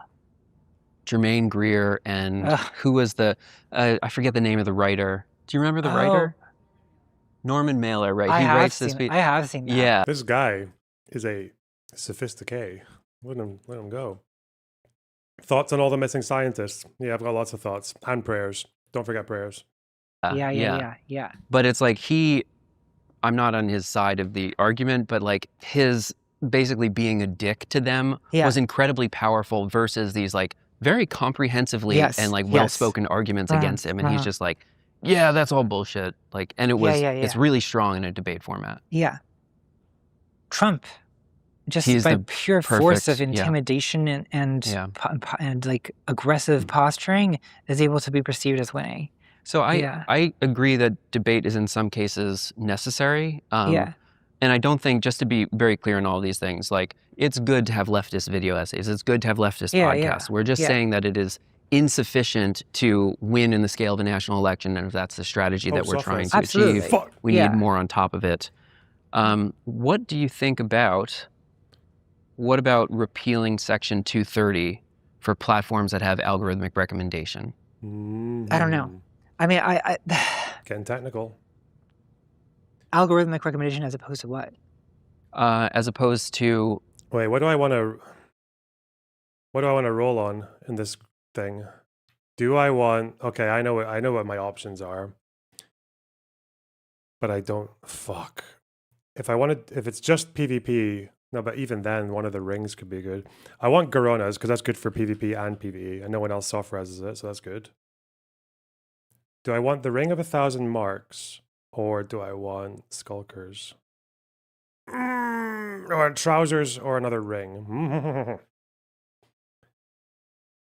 Probably the Trousers. Because I can use them too, because I've got 3 pieces here. Okay, yes, Skulkers it is.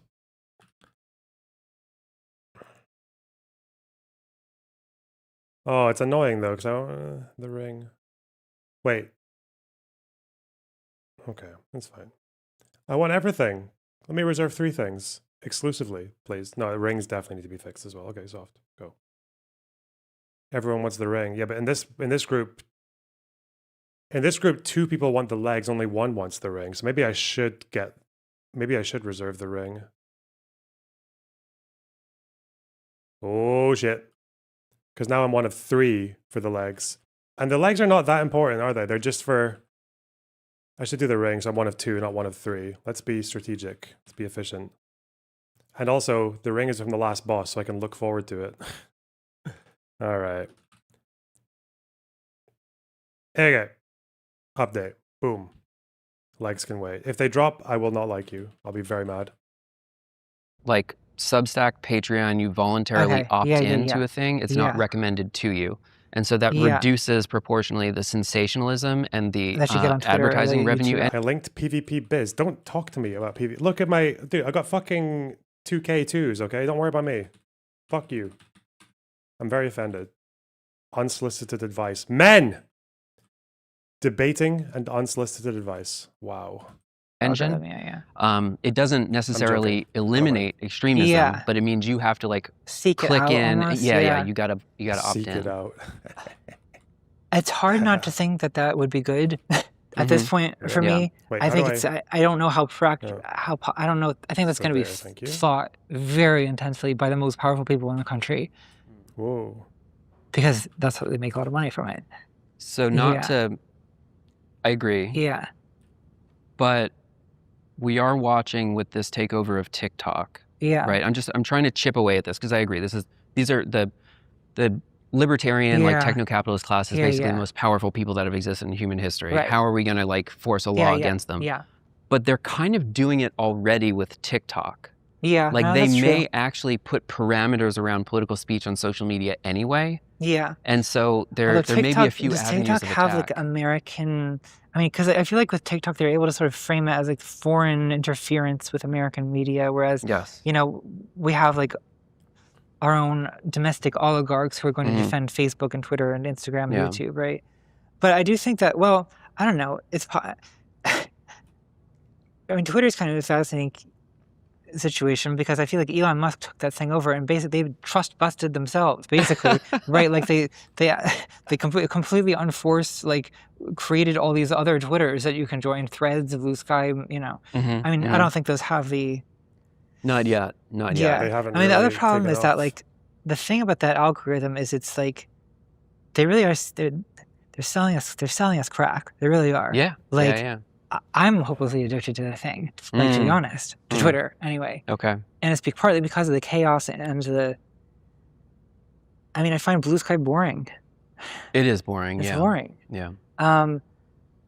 I also don't believe that if a platform is predominantly leaning in one political direction, that like we should just send all of the liberals and leftists over to blue sky. Like I think you actually need to have those voices in the right-wing dominated platform like Twitter. Fuck, I need to get my and I picked this up from Rokana, actually. I wasn't sure that this was an actual thing that people are going to move forward with, but it does seem like there's legislation around it. And I'm kind of, you know, I've put the now like 8 years of my adult life into this kind of research and material and the Gen Z social media interviews I did. I think that we need to get upstream of this process, and this is kind of the best thing that has come across my desk recently, because I think it is basically Brandolini's law. If we're trying to fight the right, what can we actually do in this space? It's clearly 90% dominated by them. We have to pull different levers. Yeah, well, the idea of like regulating, I mean, I think that some kind of increased regulation of social media probably would be massively beneficial if it were done by the right people. I guess I'm always somewhat anxious about anything that counts as feels like censorship, for fear of it. But I don't know. They're already doing censorship. Like that's the problem. Is they're already Like I mean, I wouldn't want this to happen under the Trump administration. No. But like advancing a proactive politics for the left, maybe that should be part of the 2028 platform. Right? No, maybe jobs guarantee and repeal 230 for platforms. The trick would be to find a way to sell this to the public in a way that doesn't seem they can't be so easily framed as like authoritarian leftist takeover of free speech. I got a suggestion. Yeah? You flip the trans thing. They're coming for your kids. The platforms. Yes. No, that's actually a good idea. That's a good idea. And focus on like, I don't know. Did you see that the lawsuit where this, what is it, this girl, I should know the details of this if I'm bringing it up on the podcast. She was like 16 years old and they're suing for anxiety and emotional damages, the big platforms. Yeah. And this is now setting a precedent where Rial's the producer of this show, but he was telling me there's now class action lawsuits opening up against the platforms. Well, that's a smart way to start. I mean, I think that I like your suggestion of doing it as some kind of think of the children thing in terms of, I don't know. It's quite funny. I just feel like it's going to end up you being like gravitate towards banning pornography, which like I'm not necessarily opposed to the idea that like pornography should maybe be slightly more ghettoized on something like Twitter, right? Where as opposed to just like, oh, there it is in your feed all the time. Right. And certainly when you have like a significant portion of the website's users are underage. But then when it comes to something like vaccine misinformation, I mean, this was tried during the pandemic, right? Yeah. Where like Facebook and YouTube all kind of attempted to like instate misinformation restrictions. And that was viewed by many people as tyrannical. I don't know. I don't really have a solution to this, honestly. So I'm asking you, I don't have a solution for it either, but it's something to explore. The last thing I want to touch on here for this topic of like counter messaging and so on and so forth. Is there some degree to which like BreadTube and Peter Kropotkin type politics from like 1892 was insufficient to scale to the crises of like 2020?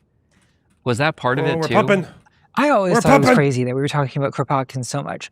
The term BreadTube, which derives from the conquest of bread. Well, well done. I don't know where that came from. I always thought it was weird that it was applied to me. Yeah. I don't talk about Kropotkin. Like, I'm not an anarchist. Like, I don't know. Yeah. But yeah, I do think that like I don't want to entirely disparage the activity of reading theory, but I do think that like a bit cringe. This kind of like priestly tendency of the left that it like that there's this. I like it. Okay. Well, it's interesting. Yeah, if you're an intellectual. But like I think that is 19th century social and political theory like really the thing that we need to assist everyone be literate in? Oh well. I don't think it should be. I mean, I think it's again useful for. I suppose you can call it a vanguard. I don't call myself a vanguard. That seems a little too self-congratulatory. Yeah, I mean, I don't think that I'm useless. I'm not trying to be overly self-disparaging when I say that video essays are not the solution to the media environment. But I also like recognize that there's like serious limitations to how we wouldn't be doing this if we thought it was useless. Right, I wouldn't be doing it if I thought it was useless. But it's also, like you say, insufficient. To watch part 2 of this episode, you can support the show on Patreon. Oh. I found the exact same thing, which is that like when you switch from academia to social media, you know, you get rid of one problem, which is the like hyper That boss died way too slow. This is not going to be good for. That's not logging material. Fuck. Specificity of the like. I mean, the reason the moment I dropped out of my PhD program was the moment when I was having to transfer from getting a master's degree, which I was doing as part Why of is the he PhD. advertising part 2 half an hour in when this interview is 3.5 hours long? There's no way that they spoke for 6 hours or 7 hours. No way. Huh. To like, okay, it's time to write a dissertation and choose a specialty. And it's like, do I want to spend the remainder of my 20s thinking about the same 3 paragraphs of Hegel? Like, no, I don't. I don't want to do that. That is like, you don't want to do that? Like a profound like waste. I know people who've been doing that time. for free. Yeah, right. Some people will. So it seemed to, I mean, because like what I liked about philosophy, like as an undergrad, is like how it's this like sweeping tour from like Plato to like. Was Vosh ever considered part of BreadTube? Yes. Yeah, kind of, yeah. Well, he was friendly with ContraPoints, wasn't he? It was always a fairly nebulous term, but like people like, he was all, but more the debate bros, but he was definitely like debate bro BreadTube, I guess you could say. I remember FD Signifier, like when those people came in, when like the more, I guess like the more radical, like more hardline retard leftists came in, they would be kind of like derogatory of BreadTube for their liberal tendencies. And Vosh was one of the people who got thrown into that. He was thrown into like too liberal, like too BreadTube, which is so stupid. Noah Samson did that as well. And these guys were much more like your stupid fucking third worldist, much more Democrat bashing, much more. But it seems like they kind of, I guess they won that argument for against the BreadTubers, because now if the BreadTubers like ContraPoints or whatever, either they get whatever you call it, they get excised, or they just get silenced or scared of speaking out. Like H Bomber guy just doesn't talk about that much stuff anymore with the that would anger the tanky side, or like Sean not saying anything about Ukraine because I think he knew full well how fucking divided his audience would be on that issue.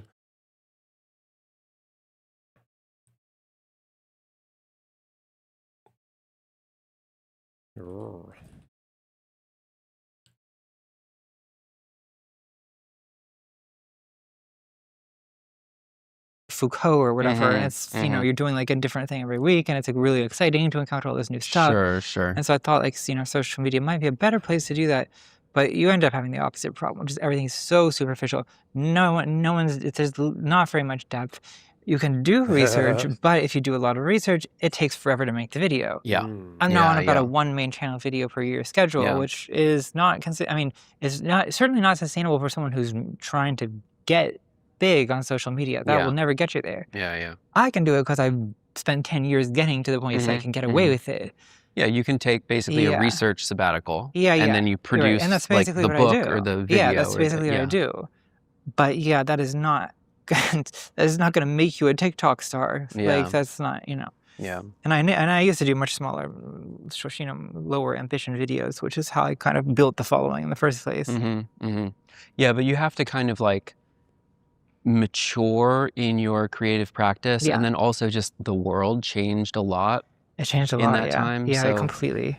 Yeah, I had this like, we've got so in addition to the podcast, I run a arts nonprofit, and we have an educational wing for that. Oh, I bet you do. And Tommy, who runs the courses over there, was saying that, you know, this whole syllabus, like all this material, is kind of like around the Mark Fisher slow cancellation of the future, like capitalist realism, and like that, like we're in the new world now. Like Trump broke neoliberalism. Like we actually know what comes after, and it's like something it's worse. It's multipolar, it's imperial, whatever, mercantilism.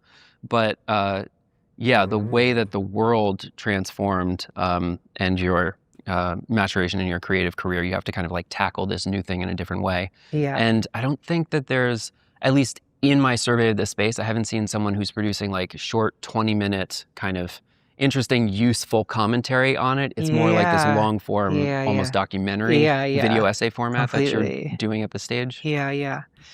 Well, no, that's really true. I think a lot of the way that I feel like my content has changed over the last 6 years in particular has to do with, well, I used to have a very like progressive like idea of the arc of history, like, and I think that's the product of, you know, the first election I voted in was 2008.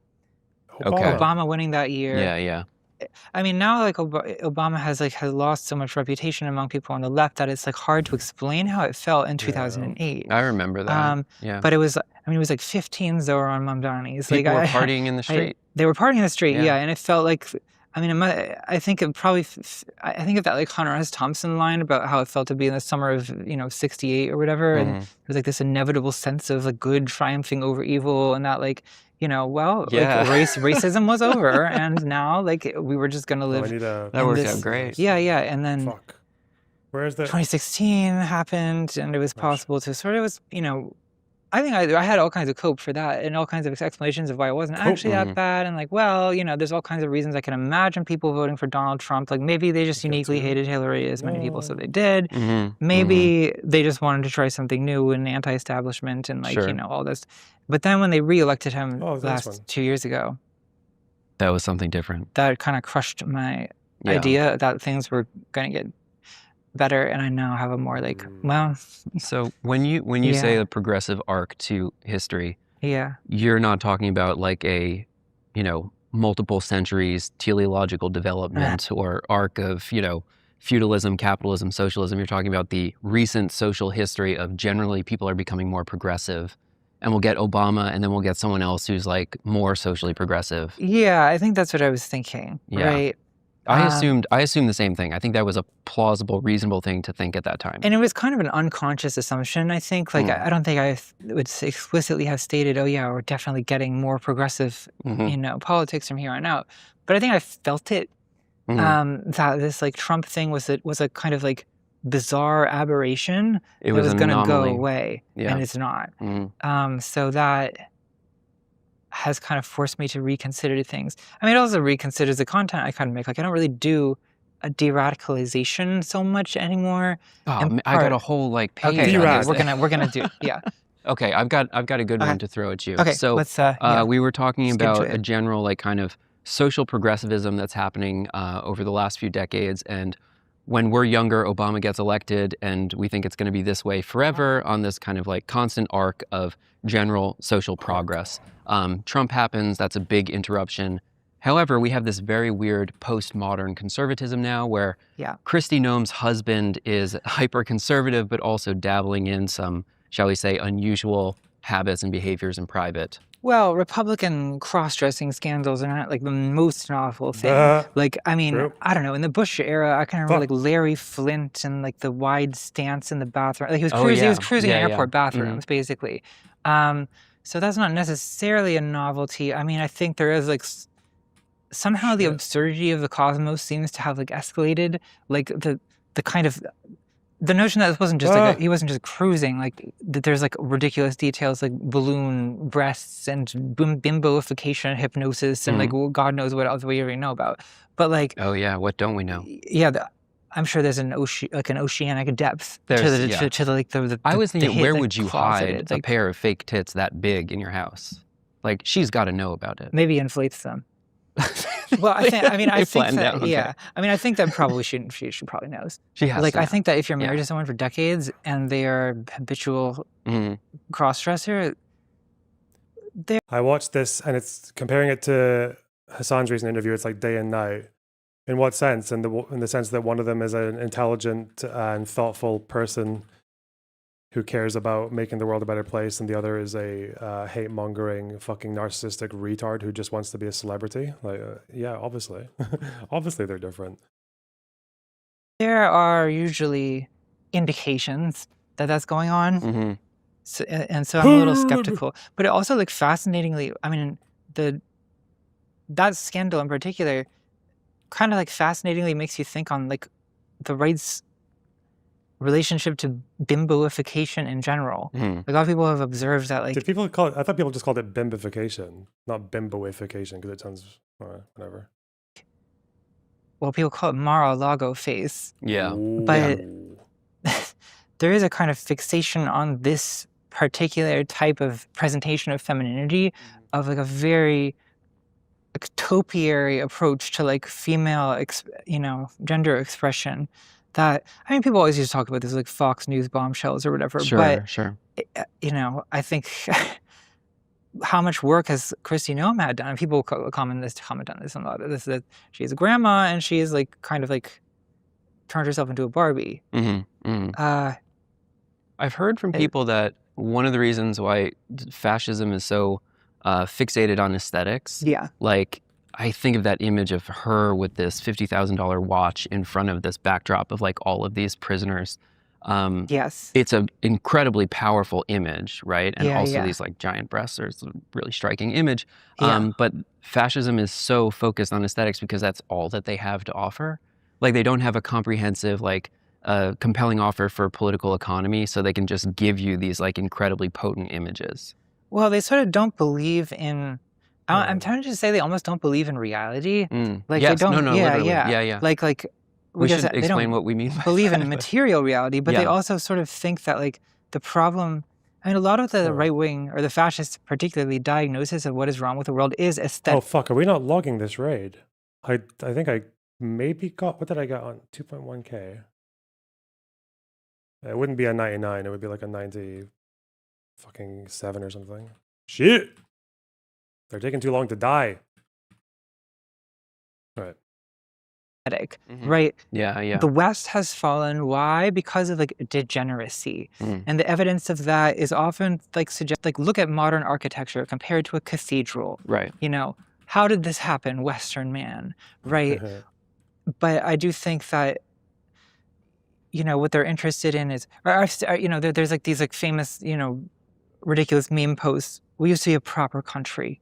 Like, and the image attached to that caption is a 7-Eleven ad from the 1970s. So it's like, really? Yeah. It's like Wow. we used to be like, look at this advertising image from 3 decades ago. Yeah. Wouldn't it be better if we were still like that? And it is very like, again, this is not like, we're not talking, they're not giving us data about like wages or about inequality or about We used to be a proper country. Right. Wages and productivity were aligned. Right. But like, well, I don't know. But you sometimes see like people point to like, oh, before 1971, like, you know, there inflation has increased so much and wages have not kept up. Yeah. Like that's like a data point that sort of corresponds to something that is involved in reality, whereas pointing to advertising from the past and being like, oh, that the way she said that sounds like she doesn't actually fully buy into that graph.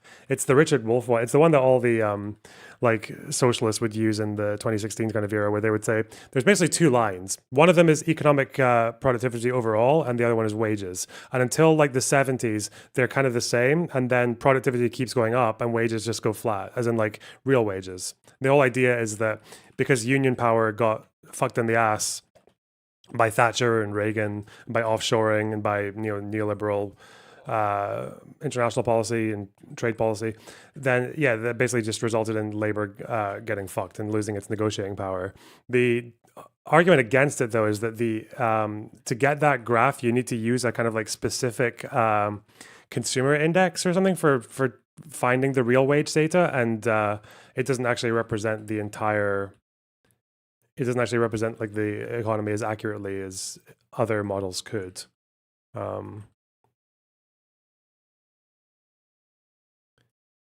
And also just like the other inherent issue in capitalism, which even a Marxist wouldn't disagree with, which would be that unions can only bargain for so much wage increase before you start hitting a business's willingness to invest. And if they're not going to invest, then less people are going to get hired, unemployment's going to go up, people are going to want work, so they're going to accept lower wages, and it just like naturally pushes itself down again. It's like a cycle. But what are the other models? It's just different consumer indexes for real wages across the average real wage of a country. And I think there are different ones that might include more workers, I guess, and a more accurate set of products. Like they adapt to the fact that like what used to be like what would consider like the average weekly consumption is obviously different now compared to what it was in the 70s, right? It's sad how commercialized Coca-Cola has become. Yeah. Like, what are you talking about? Like, it's just like a fantasy, like that they're engaged in, right? That like an ad agency dreamed up on Madison Avenue that these people like posit as their vision of the utopian future. I mean, and the idea that fascism as the aestheticization of politics, I mean, isn't that like Benjamin or someone? Like people like communists have been saying this since like the 30s. Speaking of taste, okay, I'll throw you a few. Go. We'll clear the trash mobs here. Let's The talk trash about your mobs. recent video. Gamer. Speaking of like, bad so taste, you recently watched all refined. 10 Saw videos Many times. and spent Many several times. hours Yeah. writing about it, thinking about it. Why did you choose Saw? Well, I was procrastinating a few years ago on another video, and I procrastinated by watching the Saw movies, and it struck me as like really. I was like, there's ideas here that I have not really seen, like been given like the philosophical escalation treatment, and On my I exposure think it right was now, that shit. combined with the fact that this movie Terrible had team once player. traumatized me, that I think interested me. Right. Is that. Well, it's a very Freudian idea that like there's something kind of sadistic or say inherently sadomasochistic about like morality itself, about the psychology of morality, right? Are you a triple lock fan? What, like the pensions? Like the state pension? Is that what you mean by triple lock? In the UK? I mean, I don't actually know enough about it to take a strong stance either way, but politically, like electorally, you kind of have no choice, right? Because old people vote, and young people really, really don't. So if you oppose it, then get more young people to vote. I mean, it's something that really gets neglected in philosophical ethics, where I guess this is kind of my beef with philosophy in general, is that philosophical ethics tries to rationalize ethics, morality, and turn it into, like in like the Kantian tradition, you turn it into reason, or to derive all of ethics from laws of reason. Right. And I think this is like very clever, it's very smart, it's very impressive. I could not have come up with it, but I also think it's completely wrong. Like, or at least it's completely alien from the way actual ethical thinking happens in situations that matter. Okay. Right. Okay. Like, I don't think that I mean, the categorical imperative, Kant's like ethical maxim, a fancy, sort of a fancy golden rule for those who don't study Kant. Like, this is a game. It's like a game that's being played by this German intellectual who's never left his hometown in the 18th century. That's not how ethical reasoning works. Like, I think what I think is much more close to Freud based on my. I see what you're saying now, that like the contrast between this and three fucking.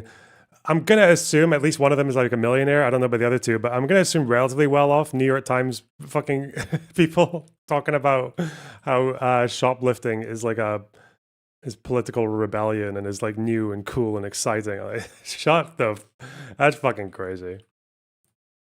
Observation of the way people actually engage with ethical questions. It's about, well, it's emotional, right? I mean, and there's philosophers who've suggested that ethics is derived from emotions. It's called emotivism, and it's like a lot of like British empiricists said that, for example.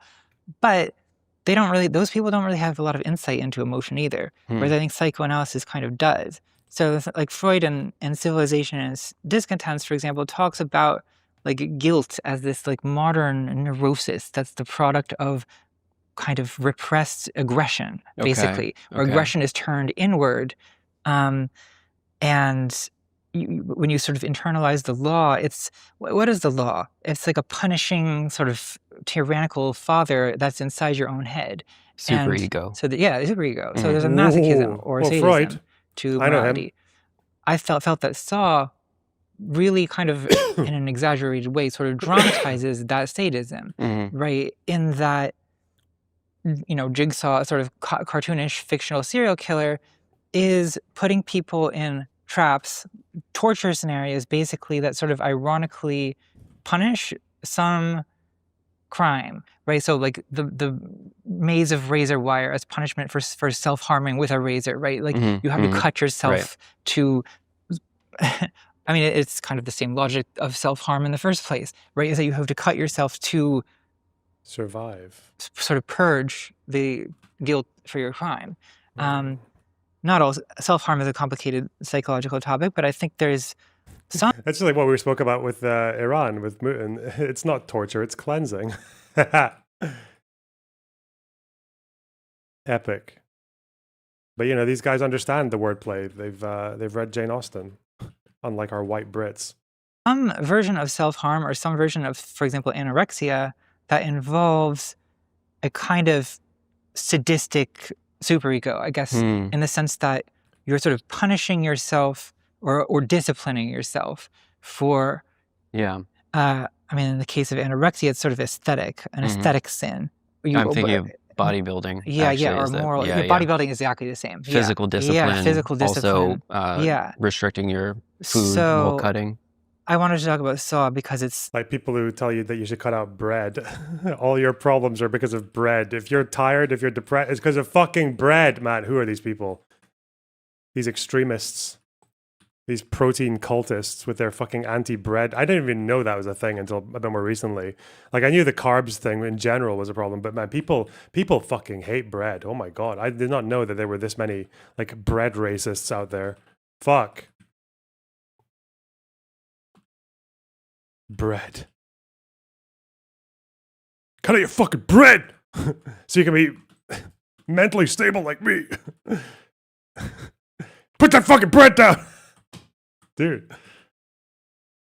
I see it as sort of like a parody of this entire way of thinking, but a parody that has the ability to sort of like illuminate like what's actually going on in moral psychology a lot of the time. And it sort of notices the aggression and sadism that I think sort of underlies a lot of moral judgment.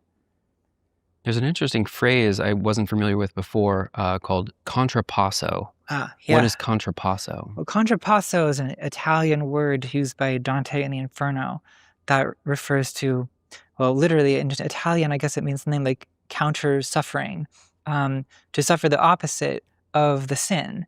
Some people claim that American bread is bad, but European is fine. There is something to be said for the fact that if you go to Europe, like mainland Europe, the bread is so much better than it is in the UK. I have no fucking idea why. I don't understand why. How difficult is it to make a baguette, right? But why when I go to France is it like a billion times better? Don't know. I think it's maybe because of all the preservatives that we put in, but yeah, fuck. So I guess it's first introduced by a character who is a politician who has divided a family, divided a son against his father, and his punishment in hell is to carry his own severed head around. So he sort of metaphorically has decapitated a family, and the punishment is literal decapitation. Yeah. So there's a kind of symmetry between crime and punishment, Wow. and a lot of saw traps are like this. And I think it also speaks to something about feelings about justice, right? That a crime, I mean, we often feel a crime should be sort of punished in proportion to the harm caused to victims. Right. Or we feel that in some way the punishment should, if not be proportionate, to sort of resemble the crime. And it's called poetic justice for this reason, right? There's a rhyming quality to the relation between crime and punishment. Well, death penalty for committing murder, Yeah, the death for penalty example. for committing murder, right. Yeah. And I think a lot of Eye people for do an have a eye. kind of profound sense of it's can sort join of this conversation. unjust if someone is a serial killer, for example, and then they merely get life in prison, right? It's like, well, the debt incurred by the crime has not been repaid because you cannot pay for with jail time for, I mean, I would argue that like incarceration is fairly cruel. It's a punishment already. Yeah. And so there's Oh, kind of like a wait. fake. This weapon, is that good? 15 agility. It's hit for attack power and agility. No, it's not important. Whatever. Humanitarian element, I think, to like life incarceration. Oh my God, it looks amazing though. Look at the size of this fucking gun, man. Look at it. It's all black and shit. What's my one look like? Trash. I look like Elmer Fudd. What the fuck is this weapon? But it does have better stats. I guess if you're already hit stacked, maybe. If you're already, how much do I have? 308. It'd be kind of fine. All right. Yeah.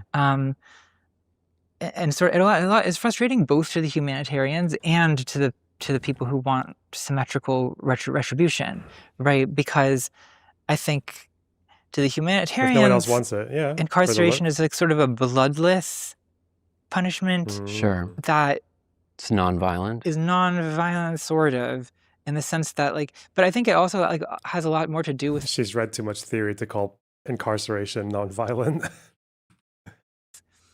I mean, you can look at the way that Americans administer the death penalty, where the same kind of priorities, the priority is not really reducing pain, because the way that lethal injection is done is very painful a lot of the time.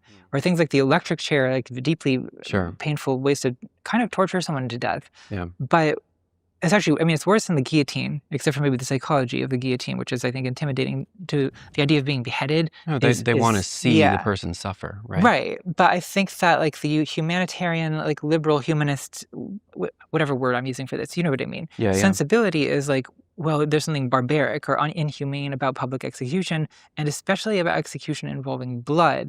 And the anxiety, I think, seems to really center around the guilt of the executioner or the people witnessing the execution or the judge. It's not necessarily about being humane towards the victim. But I also think that at the same time, it frustrates the more like draconian wish for proportionate retribution. Yeah. I want to touch on this topic of law as the foundation of society and these kind of like early liberal thinkers. But a few particular examples that jumped out to me. I believe it's Saw 6. There's you'll know this better than I do, but the did he watch all the Saw episodes to prepare for this? What? Or did he get that from our video? That would be really hats off. If I'm going to interview ContraPoints, I need to watch all 10 of Saw films. I've seen the first one enough times, but didn't really care for the others. Has to choose between who lives and who dies. And that was, I don't know how many more years before Luigi, but like there's a kind of clear allegory for what is going on now. Well, I guess I'm a little off the topic of law, but to dwell on the Luigi point, like I think that oh no, the popularity of Luigi. Well, when you consider how much social murder this man had committed, okay, bro, is an expression of a kind of popular frustration with the law. Although, I mean, in this case, the law is not going to punish a health insurance CEO, right? So I think there's a wish for someone else to do it. It even rewards them by making a lot of money. For sure, yeah. So there's a sense of like that injustice that sort of lingers. The really sad thing is that, like, as much as I have no love for the American healthcare system, it is a strange thing to think like the thing that irks me is to know that people who are saying this healthcare CEO fucked around and found out, like, actually just celebrated it, let alone tried to say it's understandable or tried to intellectualize it. None of them would be able to tell you exactly what this guy did. That's like the worst thing about it. You know, like what's the actual procedure here? How does this action, what action did he take that like you can put to 3 or 4 degrees of separation away from someone just getting unnecessarily killed?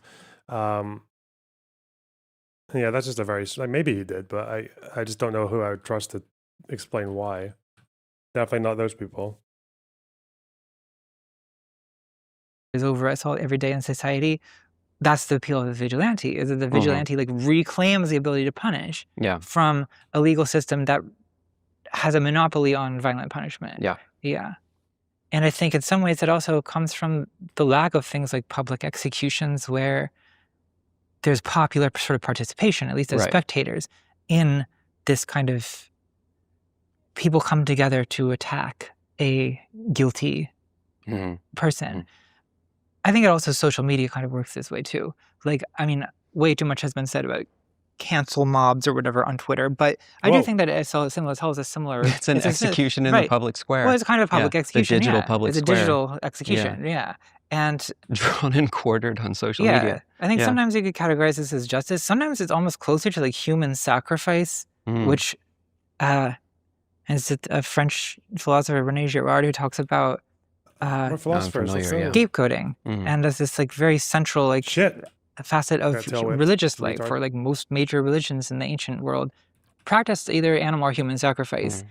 And then over time that has kind of declined, in part as religion internalizes that type of aggression, right? So in Christianity, Jesus is a human sacrifice. He is. It's not, you know, an ongoing sacrifice of living people, but that's supposed to be a kind of substitute sacrifice. Oh, we reenact it every week. We reenact it every week, yeah. And that sort of, all our sins or all the kind of maybe aggression we feel towards other people gets displaced onto the sacrificial lamb. Yeah. And that theoretically would sort of reduce the need for, well, it's supposed to do what human sacrifice used to do, which is increase social cohesion by displacing intra-community aggression and rivalry onto a scapegoat, right? Is there also a part of it where it's like the demonstration of the society's values? Like, why did they do like executions in the public square, for example, is because it had to be made visible to a bunch of people? Yeah, for sure. Like, it's it is, I think, a clarification of a moral order. Ritual usually is some form of that, right? And I think public execution is a version of that. I mean, I also think with public execution, in the case of like a monarch, I mean, like Foucault has a thing about this, how like, you know, the extremely disproportionate or asymmetrical execution of, you know, a regicide, for example, in part is disproportionate in terms of like, you know, the guy tries to stab the king and he's like drawn and quartered and his like body parts are burnt and hung up on the rafters or whatever. Like that's a demonstration of the almost sort of like godlike power of the king to like the showcasing his power is by how disproportionate the retaliation is. Your scapegoating narrative, that was from the conspiracy video, is that correct? Yeah. You take these interesting like tangents where you're doing a long form video essay and then you'll spend like 20 minutes on a certain topic that's kind of a side quest. Links back in an interesting way. In the most recent video about Saw, there's a segment about Quentin Tarantino, everyone's favorite director. And I think you say something like, I'm paraphrasing here, but victimhood narratives allow us to enjoy violence. And so looking at his films like Django Unchained or what was Inglourious Basterds, the Nazi movie. Is there anything in the news right now that made you think of this theme or specific political positions Quentin Tarantino may have taken recently? Well, yes. I mean, I think that I could point to a lot of different things, but I think that, I mean, my first experience with this growing up very vividly was 9/11, where, let's ignore what caused 9/11 for a moment. I mean, we can come back to that. But I think for a lot of Americans, 9/11 was experienced as this like horrifying, humiliating trauma that like cried out for revenge. And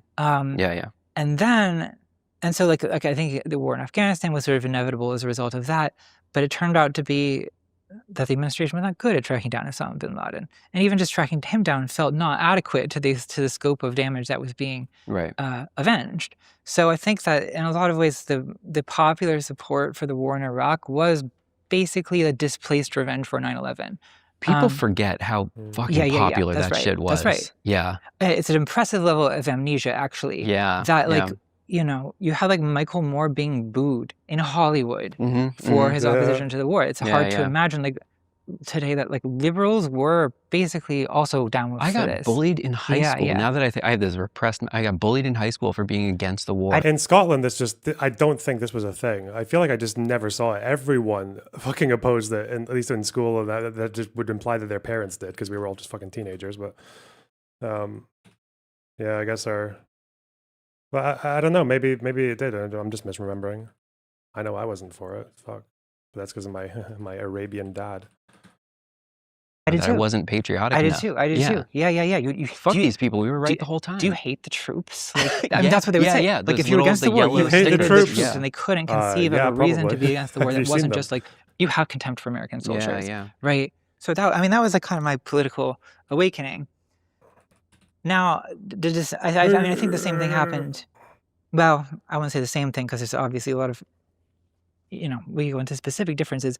But I saw a similar dynamic after October 7th when, at least in the initial stages, it seemed like fairly transparent that Israel was out for blood. I mean, it was immediately obvious. Disproportionate punishment. Just from the tone that Netanyahu, for example, adopted. Shamelessly on social media. I mean, I think that his tone was like, I don't know if I can think of a better word than genocidal. The week after October 7th, I think anyone who was like analyzed his rhetoric could see what was coming at that point. Definitely. I think I actually don't know the details of Tarantino's positions on this, but I think he's I'm thinking of, I think he more or posted from a bomb less- shelter in Tel Aviv. Yeah, he's more or less a supporter of. Was a huge supporter. Of the ethnic cleansing in Gaza. And he, I mean, in your, I'm kind of summarizing what you say in the video, but there's. Okay, am I being a retard here? No, I'm not. I just, when she's saying ethnic cleansing in Gaza, maybe it was Soypill. Did Soypill say something in that conversation? Not to rag on him or anything, like just if you. It sounded like he was under the impression that like a lot of people had been like booted out of Gaza by Israel. As in like they're in Egypt or, I don't know, swimming around in the Mediterranean or some shit. When they say ethnic cleansing, are they talking about the fact that people were displaced within Gaza, or do they actually believe that like 250,000, 500,000 plus or whatever people are actually just no longer in Gaza anymore because they're in a different country? I don't understand what they mean by that. Because if you're going to call the internal displacements ethnic cleansing, well then it's like, okay, if Hamas targets are in civilian areas, should they just not tell people to leave? Like, that's a decision one could take.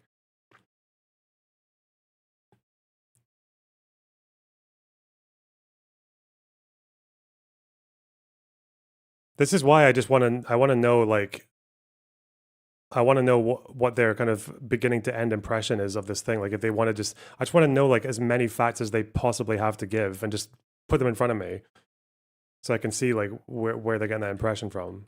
And that's why this is why also like these words are just so useless, because I don't know what she's referring to there. It could be a million things. It could be referring to real things. It could be referring to the internal displacement, but I just don't know. There's this kind of progression in his own work where towards the end of it, he realizes that you can use this victimhood narrative to just enjoy the violence that, if you look at his early stuff, he was just enjoying that anyway. Yeah. And it seems like a kind of perfect fit for his real world politics right now. The kind of moral idea of what constitutes. How many Gazans were allowed into Egypt? I believe that after October 7th, about 100,000 people, give or take, bought their way out of Egypt. As in Egypt charged them like extortionate rates to leave the strip through the Rafah crossing. But even they stopped that. They stopped allowing people at a certain point. And Israel took control of the other side of the border as well. I don't even know if Egypt wants to open up Rafah to let more people in. I don't think they do. Not that I've seen. I don't think I've seen anyone ask for that in Egypt.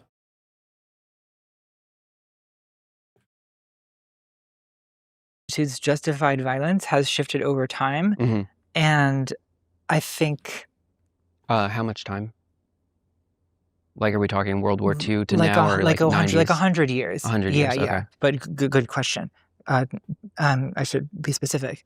Well, I think that, like, I mean, part of my family got ethnically cleansed after World War II, brackets German. I thought it means getting removed from an area, a country, without being allowed back. I mean, that is what it means. But then I don't know if they mean, like, the ethnic cleansing of Eastern Gaza to Western Gaza. Is that what they're referring to?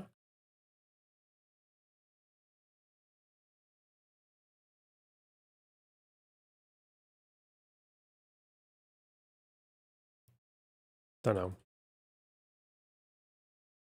You see people on the left do this, of course, but you also see Israel doing this, right? It's their sense of victimhood that warrants the violence, that makes the violence justified, right?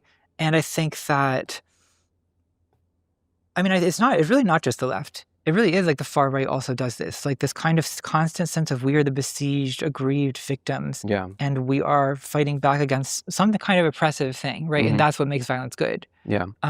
I think it seems to have taken Tarantino a while as a filmmaker to figure out how to use that to produce like violence as pleasure, right? The pleasure of violence in his movies, which is always has been his main interest. But I guess in the video I talk about his earliest. I think his earliest film as a director, Reservoir Dogs, which is about criminality, and criminal violence. With Soypil on Israel/Palestine. Don't agree on everything, but the vast majority of your points are really good. Whoa! Thanks for the $19.99. I really appreciate it. Glad you liked the Kovo, shall we say? Yes, yes, the Kovo. Yeah. And that violence is also kind of presented as fun, but in a more ambivalent way, right? Where the famous scene where with Mr. Blanche torturing a cop, there's something fun about it in the way there's something fun about the portrayal of sexual violence in A Clockwork Orange, right? It's like this amplified sort of musical, ecstatic, joyous, like, sadism. Yeah. And that's really uncomfortable, I think, for most viewers to watch. It's uncomfortable for me to watch. Definitely. Because Yeah. I don't want to feel good about criminal sadism. But then I also feel that the kind of feel-good violence of a revenge movie, or the feel-good violence of a kind of social justice revenge movie, which is what I take Django Unchained and Inglourious Basterds to be. I mean, I think it shows that like this is what it takes to make people feel that violence is justified, or to celebrate violence.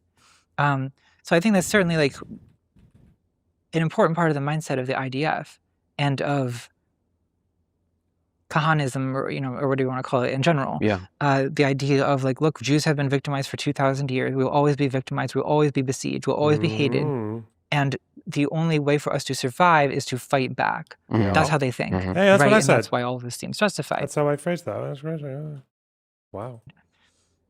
Now I have this other worry, and this is where I've caused myself to become an arch villain of the online left recently, is I also worry that there'll be a backlash to that as well.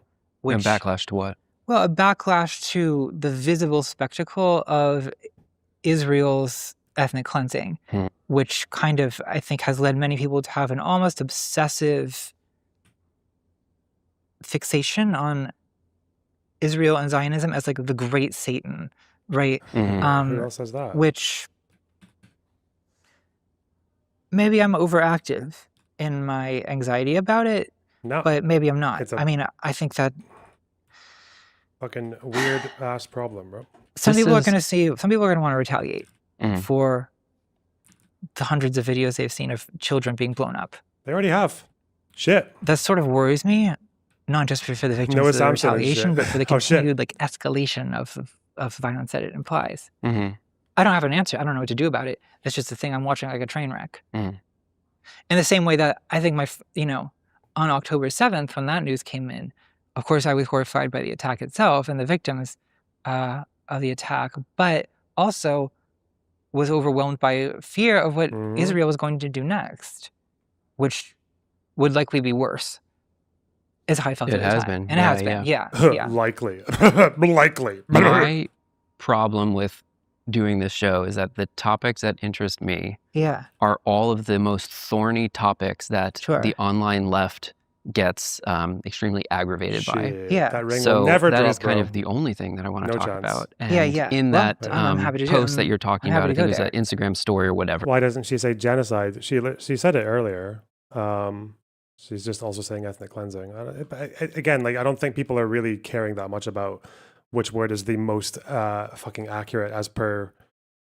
Ethnic cleansing is not even in international law. It's the act would come under like a different category under, I think, like crimes against humanity, but there is no like that term doesn't exist in international law as far as I know. Maybe it exists in case law, but like it's referenced, but it's not like you've committed the crime of ethnic cleansing. I don't think that exists.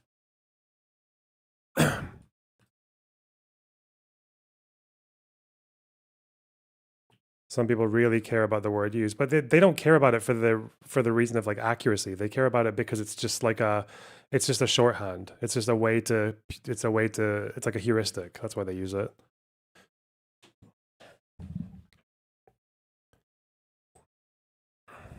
Even then, apparently calling it genocide is not enough because plenty of people who call it genocide get basically they get treated in the exact same way I do. His ContraPoints calls it a genocide, and she gets put into the exact same box that I am in, and she gets treated in the exact same way.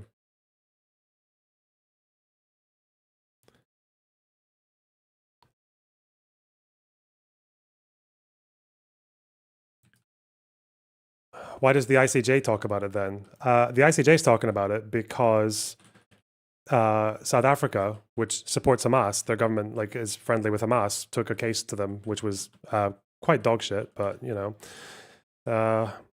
takes a long time to litigate these things.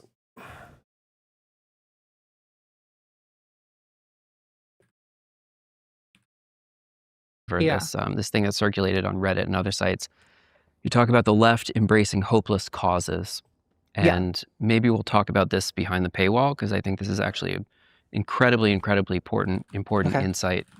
But if you are engaged in politics to assume a moral high ground, but not to win material victories in the world, you intentionally choose topics by which you have no lever of power to change their outcome. And that has made it, if you put together the psychological profile of the online leftist, this is kind of the perfect trap for them because there's no lever they can pull in American politics. What is happening with that case? I think there was a recent development, actually. But I don't remember. Something got pushed back for what they said were evidentiary issues.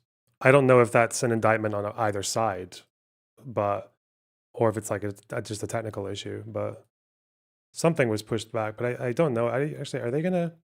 Myanmar, Gambia, they had their hearings on the merits not long ago. Let me have a look, actually. ICJ case, progress, Israel.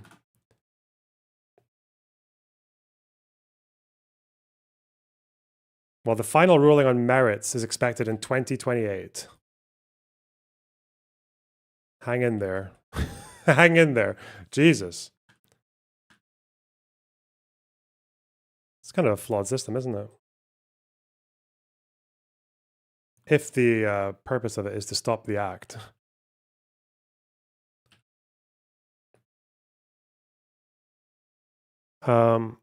The deadline, so right now, South Africa filed their evidence.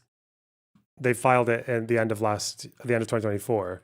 Oh no, wait, Israel, and Israel's counter evidence was submitted January, so 3 months ago. So Israel's, I think it was something like 5,000 pages or maybe more. But yeah, so basically they both submitted evidence. That's where we are now.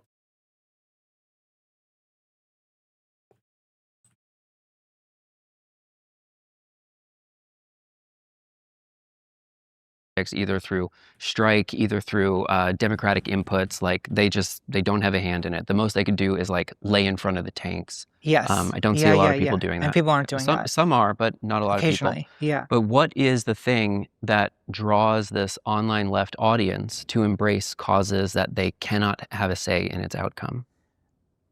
I spent a lot of time thinking about exactly that question. Because I think... There's a better story, I think. I think a lot of things go into it. I think one is a kind of... And probably because their material conditions are covered. Like these people are generally, they're university educated, they're middle class, they're well off. Like these people they're fine generally. So why would they give a fuck about, domestic issues? At least not as much. And because you can't fail, I suppose. People's identity becomes oppositional. Like when you identify yourself as a radical, you think of yourself as anti-establishment. That is who you are. That is the basis of all of your moral principles. Which sort of also implies that you don't want to be the establishment, or you don't want to even be associated with the establishment. So one thing I get very frustrated with people self-styled radicals is that even when the left does have victories, the victory is then immediately spun into some kind of disappointment. They don't actually want to be in power. They don't want to be in power. They want so to like endlessly you've seen it also already with like we saw it with AOC and with Bernie Sanders, where like I feel like those people were the sort of champions of the left 8 years ago, and now like oh my god, like I saw like when your wonderful mayor Zoran Mamdani got elected, like he posted some picture of him with Bernie Sanders and AOC, and immediately like the faction of the online left that I'm discussing here, the reaction was like, wow, like I can't believe Zayoran Mamdani would associate with these like genocidal Zionists. Wow. Genociders, you mean? And it's like, well, what did you expect him to do as an elected politician? Have Not no ever talk allies? to any other politician? Yeah. Like that's not how this works. I mean, in some ways, like what they're horrified by is participation in politics itself. Yeah. Because that means a kind of compromise of their virtue ethics. Mm. And I find it so preposterous because a lot of these people also are claiming to be Marxists. Mm. But like, so you would think Marxism is like based on some kind of understanding of like, you know, material conditions, but they're virtue ethicists. They're virtue ethicists slurping as Marxists. They're not materialists by any stretch of the Yeah, imagination. and it's very frustrating. Yeah, if they, not to harp on this, but like if they ever got into the position of power, it would mean the death of that subcultural identity, which is actually their primary drive. Yeah. So it's a kind of political like hipsterism in the sense of like you like the band until it's popular, and then you can't like it anymore because the popularity of it is incompatible with your self-image as someone who is on outside of the mainstream, right? I was thinking about this yesterday. Was this a thing in America? It must have been in the 2010s, where you would go to these bars that had live music, and it was either a woman with a ukulele, or it was a guy with a fucking loop pedal and an acoustic, like playing it really obnoxiously. It was always loop pedal wankers and ukuleles. What? That went out of that really died hard, didn't it? Those two things. I don't see that shit anywhere anymore.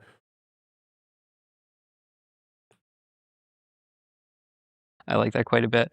On the topic of the left-wing mindset, there is quite a discussion in the Saw movie, or in your video essay on the Saw movies, about a right-wing mindset that uses violence as retribution. What is the connection between this right-wing mindset and visible violence as retribution? Well, I see the right-wing mindset, and my influence here is a cognitive linguist, George Lakoff, who wrote this book called Moral Politics. Oh my God, he argues that basically this guy the said this. understanding Wow. of the family and the role of parents is the microcosm of how people view politics as a macrocosm. Yeah. In other words, that how a family authority structure works is the basis for how people with different values see politics. So this book's from the 90s, but I think it still works Is remarkably it like the father well is to me. disciplinarian? Yeah, so the right-wing politics, as he calls it, strict father morality, and it's the idea is of a disciplinarian father. home? It's like daddy's coming home, and he's eating his belt off. Right, and that is, the way that people talk about Trump on the right is like, okay, we're gonna pump. You don't have to be this guy. Freud to notice that because they just say derad this they call him man. daddy. Yeah, they post memes about They it. post memes about it, and I think that he refers to the liberal value system as nurturant parent morality. So the idea is that like the role of a parent or of a government is to nurture, to be compassionate, to provide, to the social democratic welfare state. Social democratic welfare state. Well, the social democratic welfare state is mommy politics. The nanny state. It's the nanny state, the mommy state in a way, right? The mommy state. And like Lakoff, he wants to insist that, of course, like men can be the nurturer as well. But I think it retains its gendered coding, right? And I think a lot of the way that you see people respond very differently to the Democratic Party as opposed to the Republican Party has to do with the way that know if we pumped the as hard Republican as we Party could is have, kind man. of Shit. their daddy. And so the expectations of how they're how they're supposed to act are sort of daddy expectations. Again, we're assuming a somewhat traditional conservative family model. Yeah. So I think that like when Trump does authoritarian things or like cruel things or disciplinarian things, no one's surprised. Many people aren't even offended because it's sort of like, well, that's what he's supposed to do. But I think the sort of moral bar is much higher for liberal. I wonder if it makes more sense to do your blade flurry like before the fight even starts because he dies so quickly. I don't know. We'll figure it out. Because liberals are supposed to be mommy. And if mommy is not taking care of me, she's failing. Do you? What's your thought on this book? Do you agree with his thesis? I think it's for them. I think for the most part, I do agree with it. Okay. Yeah, I mean, there's like certain details I think I would question, like this I think feels out of date to me. There's a period where he analyzes the like Bill Clinton Monica Lewinsky scandal, and he suggests that like the Republican like horror with which they regard this has to do with sexual morality being tightly controlled under daddy politics, where I'm not sure that's true because of the way that Donald Trump's like sexual libertinism is completely disregarded on the right. Right. And so I think there's actually something like the divine right of kings at play almost, where like Trump is so high a daddy that like the law does not apply to him. That's right. Yep. And in fact, it is partly his ability to transgress the law that gives him his power. Yes. Right. Yeah. Is that he makes a law, but he does not follow the law. That's real power. Yeah, that's real power. I mean, it's like incest among the pharaohs or whatever, right? Like, the morality and the law does not apply to you. Doesn't apply You're to above it. him. Might makes right. The most expedient way. Right. Let me ask you though, so this framing of like the father as retribution, the punishing disciplinarian father. That's the kind of masculine interpretation of politics, and then the nurturing mother, which is the social democratic welfare state.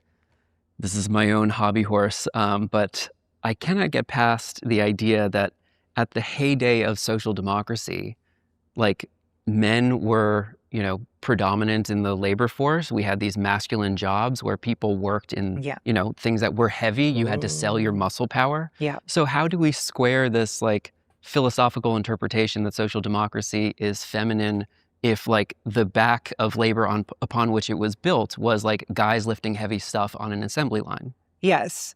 Well, I think that it has to do with because I think that the nurturant parent politics is not inherently feminine in and of itself. It specifically has to do with the role of the state, which is sort of feminine.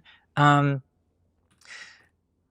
would have to think more about like the sort of like masculine connotations of labor movements and how that squares with mommy politics, or sorry, nurturant parent morality. I mean, it's an interesting question because I do think that there are people on the left who are doing some like they're doing some version of daddy politics, I think, actually. Who would those people be? There's people who I feel have an implicit preference for a sort of strong masculine leader. I mean, you see this with like, say, like Stalinists. Tankoids. Yeah. I don't know how Fucking many G. Stalinists we really have. I don't know how big of a problem this is. I think it's Okay, more can of I a problem cloak than it used to this? be, I'll cloak actually. it. I will survive. It's more of a But I problem think than it that used I'm not part to of be. the afraid. appeal of, I mean, like, okay, it's like the, Okay, cloak. this Vanish. is such a fringe organization. I don't know if I even want to give it the attention. But like, I'll bleep it. I'll bleep it. I Party. knew who you're going to bring up. yeah. Like These people are desperately trying to get on the show. that is Like left. I get Really? every week I get something from them. Yeah. I would consider that left daddy politics. Yeah. Right. Yeah. Is it left? It's something. Well, we could argue it's not left, Yeah, right? yeah. It's populist. Right. Ooh, I got PvP cloak. Let's go. Shit. I got 2 of the same cloak now. Hell yeah. Wait, where'd it go? Did I get it? All right. Populist is not the same as left. Yeah. It's They're not part. It's not the left that adjacent, I want anything to but do with. they're- yeah. But they are. I mean, I guess people call it like red brown alliance or something. But It's the red green these days, isn't it? yeah, I mean, I think to be mommy politics, you also kind of have to admit at least some level of feminism, which I don't think they do. But I also think that, like, I don't know, even more mainstream right political commentary, I feel like the audience is often men. Yes. Yeah. Right? Overwhelmingly. Overwhelmingly, yeah. Mm. And I think that there's a gendered element to the kinds of, well, let's take, for example, like what has become a big part of political discourse on the left is this kind of constant tribal infighting of libs versus leftists, right? Or liberals versus leftists, which, okay, you can define that in philosophical terms, like where like liberalism is in the tradition of John Locke and John Rawls, and it believes in rights and this kind of stuff, whereas leftism is in the tradition of Karl Marx, and it believes in abolishing capitalism. Yes. Okay, we all know that. But like in practice, what it is in online spaces is tribal affiliation. Yes. Right. like I guess I've recently been vocal about characterizing myself as lib, more or less embracing like a thing that people have used as a slur for me for years. But I think I mean, it's a very queer tactic, isn't it? No group more than any other do queers take slurs that are bestowed on them by other people and then just own them and make them into a point of pride. That fucking protest with the gays and the lesbians and the minors in the 80s. I think their fundraiser event was called Pits and Perverts. But that's because the Sun, the tabloid rag paper, just called it that first. The fundraiser had a different name, or it wasn't actually fully named at that point. But yeah, they called it Pits and Perverts, like that alliance. So then they were like, okay, let's call our fundraiser in London the Pits and the Perverts. I mean, I think that when I say I'm a lib, I'm really talking about tribal affiliation, meaning that I am passionate about voting for Democrats in presidential elections. That seems to be the main point of contention that I have with the more explicitly leftist, not liberal tribe, where, and I guess I find the leftist, not liberal tribe, it's not exclusively male, but I think it is sort of, it does lean How did that homunculus get and here? whereas the Democratic Party is like, I feel like women are kind of the backbone of the Democratic Party. And I think people sense that. I think a lot of it's especially difficult with young men, because I think a lot of young men are horrified by the possibility of belonging to a coalition wide enough to include their mother. Like, I mean, I do think that's part of it, right? Like, it's like it's seen as so like cringe and chuggy, or whatever word we're using now. I don't think men ever said chuggy, but there's like 2 years where Gen Z women said it, and then the New York Times wrote an article about it, and then that killed it. But it's not the whole like radical chic thing is like tarnished when your mom in her minivan shows up. Sure. And I think that people like Hillary Clinton and Kamala Harris sort of remind you of your mom, and it's just like, ugh, I don't want to. I mean, that's like the feeling I get from talking to a lot of like young men about politics. Because they scold. Yeah, right. It's seen as a scolding. Yeah. Right. And that's the flip side of the mommy state. Right. Is that the authority? You don't think they were talking about Hassan because he was already on this podcast, like recently, or they're trying to get on? Maybe. Oh, what do you think they're talking about? Like Mike from PA or whatever? Who the fuck else is gonna from that group? I don't know.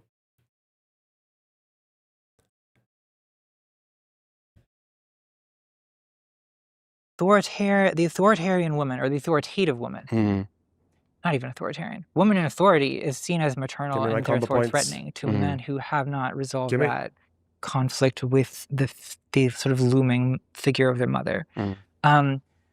And so I think that a guy like Hassan is appealing because he's like manly. Crystal and Kyle, man. And he, Hazen Hinkle, I think, scratches an itch for a lot of young men that's not dissimilar to what the more right-wing, sinister manosphere influencers They want to be attractive and muscular and successful. And they want a daddy to tell them how to be a man. So I think, I don't really participate in this. I'm an outsider to this. But I do think there's like a little bit of a gender war that kind of underlies. I really hope there's nothing that in that, or not much in that. Like how, like being like but I can see it now, like just like a young fucking 20-something, fairly ineffectual, unimpressive dipshit who wants to stand out, wants to feel like they stand out, so they choose like a radical political ideology. That's an easy way to stand out and to feel like you're cleverer than other people, or to feel like you're on something that other people aren't. And then you vicariously live through this fucking millionaire mansion dweller, 6'4" fucking muscly guy. Oh god, that's this is a successful political move. Yeah, fuck. Who knows? Is some of this like lib-left dispute where, again, because like a lot of people who are passionate supporters of the Democratic Party, like their issues are things like abortion and things that I know no one talks about that anymore. But that disappeared. It vanished along with the environment. We're working our way up. We got a few important things on the docket. But I do think that I don't know. I do get frustrated by it. I admit. I mean, I realize I'm speaking before, a hypothetical, probably largely male audience here. Probably like 80% male. Probably 80%. Yeah. But like, I don't disparage the idea that it's important to communicate to men, or that, male loneliness, for example, is something important to consider, or that the Democratic Party even needs to consider how it attracts men, Get out of it! since it doesn't seem to. Why are you standing in the green, you fucking idiot? Hey, move! Thank you. I'm okay. I'm over it. With attracting Jesus. women. But I admit that, like, terrible play. For whatever it's worth, for the people listening, I do think that I get frustrated sometimes by. Okay, we got this, guys. We got this. Are women lonely? Like, I don't know. No one asked. No one cares. Like, I find that the idea that like men are the people who matter to be sort of this like underlying insult that gets sort of tedious. I'm sure I'm not the only one who feels this way, but I feel like it's hard to voice that without making men feel threatened. What a scuff since they already feel so intimidated by the kind of oppressive mommy Democratic Party. This is a little bit in the weeds, but I'm not going to recall the numbers off the top of my head, so people can fact check me in the comments if I'm wrong about this, but young men swing like 11 points towards the Republican Party in 2024. So that spurs this whole media arc of talking about the political sentiments of young men, how to influence them, the podcast election, all of this other stuff. I've got a ton of questions about that we'll get to in a moment. But if you look at the swing in the same age bracket, I forget exactly what it is, like 18 to 24 or something like that, young women swing like 6 or 7 points. So it's actually a pretty marginal difference. Yeah. And so my thought was that rather than construing, one, most importantly, you have the working class that swung towards Republicans, and then you have young people that are being proletarianized at a faster rate than people who are older than them. And so the actual narrative, what the data indicates, is that the working class is voting for the right-wing nationalist parties, and then young people, particularly men, but also women, are shifting incrementally in that direction. And so the media narrative around winning the hearts and minds of young men was a way to kind of like ignore the labor question, which is actually the fundamental driver of this anomaly. That's my own hobby horse to bring to this thing. But I think it's a fair question to ask, like, are young women lonely as well? There may be some statistics at which young men are more atomized. If you look at like dating app statistics and things like this, and 18 to 24 performing less well in the labor market and this kind of stuff. Yeah, and I think for men, like, any losses are intensified by the kind of decades-long sort of loss of gender power. Their previous position. Yeah, under, right. So there's a sense of 1970s. having fallen further, and a sense of like having lost power and having lost, lost like women's dependence on them. I think it adds an extra. Let me do some donos. Sanquinar, thanks for the $5. You know politics in the US are fucked when people are warming up to Hillary. What do you... Listen. If only people knew sooner. If only people hadn't listened to Russian influence.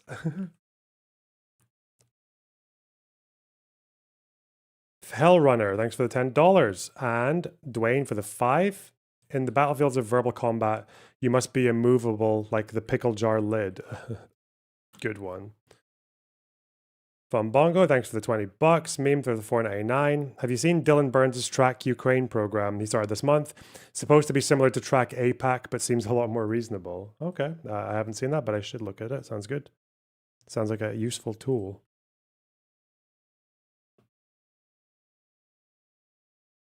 General Grievous, thanks for the $5. It's insane Vosh thinks because they wargamed that this would happen. The US government has wargamed out a zombie apocalypse and alien invasion. I know. It's that lack of distinction between the fucking current war and the 12-day war. Like, not distinguishing those two meaningfully is just, that's fucking crazy. Like, how can you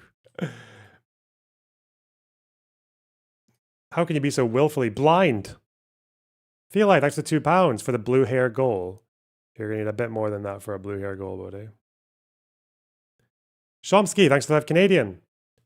I think the position of whether the US-Iran detente is one of the major questions in this discussion and deserves interrogation. Probably, I don't know. And also, you're already TTS, but I'll thank you again anyway. Jane Socks for the 20. HMRs and Tito, thank you so much. Wow. Where are we going here? Where are we going here?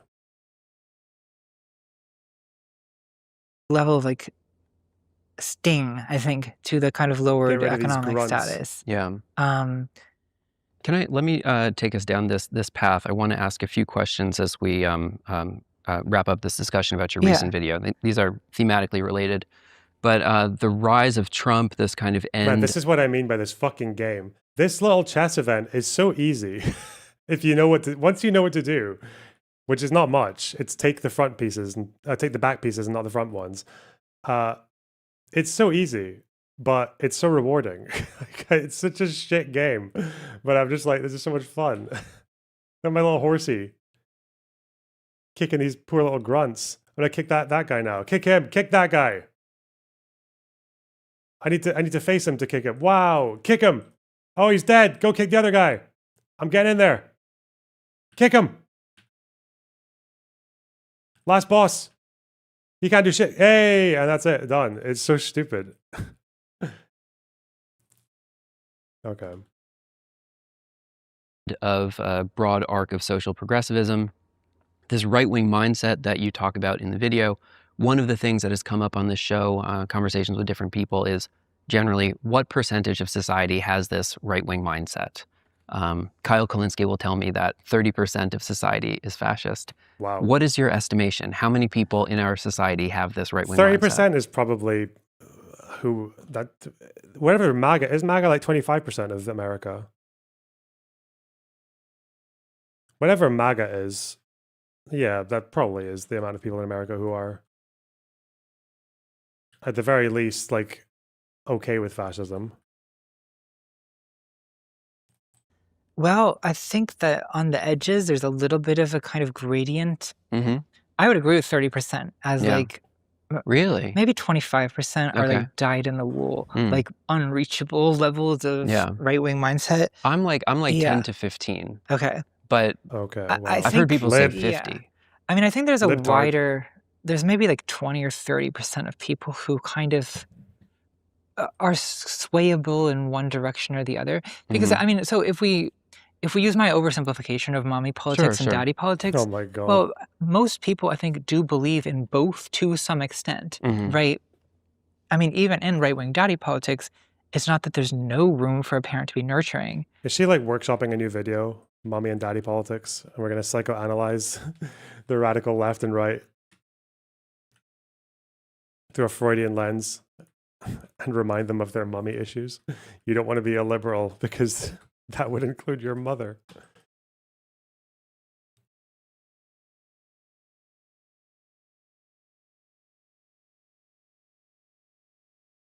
Often that's sort of disproportionately viewed as the woman's role. Right.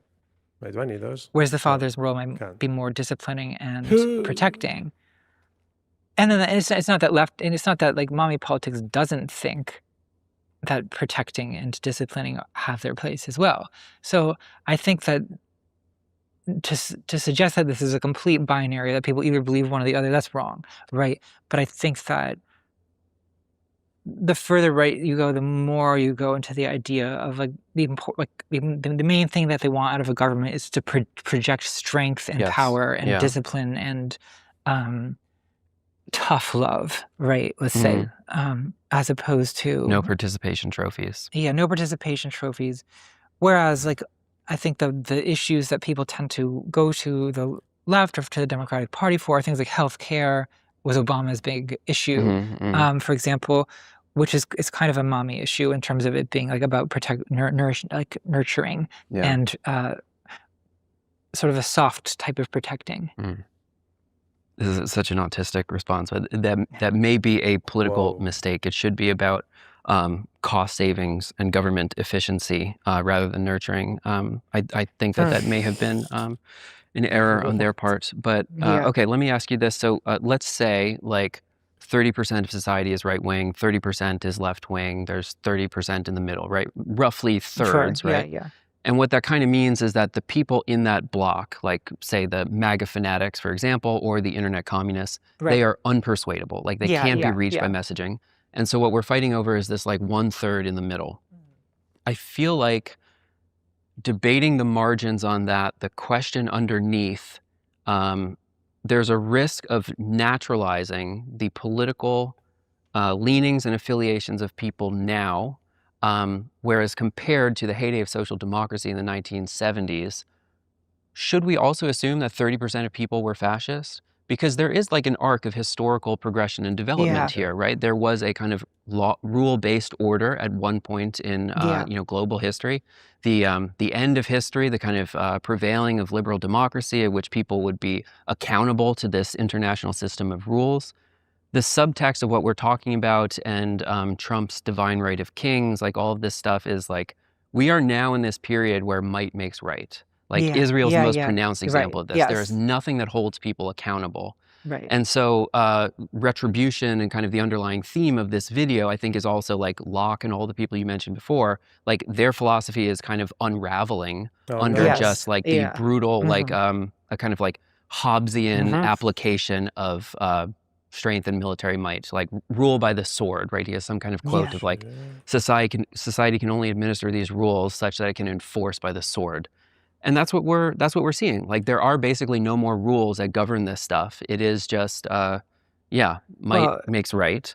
And should we assume that the constituency that elected this guy, were they always in existence previously? Is this something that came into existence, right? In the 50-year arc of, if we're trying to get back to the 1970s political economy, were those people already fascist, or were they made fascist by the development of neoliberalism? Well, I think that the kind of authoritarian might makes right, I mean, that has become almost like a caricature of itself at this point with, Donald Trump insisting that we're going to war to take their oil and so on. Like things that like, far left critics of the Bush administration would have said that that's what he was doing. But no one in the Bush administration ever would have said, we're going to Iraq to take their oil, right? Like as if this is like piracy, like basically plundering. Yeah, we were doing it for democracy. Right. That's what they had to say at the time. There were these ideals. Yeah. I mean, I think that, going back to the 70s would mean going back to the Cold War, when I think everyone was we got a new Cold War. Well, yeah.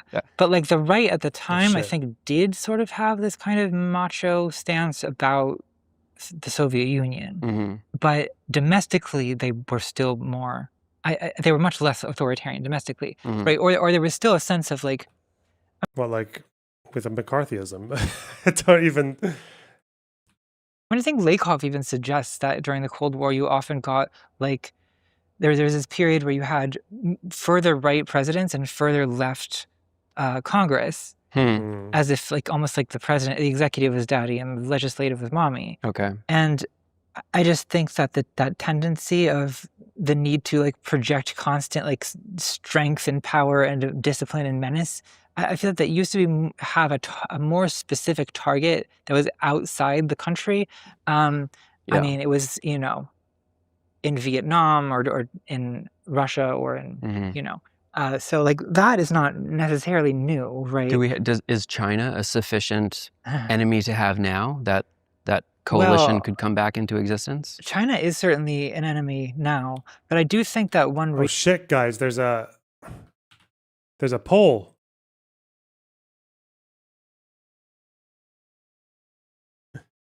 There's a Twitter poll. Oh no. Digital ground game. Based on the question we asked yesterday, these were the most popular answers. So who is the most well-researched political commentator? Destiny, Lornerbox, IRI, Hassan Piker. Listen, don't let me tell you who to vote for, okay? Don't let me influence. Why is the picture... Okay.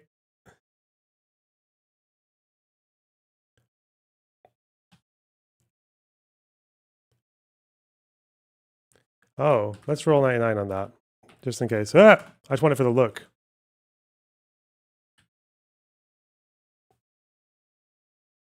Give me the fancy little gun. Give it.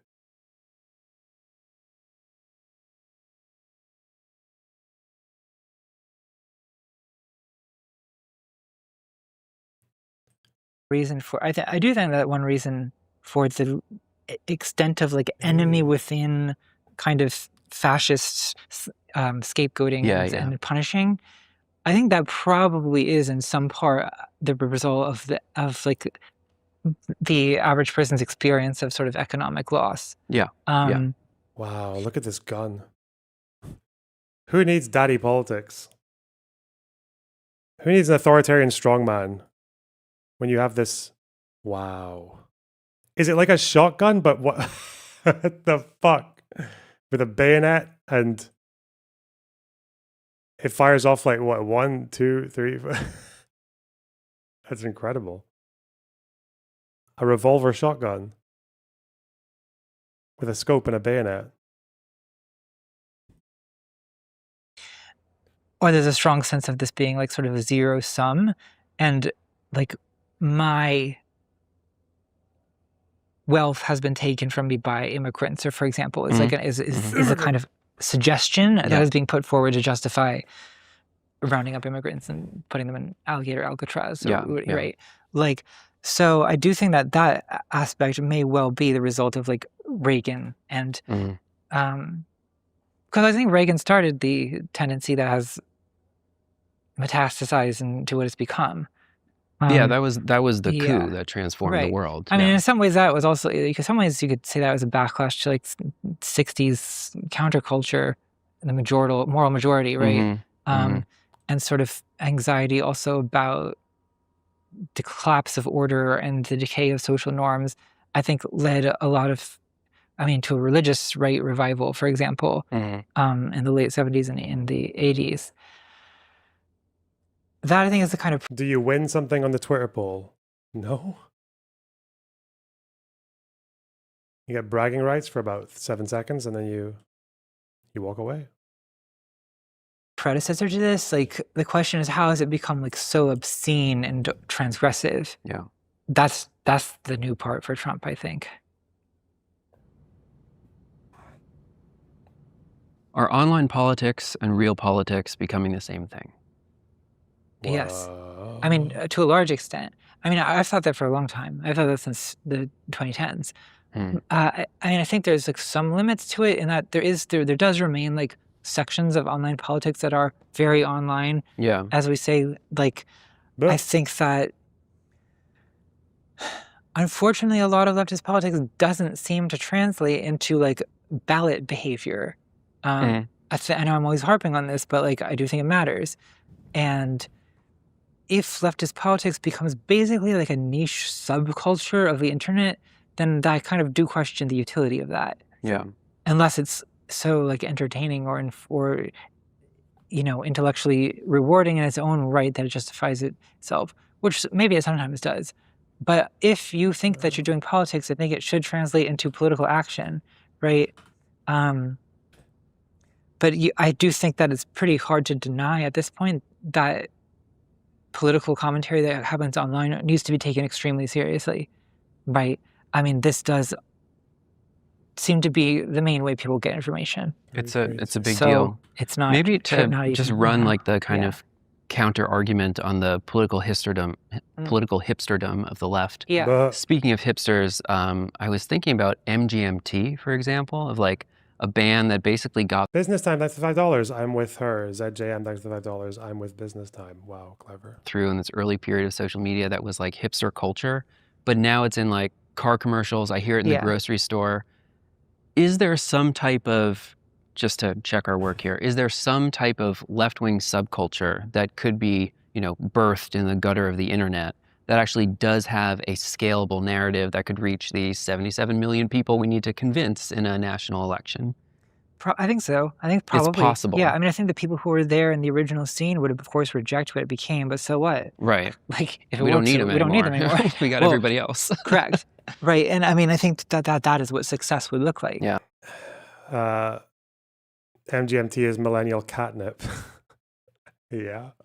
Dude, it's like that, what happened to Tame Impala fans after the 2015 album, after Less I Know the Better and all that shit. I went to one of their gigs in Scotland, in Glasgow, before that album came out. It was, yeah, it was very different.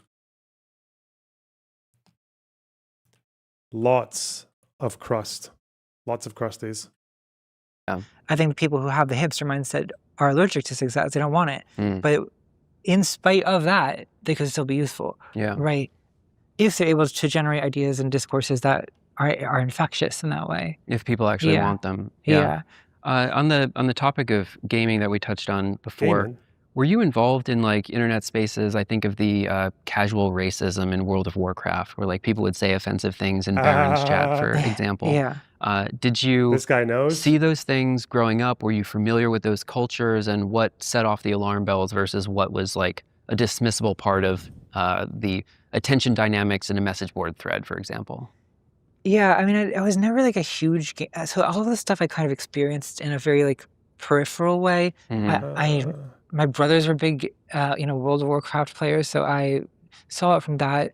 Let's go. Get them on. For me, was like drawn into a lot of this by morbid curiosity, like I said. Like that was the appeal of 4chan to me. I never enjoyed 4chan or felt like I wanted to be there, but I would go there because of like I don't know. There's that kind of dark voyeurism that I've always been attracted to. Of like, look at what is going on here. Like the like, or like even the incel subculture has been like fascinating to me. Like I just want to spectate like the dysfunction of it and the cruelty of it is interesting, and also just like I just kind of love bizarre language, like especially the weird ways that like looks maxers talk, for example. I just like am entranced by this. Like the weird vocabularies is like poetry, deranged poetry. So I feel like I like curate that like for negative myself. cancel tilt, this kind of thing. Yeah. Negative cancel tilt. Just the fixations. That's like I just think I love that. I mean, I don't love it. They should stop. But while they're doing it, I'm gonna at least allow myself to like be entertained by it. Yeah.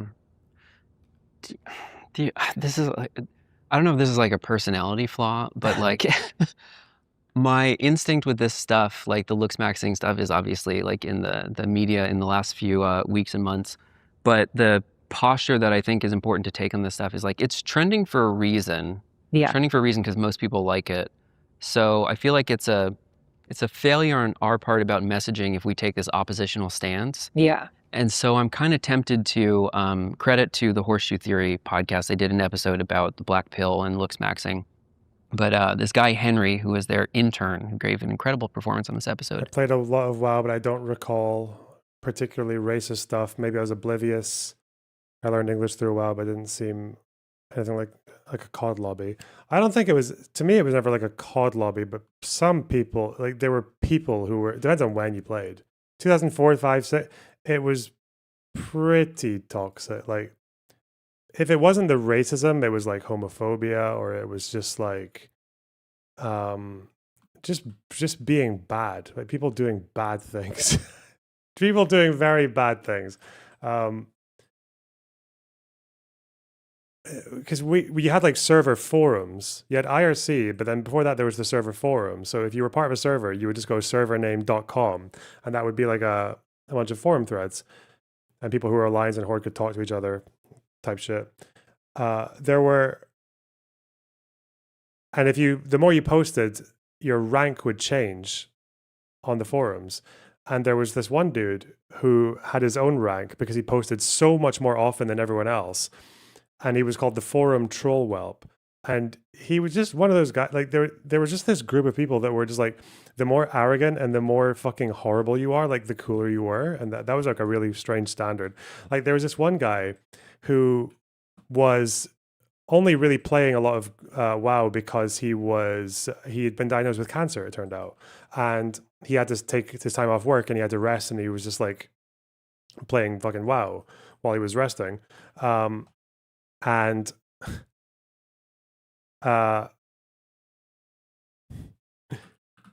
something happened. There was some drama surrounding his like raiding ability and the fucking cancer treatment or whatever. So he writes this massive, like pretty heartfelt, like very vulnerable forum post about his cancer and about like the drama, just to set things straight or whatever. And he wasn't really like attacking anyone or fighting or anything like that. It was just kind of like, oh shit, this guy who everyone's been playing with and talking to for like a year and a half actually has cancer. That's crazy.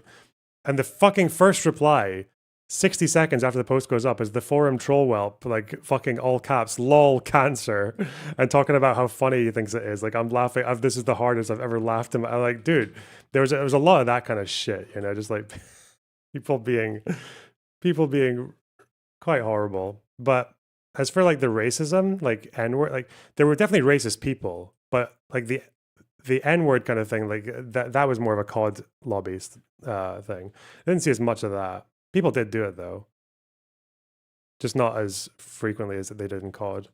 The racism that I encountered in WoW was like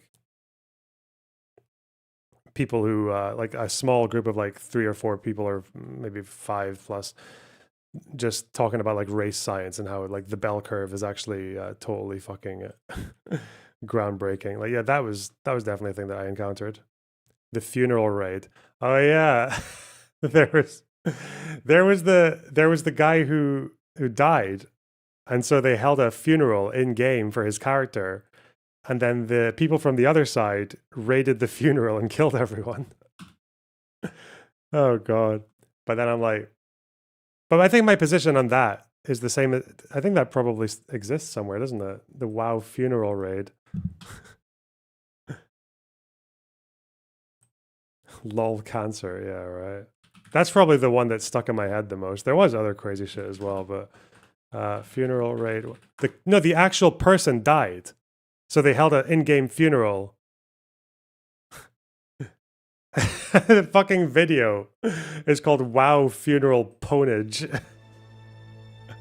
Made on Windows Movie Maker.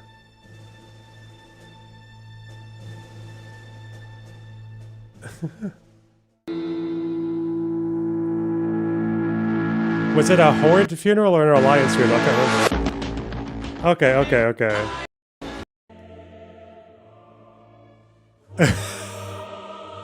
Ah! Is this the funeral or the raid? I can't remember who raids who.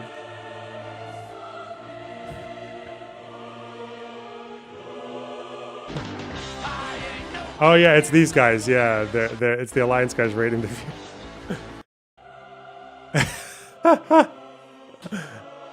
Nice day for a memorial.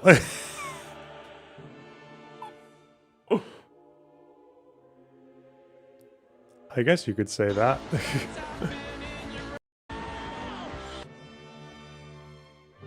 Oh no.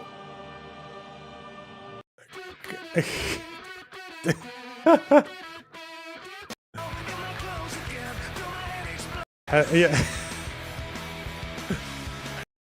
And then they F the funeral, yeah. Copyright, but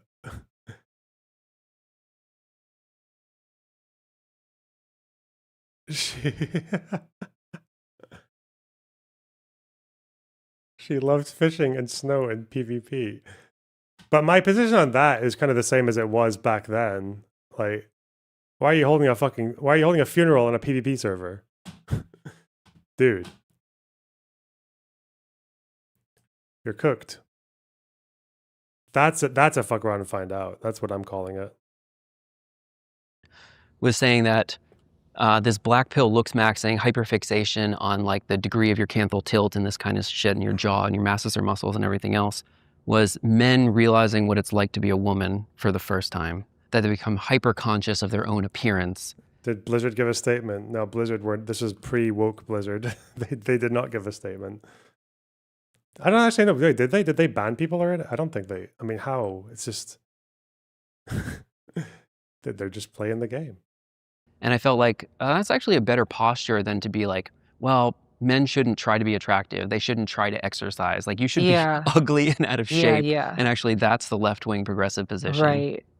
Well, I do feel like some like kind of evil schadenfreude a little bit as seeing like men impose. No, that wasn't anything to do with the person who had cancer. That was just that's a different story about a player who died. That's it.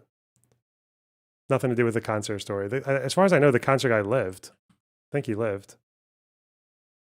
What has been imposed on women, impose it on themselves for seemingly no reason.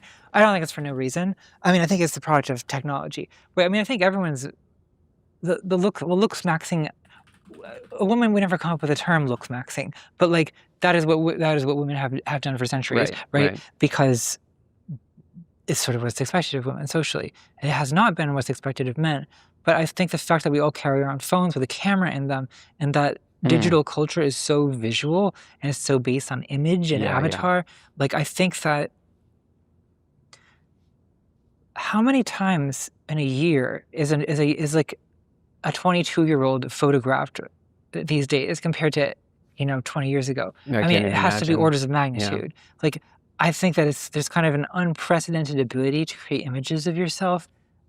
I think that I've kind of have my own sort of derangements that I've had to overcome a little bit from just the fact of being on camera all the time and like having to look at my own face all the time. It's kind of weird and not normal to have like that much time. But I think that it's been interesting to see men develop their own specific types of neurosis about this.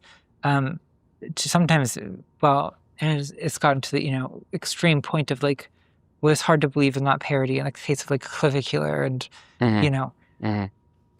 smashing your face with a hammer, maxing or whatever it is they're doing. Bone mashing. Bone smashing. Whatever it is. Bone smashing. Have a great summer. I'm pretty sure that's not real. On the topic of niche internet subculture, my olives. Plot twist: Joan is a settler. I'm joking. Thanks for the $300 though. Holy shit! What the fuck? Thank you so damn much. Wow, breaking my heart. Thank you. Okay, beat that, the rest of you. Type shit. Whoa. Damn. Thank you so much. Wow. Humbled. in your conspiracy video, which is one of my favorite of your works, you talk briefly about Pizzagate. How are you feeling post Epstein Files release?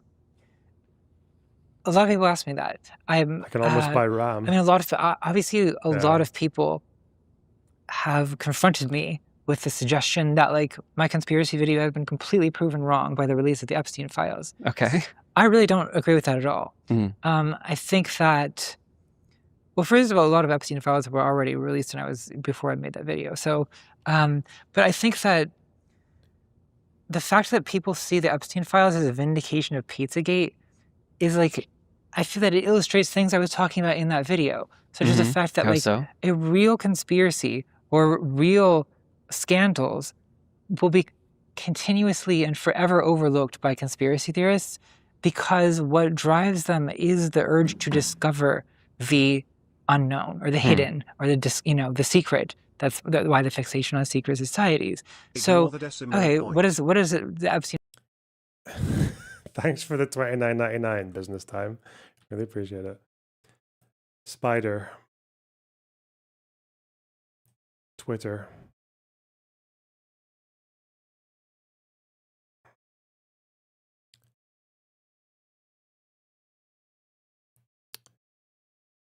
Oh, we're catching up. Huge. We're huge. We're catching up.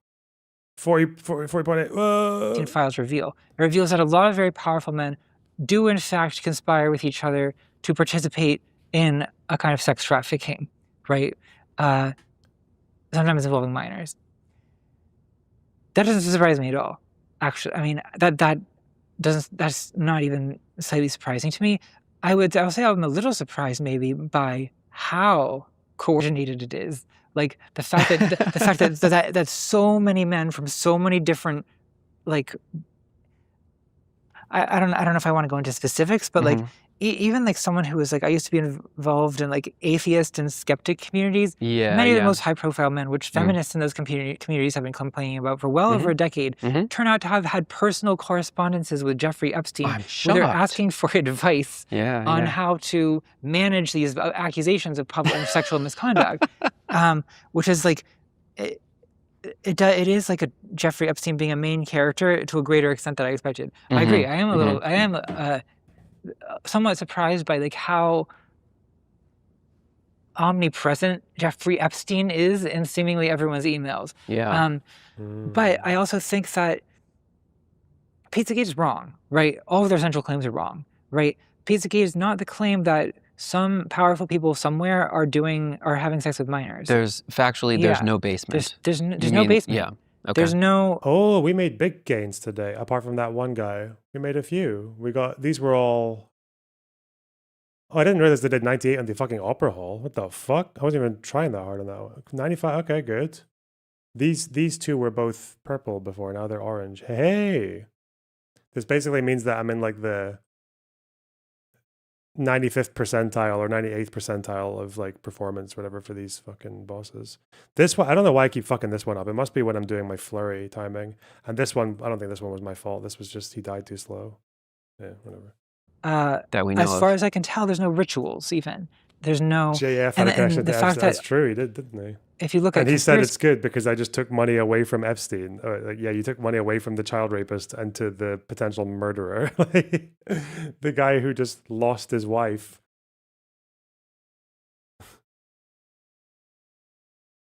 Like she's a fucking set of car keys. How? Spaces in the wake of the Epstein files being released, they are still going through Epstein's emails, searching for the word pizza. And it's like, guys, like he's just talking about sex trafficking in the email. It's right there. Like, why is he doing it? But they need it to be about pizza because that's the code. Yeah, that's the decoding activity of the conspiracy theorists. An obvious open conspiracy is not interesting because it's not secret. So. And I discussed that in the video, right? I mean, I talked about like, you know, the Access Hollywood tape and how Trump had more or less publicly confessed to was sexually assaulting women and no one seemed to care that much. Yeah, well, adult women. Yeah, adult women, yeah. But I don't know, also his Miss Teen USA pageant where he talked about walking. Whoa! Stop. No, wait, that's not even the right, fuck. Someone sent me like a different one that made it look like I was higher. Oh, well. The locker room. I mean, and False I think alarm. also like there's like a shit. In the same way there's cultural amnesia about the popularity of the. I just go to the first fucking page of Twitter. Buddy, you love Israel's genocide. My God, how do you not get bored of yourself, man? Fucking hell. Fuck me. Iraq War. I also think there's cultural amnesia about how normal it used to be for adult men to be sexually attracted to teenagers. I mean, you know, the countdown to the Olsen twins being legal, or you know, Emma Watson or Natalie Portman, or it was very normal. I mean, like, man, I remember being a fucking teenager, and because it was pre-Netflix or whatever, I mean, I think I was like 15 or 16, and we were. These were the days when you could be online gaming, but if there was a film showing on TV, like multiple people might be watching it, like on terrestrial TV. So like if it's on Channel 4 or some shit, like Harry Potter was on, and this English guy who was also watching it whilst we were gaming just goes like, oh, wouldn't you? And this guy was like in his 20s, I think. He had a girlfriend and everything. And he was like, wouldn't you just want to fuck Hermione? And I was like, and then I stopped for a second. I'm like, we're watching The Chamber of Secrets, bub. Isn't she like 12? Fuck. Yeah. I remember that.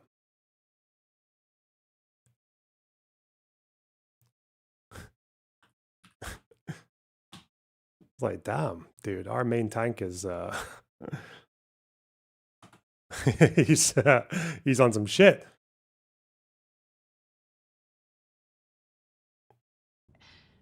In 2010, I think it was like r/jailbait was voted like the subreddit of the year. Really? Maybe even 2008. It was early, but like I feel like there was this time when, and again, everyone seems to forget like that around the time that Epstein was first convicted in 2008, like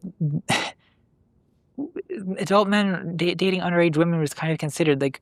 How old was his girlfriend? Was, as far as I know, she was like the same age as him, roughly. Yeah, but it's not even like, I don't even know if I'm like alleging this guy was definitely like a pedophile, because like at the end of the day, that was just like, it was just like as part of the locker room talk or whatever. Like your mom, like that was just a normal thing to say, like for fucking older dudes. Like, yeah, I remember that. It wasn't even, I don't even think it was that unusual for people to talk like that. Like, yeah.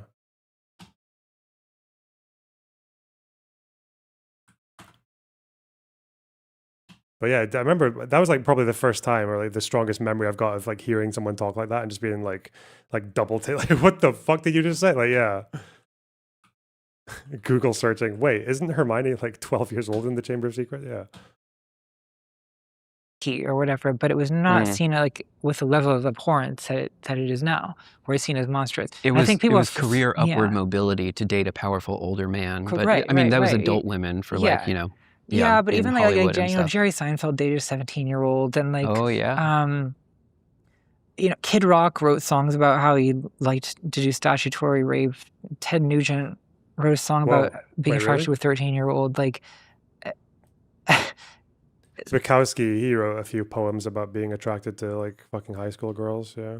This has kind of been like deleted from the cultural memory, but I remember it. I don't know, and I'm not saying any of this to like excuse Jeffrey Epstein. It's just that I'm not surprised by this, and I think that some of the function of this like satanic ritual, eyes wide shut vision of what Epstein is has to do with a kind of distancing from what he was doing, right? In other words, are we canceling Paul McCartney? What, because of the that's the first line of the first song on the first Beatles album, isn't it? She was just 17, you know what I mean. It's like, wait, do I know what you mean? How old were they then? They must have been like 21, 22, 23? He was a bit younger. Was he? Was he the younger one? I don't know. I can just look it up because that album came out in 63. And yeah, he would have been 21. Yeah. George was 41. What? Did George Harrison hook up with a 17-year-old when he was 41? Is that what she said? Or I don't know. I feel like people like that song, that fucking whatever, Star Standing There, that one's not really, that's whatever, because it's like it's the fucking 60s. What are you gonna do? But the song about beating your woman, getting better. There's a verse in there about beating your woman, but I don't anymore. You know, we're getting better. And didn't John Lennon actually beat his first wife? So yeah, shit.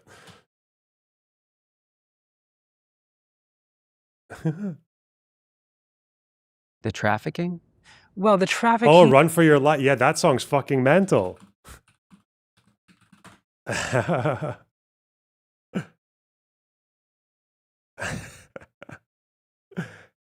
rather see you dead, little girl, than to be with another man. You'd better keep your head, little girl, or you won't know where I am. Man, they're on some shit. And it's so catchy and happy sounding.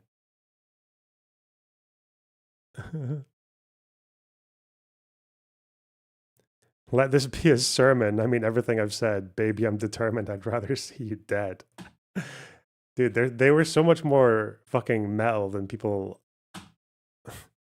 gave them credit for. That was a John song, right? Because he's the one singing it. And also just like the fact of like an adult men interested in teenage girls is made into this like exotic satanic thing that is like unrecognizable from anything that could go on in our schools and churches and our whole society is based on it. Yeah, when it's actually extremely widespread, and it's not just confined to the elites, right? I mean, the elites certainly have their version of it, and their power enables them to prolifically engage in sexual abuse, maybe in a way that would be more difficult for people who do not have that. Whoa! We gotta catch that. Whoa!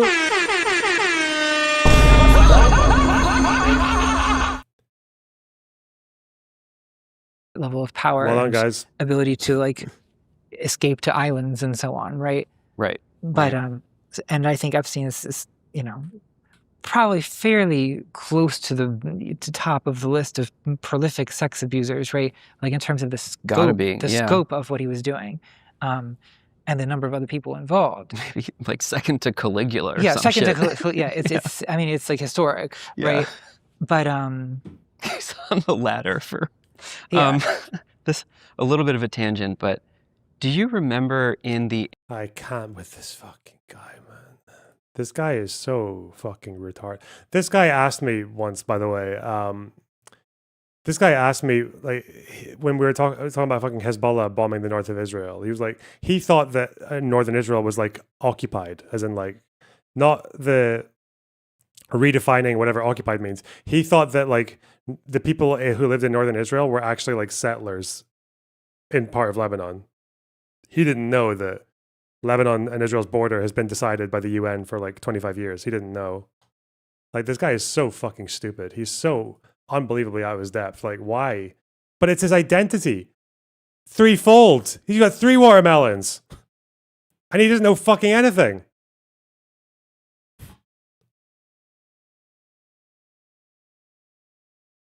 Who's making the Middle Eastern food in fucking Israel, bro? Like, Martha Stewart. Is that the joke? Oh, God. 3 watermelon general. 3-star general. Dude. Anyway. atheist community in, like, this was probably 2011 or something. There was a precursor to Gamergate. Elevator Gate. What was it? Elevator Gate. Is that what you're Elevator thinking? Gate, yeah. Was it Dawkins in an elevator with another woman who was speaking at the conference? It was Rebecca Watson was a woman. Okay. And she... You know what? I like Vadim, okay? I have a great relation. I just want to ask him. I'm not even going to do this on Twitter. I'm just going to DM him. Wait, where is he?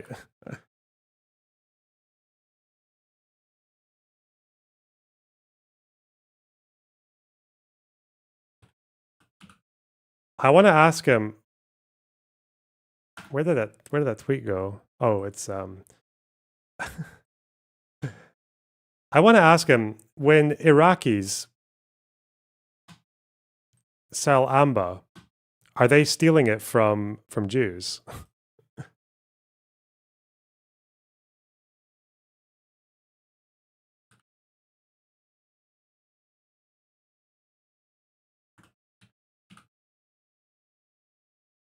Where is he? Where is he? Posted this vlog after an atheist conference in which she described having been approached by a man who... Oh, she didn't name... No, she didn't name him. Who, like, made an advance, you know, in an elevator. I think asked her to come into his room for coffee. And she made a vlog where she said, like, guys, don't do that. Like, no woman wants to be sexually solicited by a stranger in an elevator. The backlash against that was extreme. Richard Dawkins wrote this, like, comment about how she was, I think, basically, like, mocking her for like the ridiculous complaints of Western feminists when there are women suffering under the sexism of Islamism, which is the only thing feminists should be talking about, according to Richard Dawkins. Oh my! I didn't even see what he was responding to, man. Like, how rare ancient charcoal shows how prehistoric Israelis were already grilling 780,000 years ago. They probably stole their grilling recipes from Palestinians back then too. So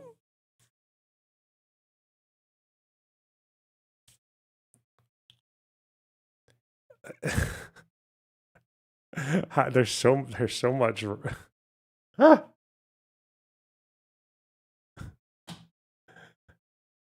Okay. Tyrannosaurus Rex was a Palestinian. Oh God. How does it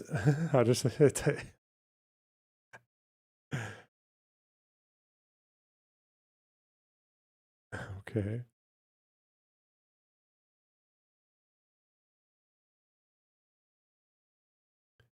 I don't even okay.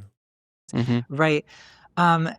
But then there was also other figures like Lawrence Krauss, who had numerous allegations against him, and Michael Shermer. I think it was Lawrence Krauss who turns out to have been emailing Jeffrey Epstein about Rebecca Watson. Wow. And about... Wow. I knew there was some connection why I brought that. Okay. So the idea that, like, again, this like sex scandal in the atheist community, like that the men involved in this, who were seen as like, you know, they were widely admired in the atheist community, and at the time it was largely the feminists who were viewed as like these unreasonable nags, like ruining all the fun. Yeah. But meanwhile, these men were having correspondences with Jeffrey Epstein about how to damage control their sexual misconduct accusations.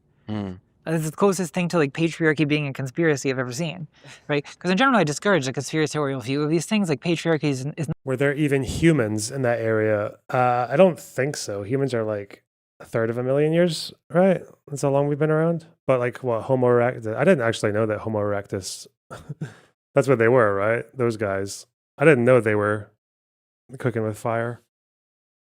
I didn't know they were grilling. not a boardroom of men who conspire against women. It's like a system of structures, right?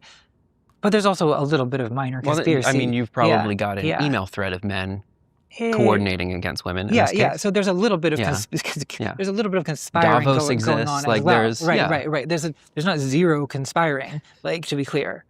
Do you similarly think of this as like the kind of early historical example of that libertarian to alt-right pipeline that later became subject of so much conversation, that the kind of atheist, skeptic, libertarian sphere was very close at one point? I was very involved in this. I do know. That's what I'm trying to bring up. I mean, I was 20 years old, so I was I was not a leader of this, but I was a follower. Yeah. You would attend meetings and things like this? I did. I went to a few like atheist or skeptic meetups. Wow. What was the feeling on the ground there?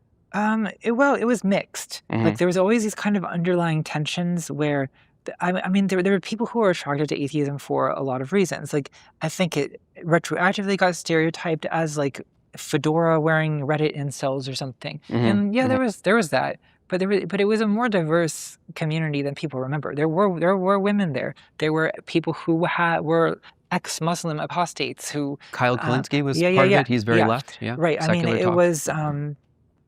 But there was also often an argument around feminism that is very similar to what later happened with Gamergate. So I think at the time, like feminism was like, strongly discouraged.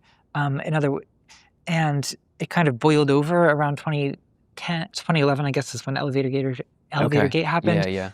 And then 2012, there was this basically schism, atheist schism, right, where people divided based on, there was a faction that wanted to only focus on atheism and skepticism and hating religion and promoting science, and then there was a faction that also wanted to value progressive, like social justice issues. Oh, interesting. And there was a conflict, and that kind of basically dissolved the entire community. What was the political leanings of people? Could you categorize them as mostly this or mostly that? I mean, I would say that it initially was like kind of like sort of like left libertarian. I would say it was like the kind of mainstream, with the caveat that there was a very vocal anti-Islamism that kind of... Yeah. What the fuck is this fucking meme, man? What?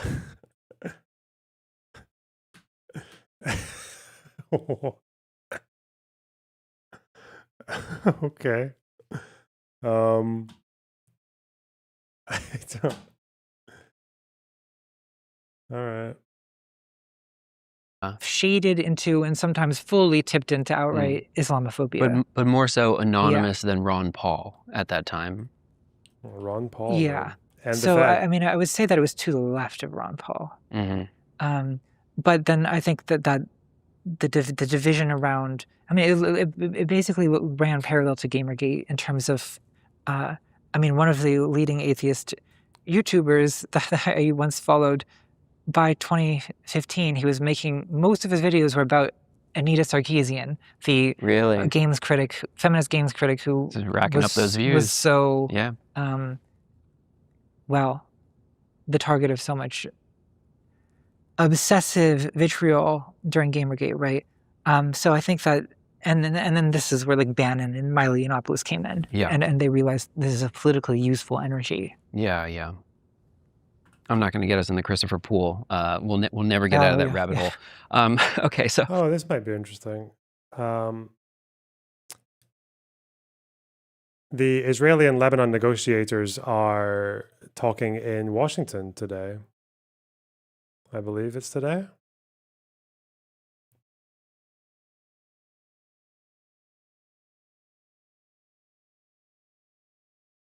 What do you mean? Where's the update? Hey, fuck you. Fuck! Oh, it's happening. When is this happening? Are they doing an Oval Office thing? Are they gonna have a thing? Is BB? It's not gonna be the BB and Ayun, is it? That's they haven't talked yet. It's like diplomats and ambassadors talking to each other now.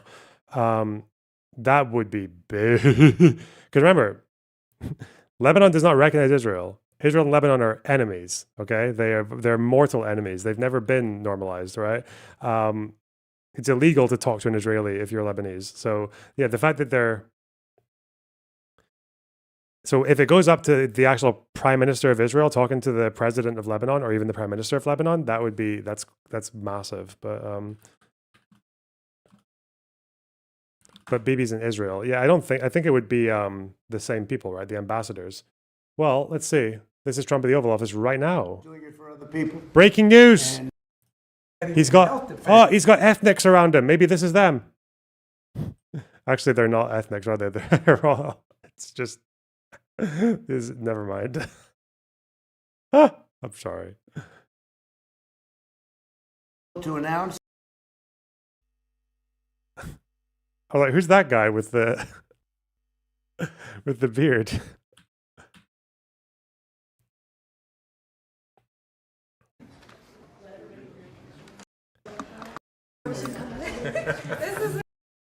Let's see. I got faith in him. Could have a picture. Who's this guy? Who's this? Who are you? Okay. Are you all set? All set, sir. Well, thank you very much. And today I'm thrilled to announce that one of the most respected pharmaceutical companies anywhere in the world, frankly, don't care. Don't care. Has been incredible. It's the biggest price reduction in drugs in history. But with 4% of the population and doing only 13% of all prescription drugs. Don't care. Such a serious baby. And before that, it's very tough for. Oh, for sure. He can't tell me what he wants or what he wants to eat or what he needs, and now he'll be able to do that. And wow. It's life-changing. That's a great job they've done. I want to thank Regeneron and other companies for doing their part to bring down the cost of health care for all Americans under our most favored nations agreement. We've secured gigantic What's discount. RFK thinking?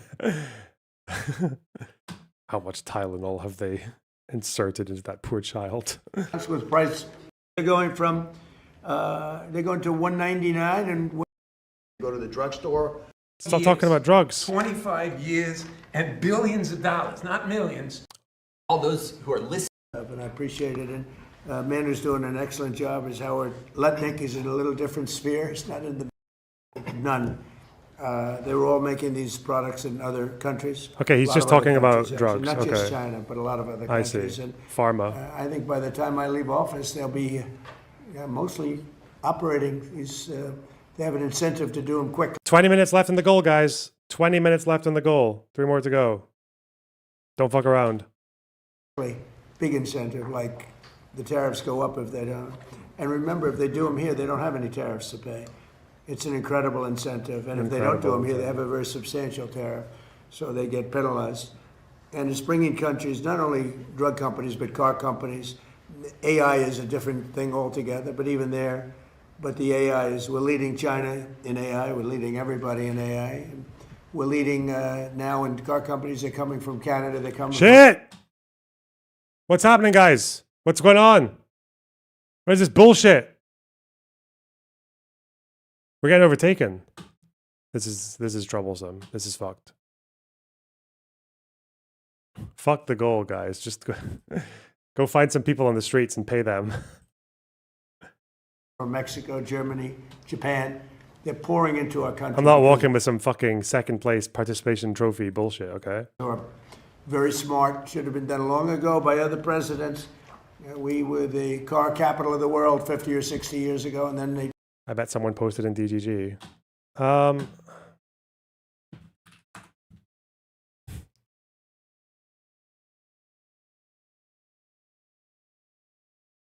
What if I can? What if I get DGG to vote for me? That would be big daddy politics. We just started taking them away. We were the chip capital of the world, and now, you know, Intel, and now they're coming. It's because I voted for Destiny. Hang on 1 second. Just got a bit of housekeeping here. Okay. Just got to take out the trash. Oh, where did what just happened there? Now you see it. Hey, now you don't. Whoa. Coming back. All the chip companies are coming back. You may say a word about that, Howard, real fast, because what we're doing with chips are incredible. And all we're doing is saying at the end of a year and a half, 2 years, if you don't have your chip company, you're going to pay a tremendous tariff to put chips into this country. And they are building, I think we'll have close to 50% of the chip market very soon. Right now we had nothing. We had virtually nothing. And they're coming in from Taiwan. They're coming in mostly from Taiwan because that's where chips are made, but mostly from South Korea, Taiwan, various other countries, but they're coming back to America. We're bringing them all back. It's a revolution. Nobody's ever seen what we've done. There's never been anything like what we've done. We have $18 trillion being invested. That's for 11 months. And the last administration had less than $1 trillion in 4 years. We have, in 11 months, over $18 trillion. Howard, do you want to talk just for a second about the chip market? Because it's explosive. Sure. So you've got semiconductors, you've got leading edge logic, you've got high bandwidth memory, and you have foundational chips. And America had a couple of points, 3 or 4% market share. And we are, of course, the biggest demand. And the president gave the order, let's get these factories, these fabs built in America.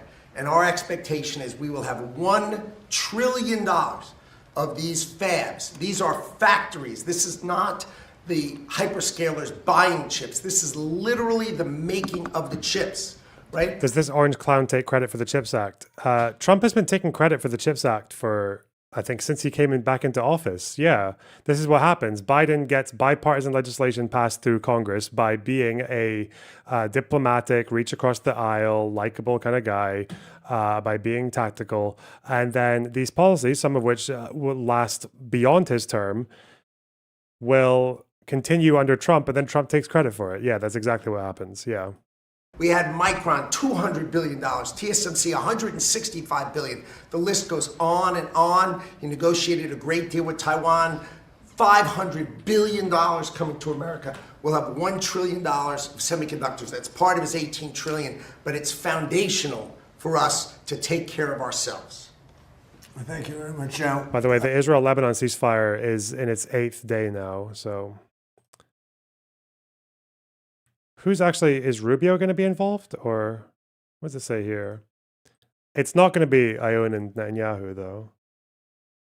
No, not yet, anyway. Second round of direct talks at the White House. That's only the second round. Extending the truce.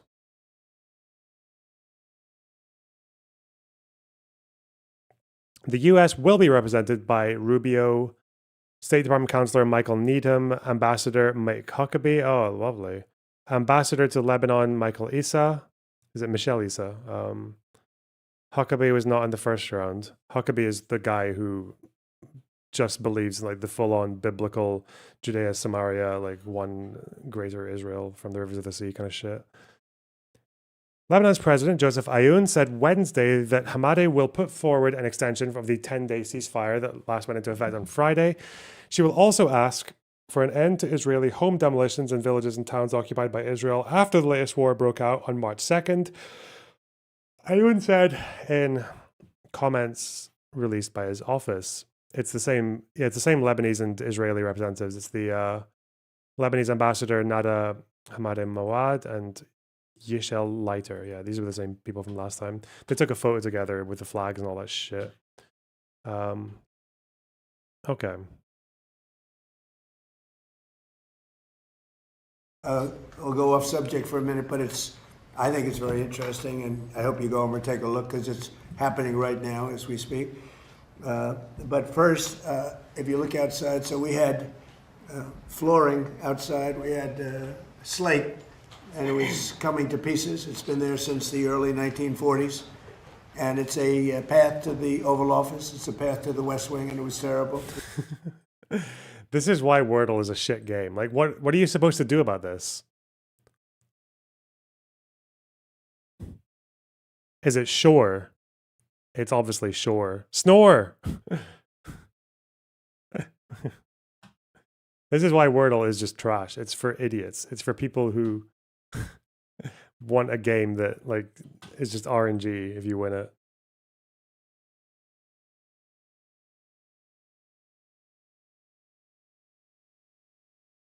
It was broken, bad shape. The whole White House has been in bad shape. It's been... Wait. Sorry, 1 second. Slop o'clock.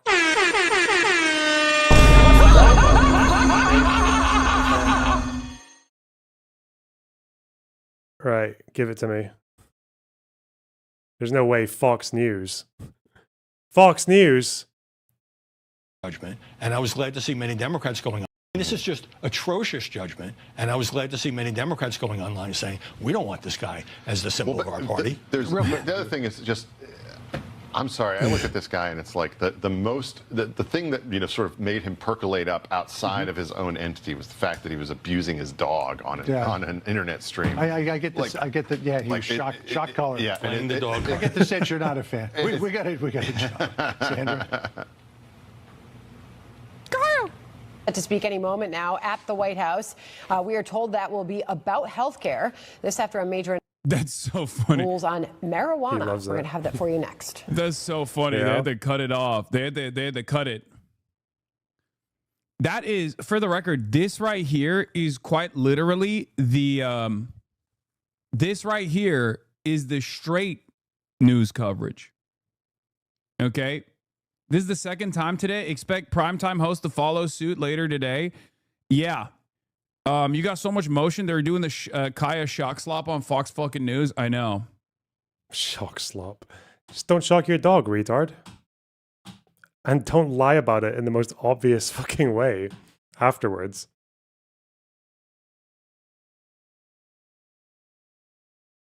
What is he showing us Pool. here? Think of it as a swimming pool. Huh? I said, oh, how big is it? I said, 2,200 feet by 167 feet wide. He said, that's the biggest swimming pool. He said, I've been doing this for a lot of years, sir. I've never heard of a pool like that. I said, well, you'll see, it's a reflecting pool. And very very big signal, and very important for I Washington. think their talks are set to start in... Oh, so the negotiation talks are going to start in 5 minutes. But I don't know if they're going to do a little camera thing before or after. In D.C., where we, by the way, have almost no crime, I have to say. Oh yeah, no crime. But that makes this even more important. But the National Guard So stopped instead of apparently being with a all of their dirty, crime-stopping disgusting place where garbage was in abilities. And everything else. And I want to give Doug Fuck's Burgum sake. incredible credit, because he was involved, the Secretary of the Interior. He was involved right from the beginning. I called him, I said, Doug, I'm getting a lot of complaints about the condition of this. What do you think? And he went over, he studied it, and he came back with some ideas. But I said, you know, Doug, I have a guy who's unbelievable at doing swimming pools up the road. Unbelievable. We have at an doing swimming Olympic-sized pools. swimming pool. He did it 20 years ago, and it's perfect to this day. So I asked them, I said, I have an idea. I'm going to send my contractor over and take a look. He looked at it, he called me up, he said, sir, we can do something on it. He said, it's perfect, actually. He said, it's really decaying and it's a terrible condition. But if you would, I'd like to work 2 weeks on cleaning it up, which is, if you see right here. You'd like 9 minutes on the goal chat. 9 minutes. Only 9 minutes. What? Oh, okay. I'd like to repoint and fix some of the joints. It won't matter because we're putting a substance over the top, but it's nice to have a nice surface. And he said it'd take me 2 weeks. And if you don't mind, then I'd like to pour the latest. Is this because of the fucking B2 thing? Oh god, I'm surprised the siren emojis fucking clip channels haven't latched onto that. Bomber box, dude.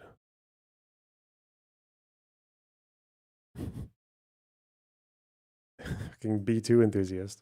Greatest filament or material, which is essentially a pool surface, but it's industrial grade pool.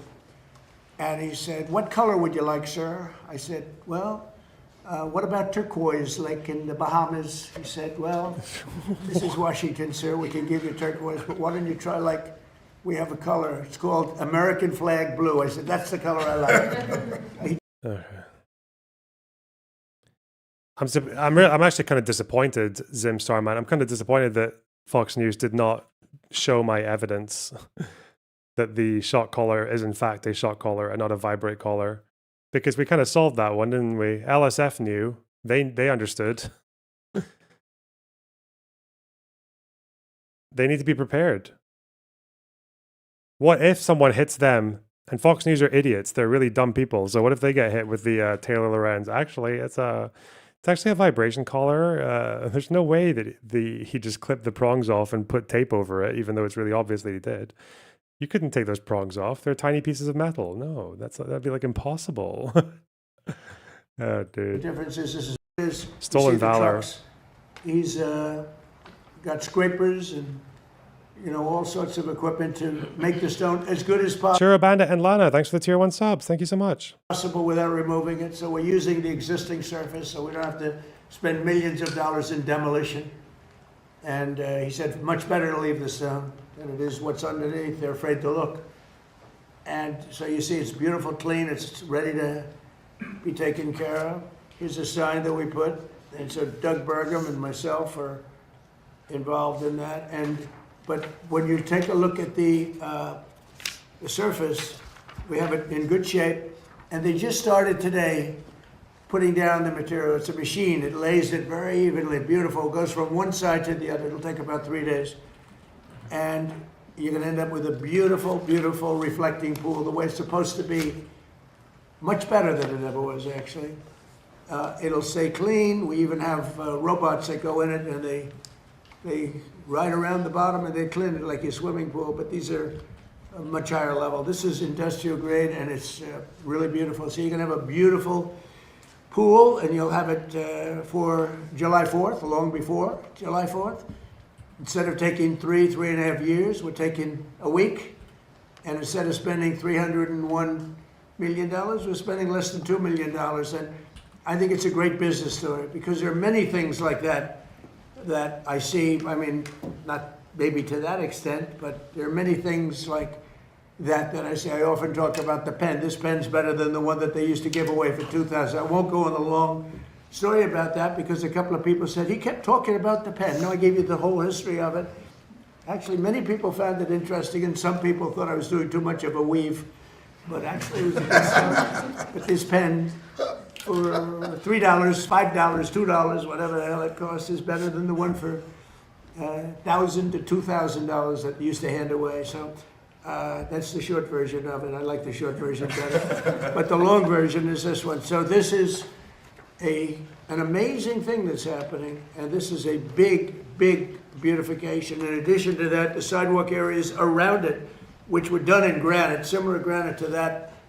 Actually, not as nice as we have here, to be honest with you, but the people that did it weren't in the world of real estate like I am. But they have good granite circling it, and we're going to repoint it, meaning we're going to caulk it up. And there are historic talks taking place right now flag blue. between America, mediated by America, and between Lebanon and Israeli officials. Historic talks, rare, almost unprecedented, actually, levels of talks between the Lebanese officials and Israeli officials. And Trump is choosing between some fucking water thing and whether it wants to be turquoise or American flag blue. Okay. Any Just questions, please? Yes, sir. Keep you guys abreast. Can you talk a little bit about why your Navy Secretary was fired yesterday, sir? He's a wonderful guy. I just put out a statement about him. He's a very good man. I really liked him, but he had some conflict with, not necessarily. Let's talk about these pool tiles. He's a hard charger, and he had some conflicts with some other people, mostly as to building and buying new ships. I'm very aggressive in the new shipbuilding, and somehow he just didn't get along with them. He's an excellent guy. I think he would have gotten along great with me. I didn't really deal with him too much, but he's I consider him to have done a very good job. I put out a nice statement about him. You got to get along, especially in the military. You got to get along, and some people liked him, some people didn't, and that's usually the truth about everything. But I found him to be a very good man, and I liked him a lot. On the war with Iran, how long? Oh, there we go. Okay, yeah. Let's keep him. This is This is what happens in the brain when one practices mindfulness. You know, you sit there. Okay, think about your. Make sure you're sitting up straight. Remember to start with thinking about your head, and then move your attention down to your shoulders and explore these sensations. Mr. President, Mr. President, Mr. President. And oh yeah, should I make these tiles of the? Should I make these tiles of the fucking little pool? Should they be turquoise or an American flag blue? I don't know. He's a great designer, a very good friend. Mr. President, think about your breath. Focus on the breathing. In, out, in, out. The anchor within you that brings you to a place of peace. Oh yeah, I've got this, the designer of these tiles. He's a great guy. He's done a great job. Really successful man. You know, I have a great relationship, actually. I have a great relationship with the Iranians, with the Mr. President, Mr. President. Well, don't rush me, Jeff. Don't rush guys me. like you want to say, oh. So we were in Vietnam like for 18 years. We were in Iraq for many, many years. We're in for all the, I don't like to say World War II because that was a biggie. But we were 4.5, almost 5 years in World War II. Yeah? We were in the Korean War for 7 years. I've been doing this for 6 weeks. And their military is totally defeated. They're outside of the little But we need a bit longer, right? wise guy ships. I call them the wise guy ships, the little boats that they have running around with guns in them. Yeah. We'll take them out too when we see them. But their Navy is gone, their Air Force is gone, their anti-aircraft is gone, all of their anti-aircraft machinery is gone. Maybe they loaded up a little bit during the 2-week hiatus, but we'll knock that out in about 1 day if they did. Strait we've done Hormuz an is amazing still job. closed. The leaders are gone. You know, the leaders are all gone. World trade is still Part fucked. of the problem is that that's why I can't really. Regime is now a de facto military junta, as some people actually kind of predicted would happen. Remember predictions? That's apparently the new snake oil salesman for fucking politics. I should really find the clip. I wonder if Philmott captures military junta, if I say it like that. To answer your question, they have all new leadership and they're fighting like cats and dogs for who's going to control. Because That's we've not good, created a Donald. real mess for them, but they've created a mess for the world over the last 47 years. They've killed a lot of our people. When you see a soldier, a young person, or now an older person, but a person without legs or without arms or with a face that got blown to pieces, most likely it was from Iran. It was Soleimani who I killed. Soleimani loved the roadside bomb. He was an evil genius. He was a invented brilliant the general. roadside Probably bomb. we wouldn't be as far advanced had I not taken him out. That was the beginning of it all. And then I ended the Obama horror show. The nuclear transaction that he made was horror. It gave him a road to the, you call it, I mean, what the deal that he did, the Iran nuclear deal, was so bad. It gave him a road to a nuclear weapon. And I will tell you, I deal with him. You cannot give Iran a nuclear weapon. This is all about a nuclear weapon. They cannot have the nuclear bomb, and they're not going to have the nuclear bomb. So we've taken out their military. We've hit about 75% of our targets. We stopped a little early because they wanted to have some peace. And we have a blockade that's 100% effective.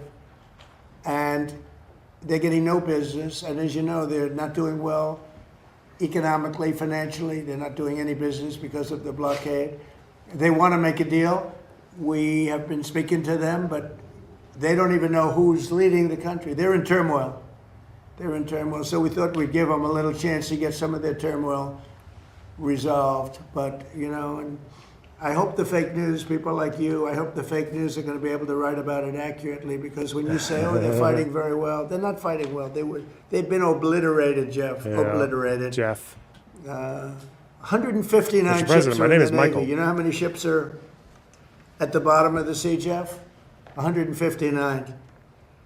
So, you know, and if you read the New York Times, the failing New York Times, subscriptions are way down, as you know. That's because people don't believe the stuff anymore. If you watch CNN, you'd think that they're doing well in the war. They're not doing well. They're getting absolutely decimated. Now, with all of that being said, we'll see what happens. They have a lot of, we have no pressure. It's only guys like you with a question like that about what's your time.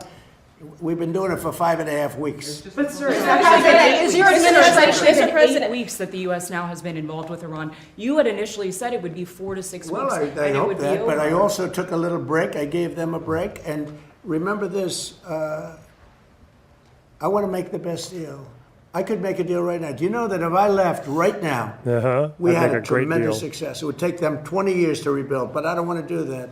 I want to have it everlasting. I want to have it where they never have a chance to get it. I mean, the way you asked that question, yeah, I did say it. I thought it would take 4 to 6 weeks, and I was right. Because at the end of 6 weeks, at the end of 4 weeks, their military was decimated. So are you saying but now what I'm doing, I can't tell you that. I don't want to put that kind of a timetable on it, but it'll go pretty quickly. And 2 weeks? We'll have the strait opened up. Now, right now, we have it closed. We have total control of the strait. And the fact that it's closed, you know, they would have opened it up. You really don't have total control of the strait, though, do you? That's just not, it's just not true. 3 days ago, they came to us and they said, we will agree to open the strait. And all my people were happy. Everybody was happy except me. I said, wait a minute, if we open the strait, that means they're going to make $500 million a day. I don't want them to make $500 million a day until they settle this thing. So I'm the one that kept it closed. We have total control of it. And it'll open when they make a deal or something else happens that's very positive. But what do you say to the American public, excuse me, what do you say to the American people who question how much longer this will take? Obviously, you know that they are having higher... You're such a disgrace. Did you hear what I just said? Vietnam. How many years was Vietnam? I understand, sir, but how many years was your Vietnam? 6-week deadline, so well, I did my... I took the country out militarily in the first 4 weeks. I took it out militarily. Now all we're doing is sitting back and seeing what deal.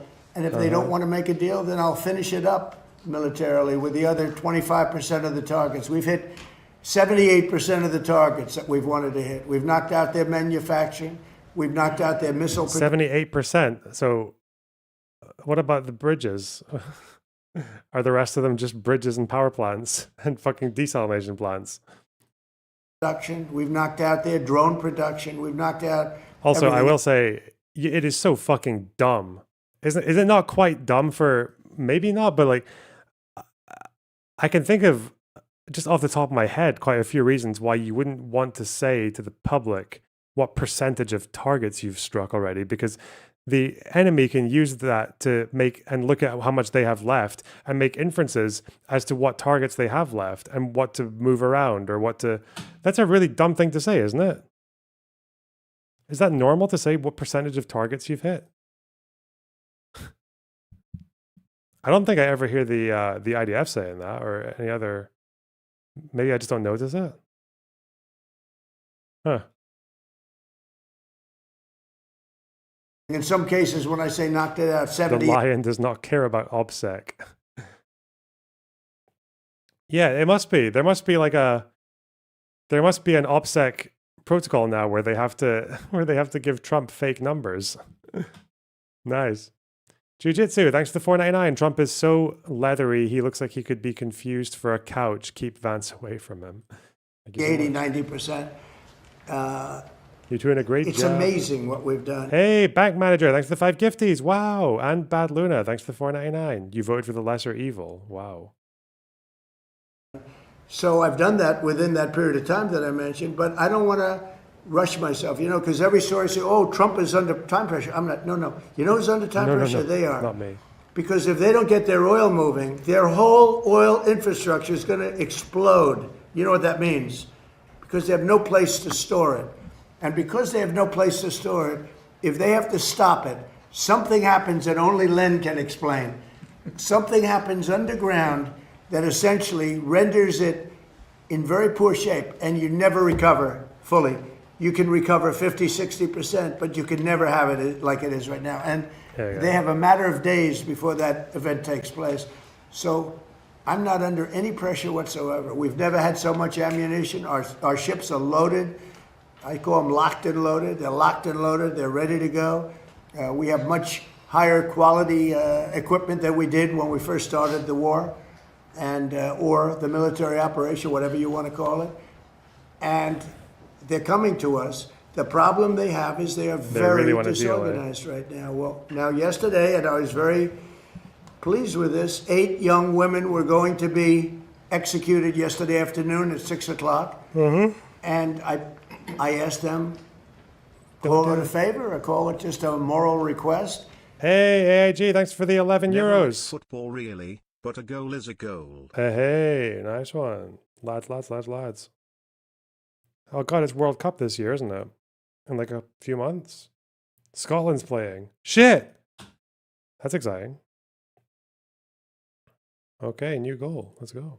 That they not be executed, and they came back with an answer that they won't be executed. They're going to release. It was protesting. 8 beautiful young women, very young women, and they were the pictures in the paper. And it's been a story for a little while, and I saw that, and I said, let's see if we can save them. And it was very nice what happened. So they're not going to be. What they're doing is, as you know, they're releasing 4 of them very shortly, and they're going to keep 4 of them in jail for a period of 1 month and release them. So they won't be. It just sounds so fucking made. It's either that or Iran just was like planning on releasing these people anyway, and they're just saying to Trump, "Yeah, we are actually going to execute them." Oh, you want us not to? Okay, we'll give you that. Be executed. Yeah. So if you're asking for more time to sort out negotiations I'm not asking with you Iran, for more time. I'm not asking for them. No, But it's if you not more need time. more I'm not asking anybody for more time. If you need more time, does that mean Americans should anticipate spending more on gasoline for the foreseeable future? For a little while. And you know what they get Well, for how that? long? You know what they get for that? Iran without a nuclear weapon that's going to try and blow up one of our cities or blow up the entire Middle East. You want to see what shock would be? And I have to be honest, the stock market is at an all-time high right now. I thought it would have been down 20, 25%. When we hit, wait a minute, wait, can I finish my question? Wise guy. Stock market's at an all-time high right now. He's so mad. I projected, and I'm pretty good at this, that the stock market, Howard, would drop maybe pretty good at it. 20%, 25%. And I understood that. And I said, hey, it's a bad thing, but I have to do what's right for the country, even the world. Because you can't have them, you cannot let them have a nuclear weapon. So the stock market, unlike what a lot of people were predicting, I thought they weren't necessarily wrong. That is fucking amazing. The stock market today hit an all-time high. Hit an all-time high yesterday, the day before, and it's staying there. I thought oil would go up to maybe $200 a barrel, and oil is a different number than anyone thought. In fact, this country is much lower because we have all the oil we can use. We're actually, ships are coming from all over the world to Texas, Louisiana, and Alaska. They're coming from all over the world to get oil from the United States, while this is closed, the Hormuz Strait. So if you look at what I said, I guess it was right because I said I'd have it 4 to 6 weeks, and in 4 weeks we have totally defeated their military. So right now I don't want to rush it because you guys are, trying to make us look as bad as possible. I don't want to rush it. I want to take my time. We have plenty of time, and I want to get a great deal. I want to get a deal where our nation and the world is safe from lunatics with nuclear weapons. Yes. If it does go to 200, are you okay with that, sir? If oil goes to 200? I think that there's nothing worse than a nuclear weapon that takes out one of your cities or 2 of your cities or 3. I think there's nothing worse than a nuclear weapon that's going to destroy the Middle East, including Israel. I think there's nothing worse than Europe being under attack by people that have missiles now that reach Europe. As you know, they don't reach us, but they reach Europe. But they will reach us at some time, probably the not too distant future, unless we stop them now. I think there would be nothing worse than having nuclear holocaust in Europe, London, Paris, various places in Germany, all targeted. No, what I say is you can't let them have. I don't think it will happen, by the way. I really think we actually, it turns out that we are drill, baby, drill. And it turns out we're producing a lot of oil, and they're buying the oil. They're going to Alaska, they're going to Texas, Louisiana. Yeah, meanwhile, on Israel Katz, Israel is ready to resume the war against the Islamic Republic. The Israeli army is prepared for defense and attack, and targets have been identified. We are awaiting the green light from America, first and foremost, to complete the elimination of the Khamenei dynasty, the initiator of the destruction plan against Israel, and the successors of the leadership of the Iranian regime. The Iranian terrorist regime specializes mainly in internal repression of its people through the Revolutionary Guards and Basij, as well as energy extortion by threatening to raise global oil prices. This regime, brought to its knees, has its leaders hiding in tunnels and struggling with communication and decision-making, yet it declares itself victorious. Because just like Hezbollah in Lebanon and Hamas in Gaza, it does not care about the heavy costs borne by the people. Their main goal is its own survival, which is not even guaranteed. This time, the attack will be different and deadly, delivering devastating blows to the most painful points, following the extensive strikes the Iranian regime has endured so far, which will shake its foundations and bring it down.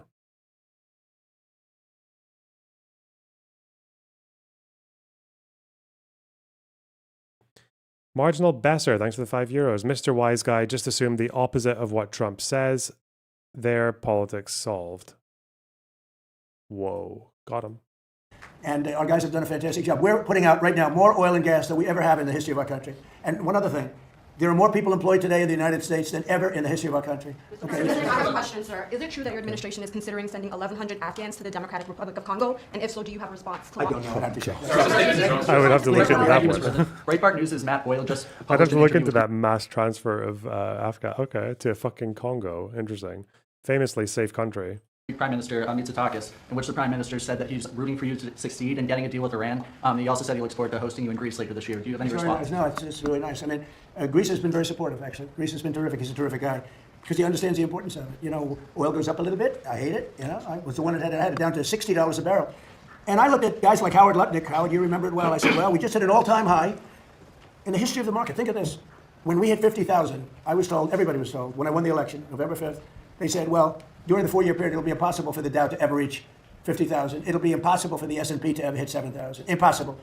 And you remember that, right? It was going to hit maybe 6, 7 years, 8 years, but I did it in my first year, hit 50,000. Now it's just about at 50,000, and S&P is higher than it was when we started. And S&P hit over 7,000, and that was before the year ended up 1 year. So I can only tell you this, it'll end. I don't think it'll be very long, by the way. They're delaying it because we don't know who to deal with. They are in, you know, they know who the leader is in this country. We don't know who the leader is in Iran. Because remember, regime change. Khomeini is gone. I thought you said that they had a new president who's much, they don't, by the way, who's much more moderate. I thought you were quite confident in the regime change, but now you're saying, oh, we don't know. Who's okay. To greener pastures. He's gone, and all of his team is gone. Then a second group came in, they're all gone.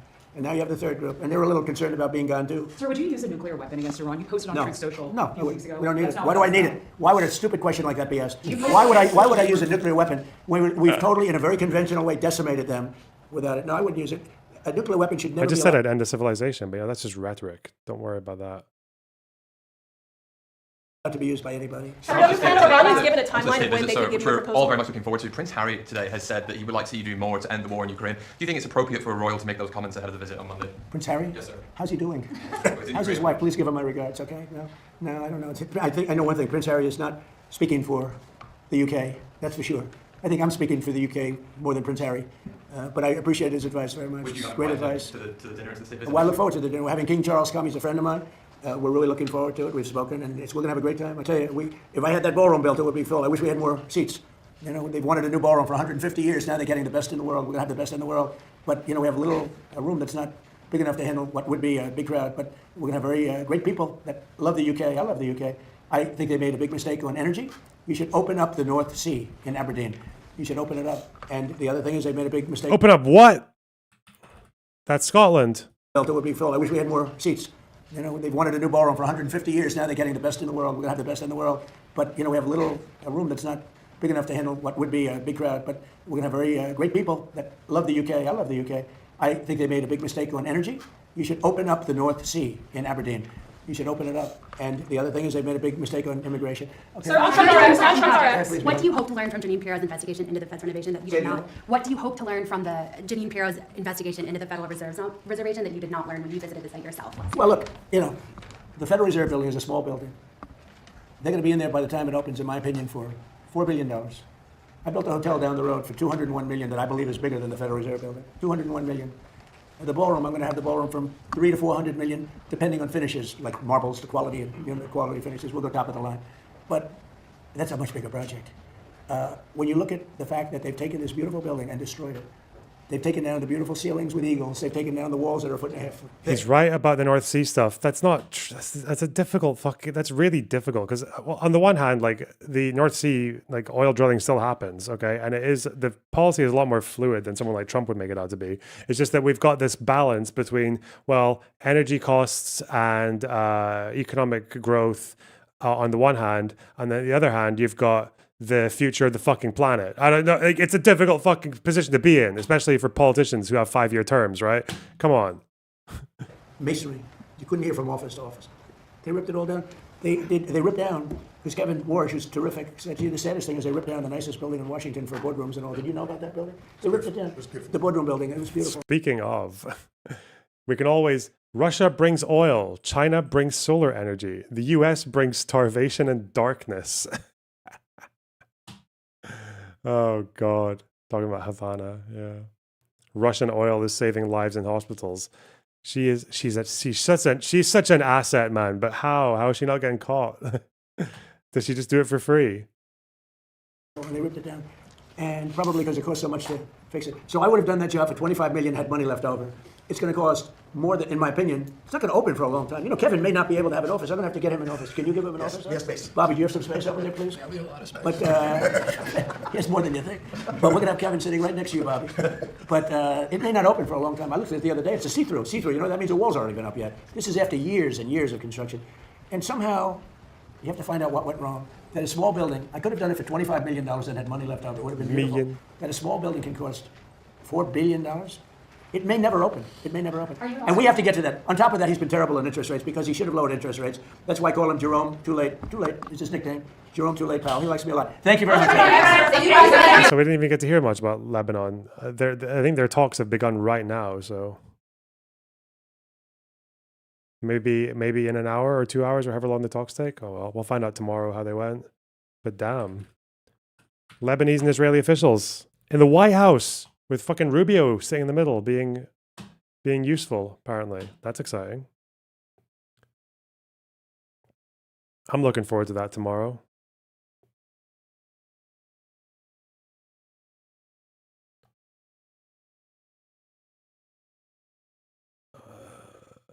Why didn't you get into the oil industry?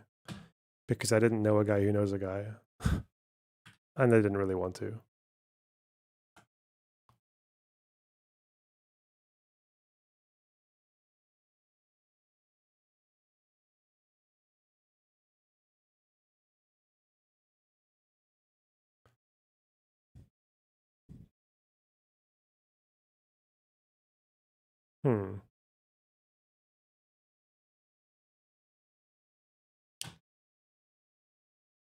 I love how he keeps saying 4 billion when it's at 2.5 billion. It's very Trump.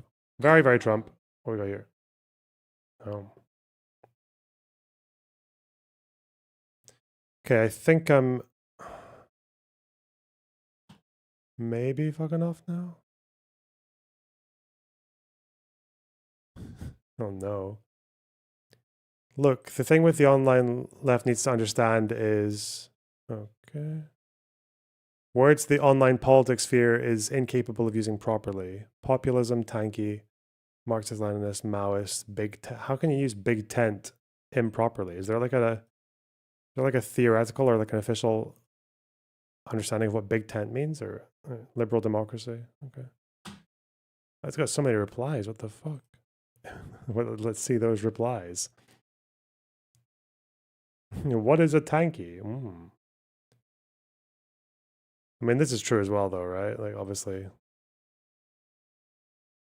social murder.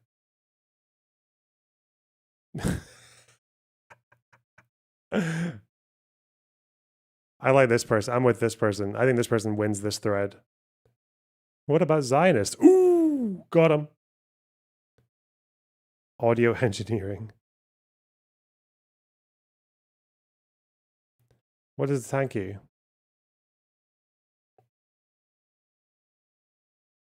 Tanky is a pejorative informal label for an authoritarian. It is actually quite informal, isn't it? For an authoritarian communist who supports or defends the use of violence and repression by Marxist-Leninist regimes. Also often used as a colloquialism for douchey authoritarian socialist. I assume you know what a colloquialism is. Ooh. Yeah, tanky is it's not a hard thing to define, even whatever.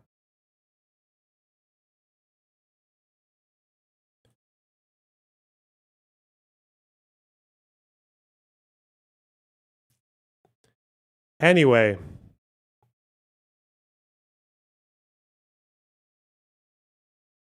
I like how people are really mad at this quote, at this headline, even though they're literally putting Israelis in quote marks. Like they just mean like whatever fucking humanoids lived in this in this area. Okay. Would you call Hassan a tanky? Yeah, of course I would. What the fuck? Yeah.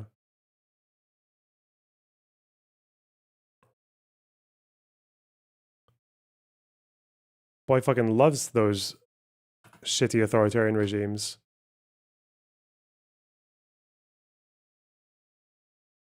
Anyway, where are we going?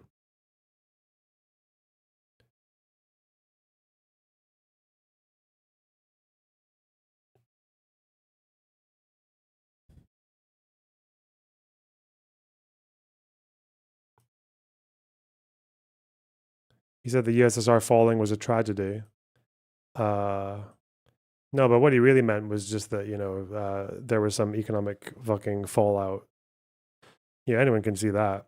It's like saying the fall of the Third Reich was a tragedy because, you know, some Germans suffered at the same time, even if some of them were innocent. So stupid. Ugh. Okay. Get out.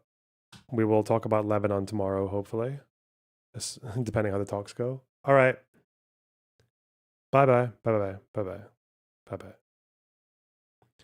Lorna, did you watch the Andrew Wilson debate against the philosophy bro who completely destroyed him? No, but send it to me on Discord. I will probably watch it. I'll do the prep for that soon.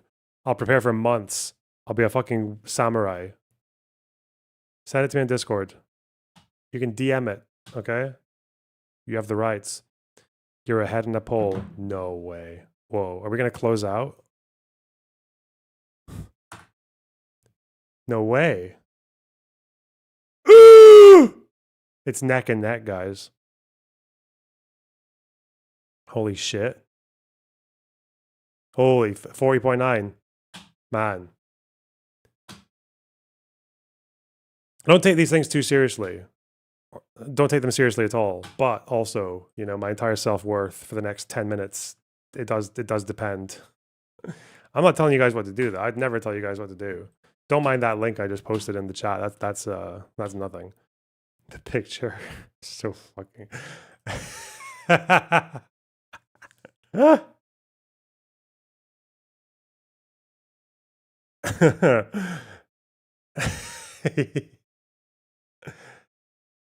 can't believe it. Okay. Take care, guys. Bye.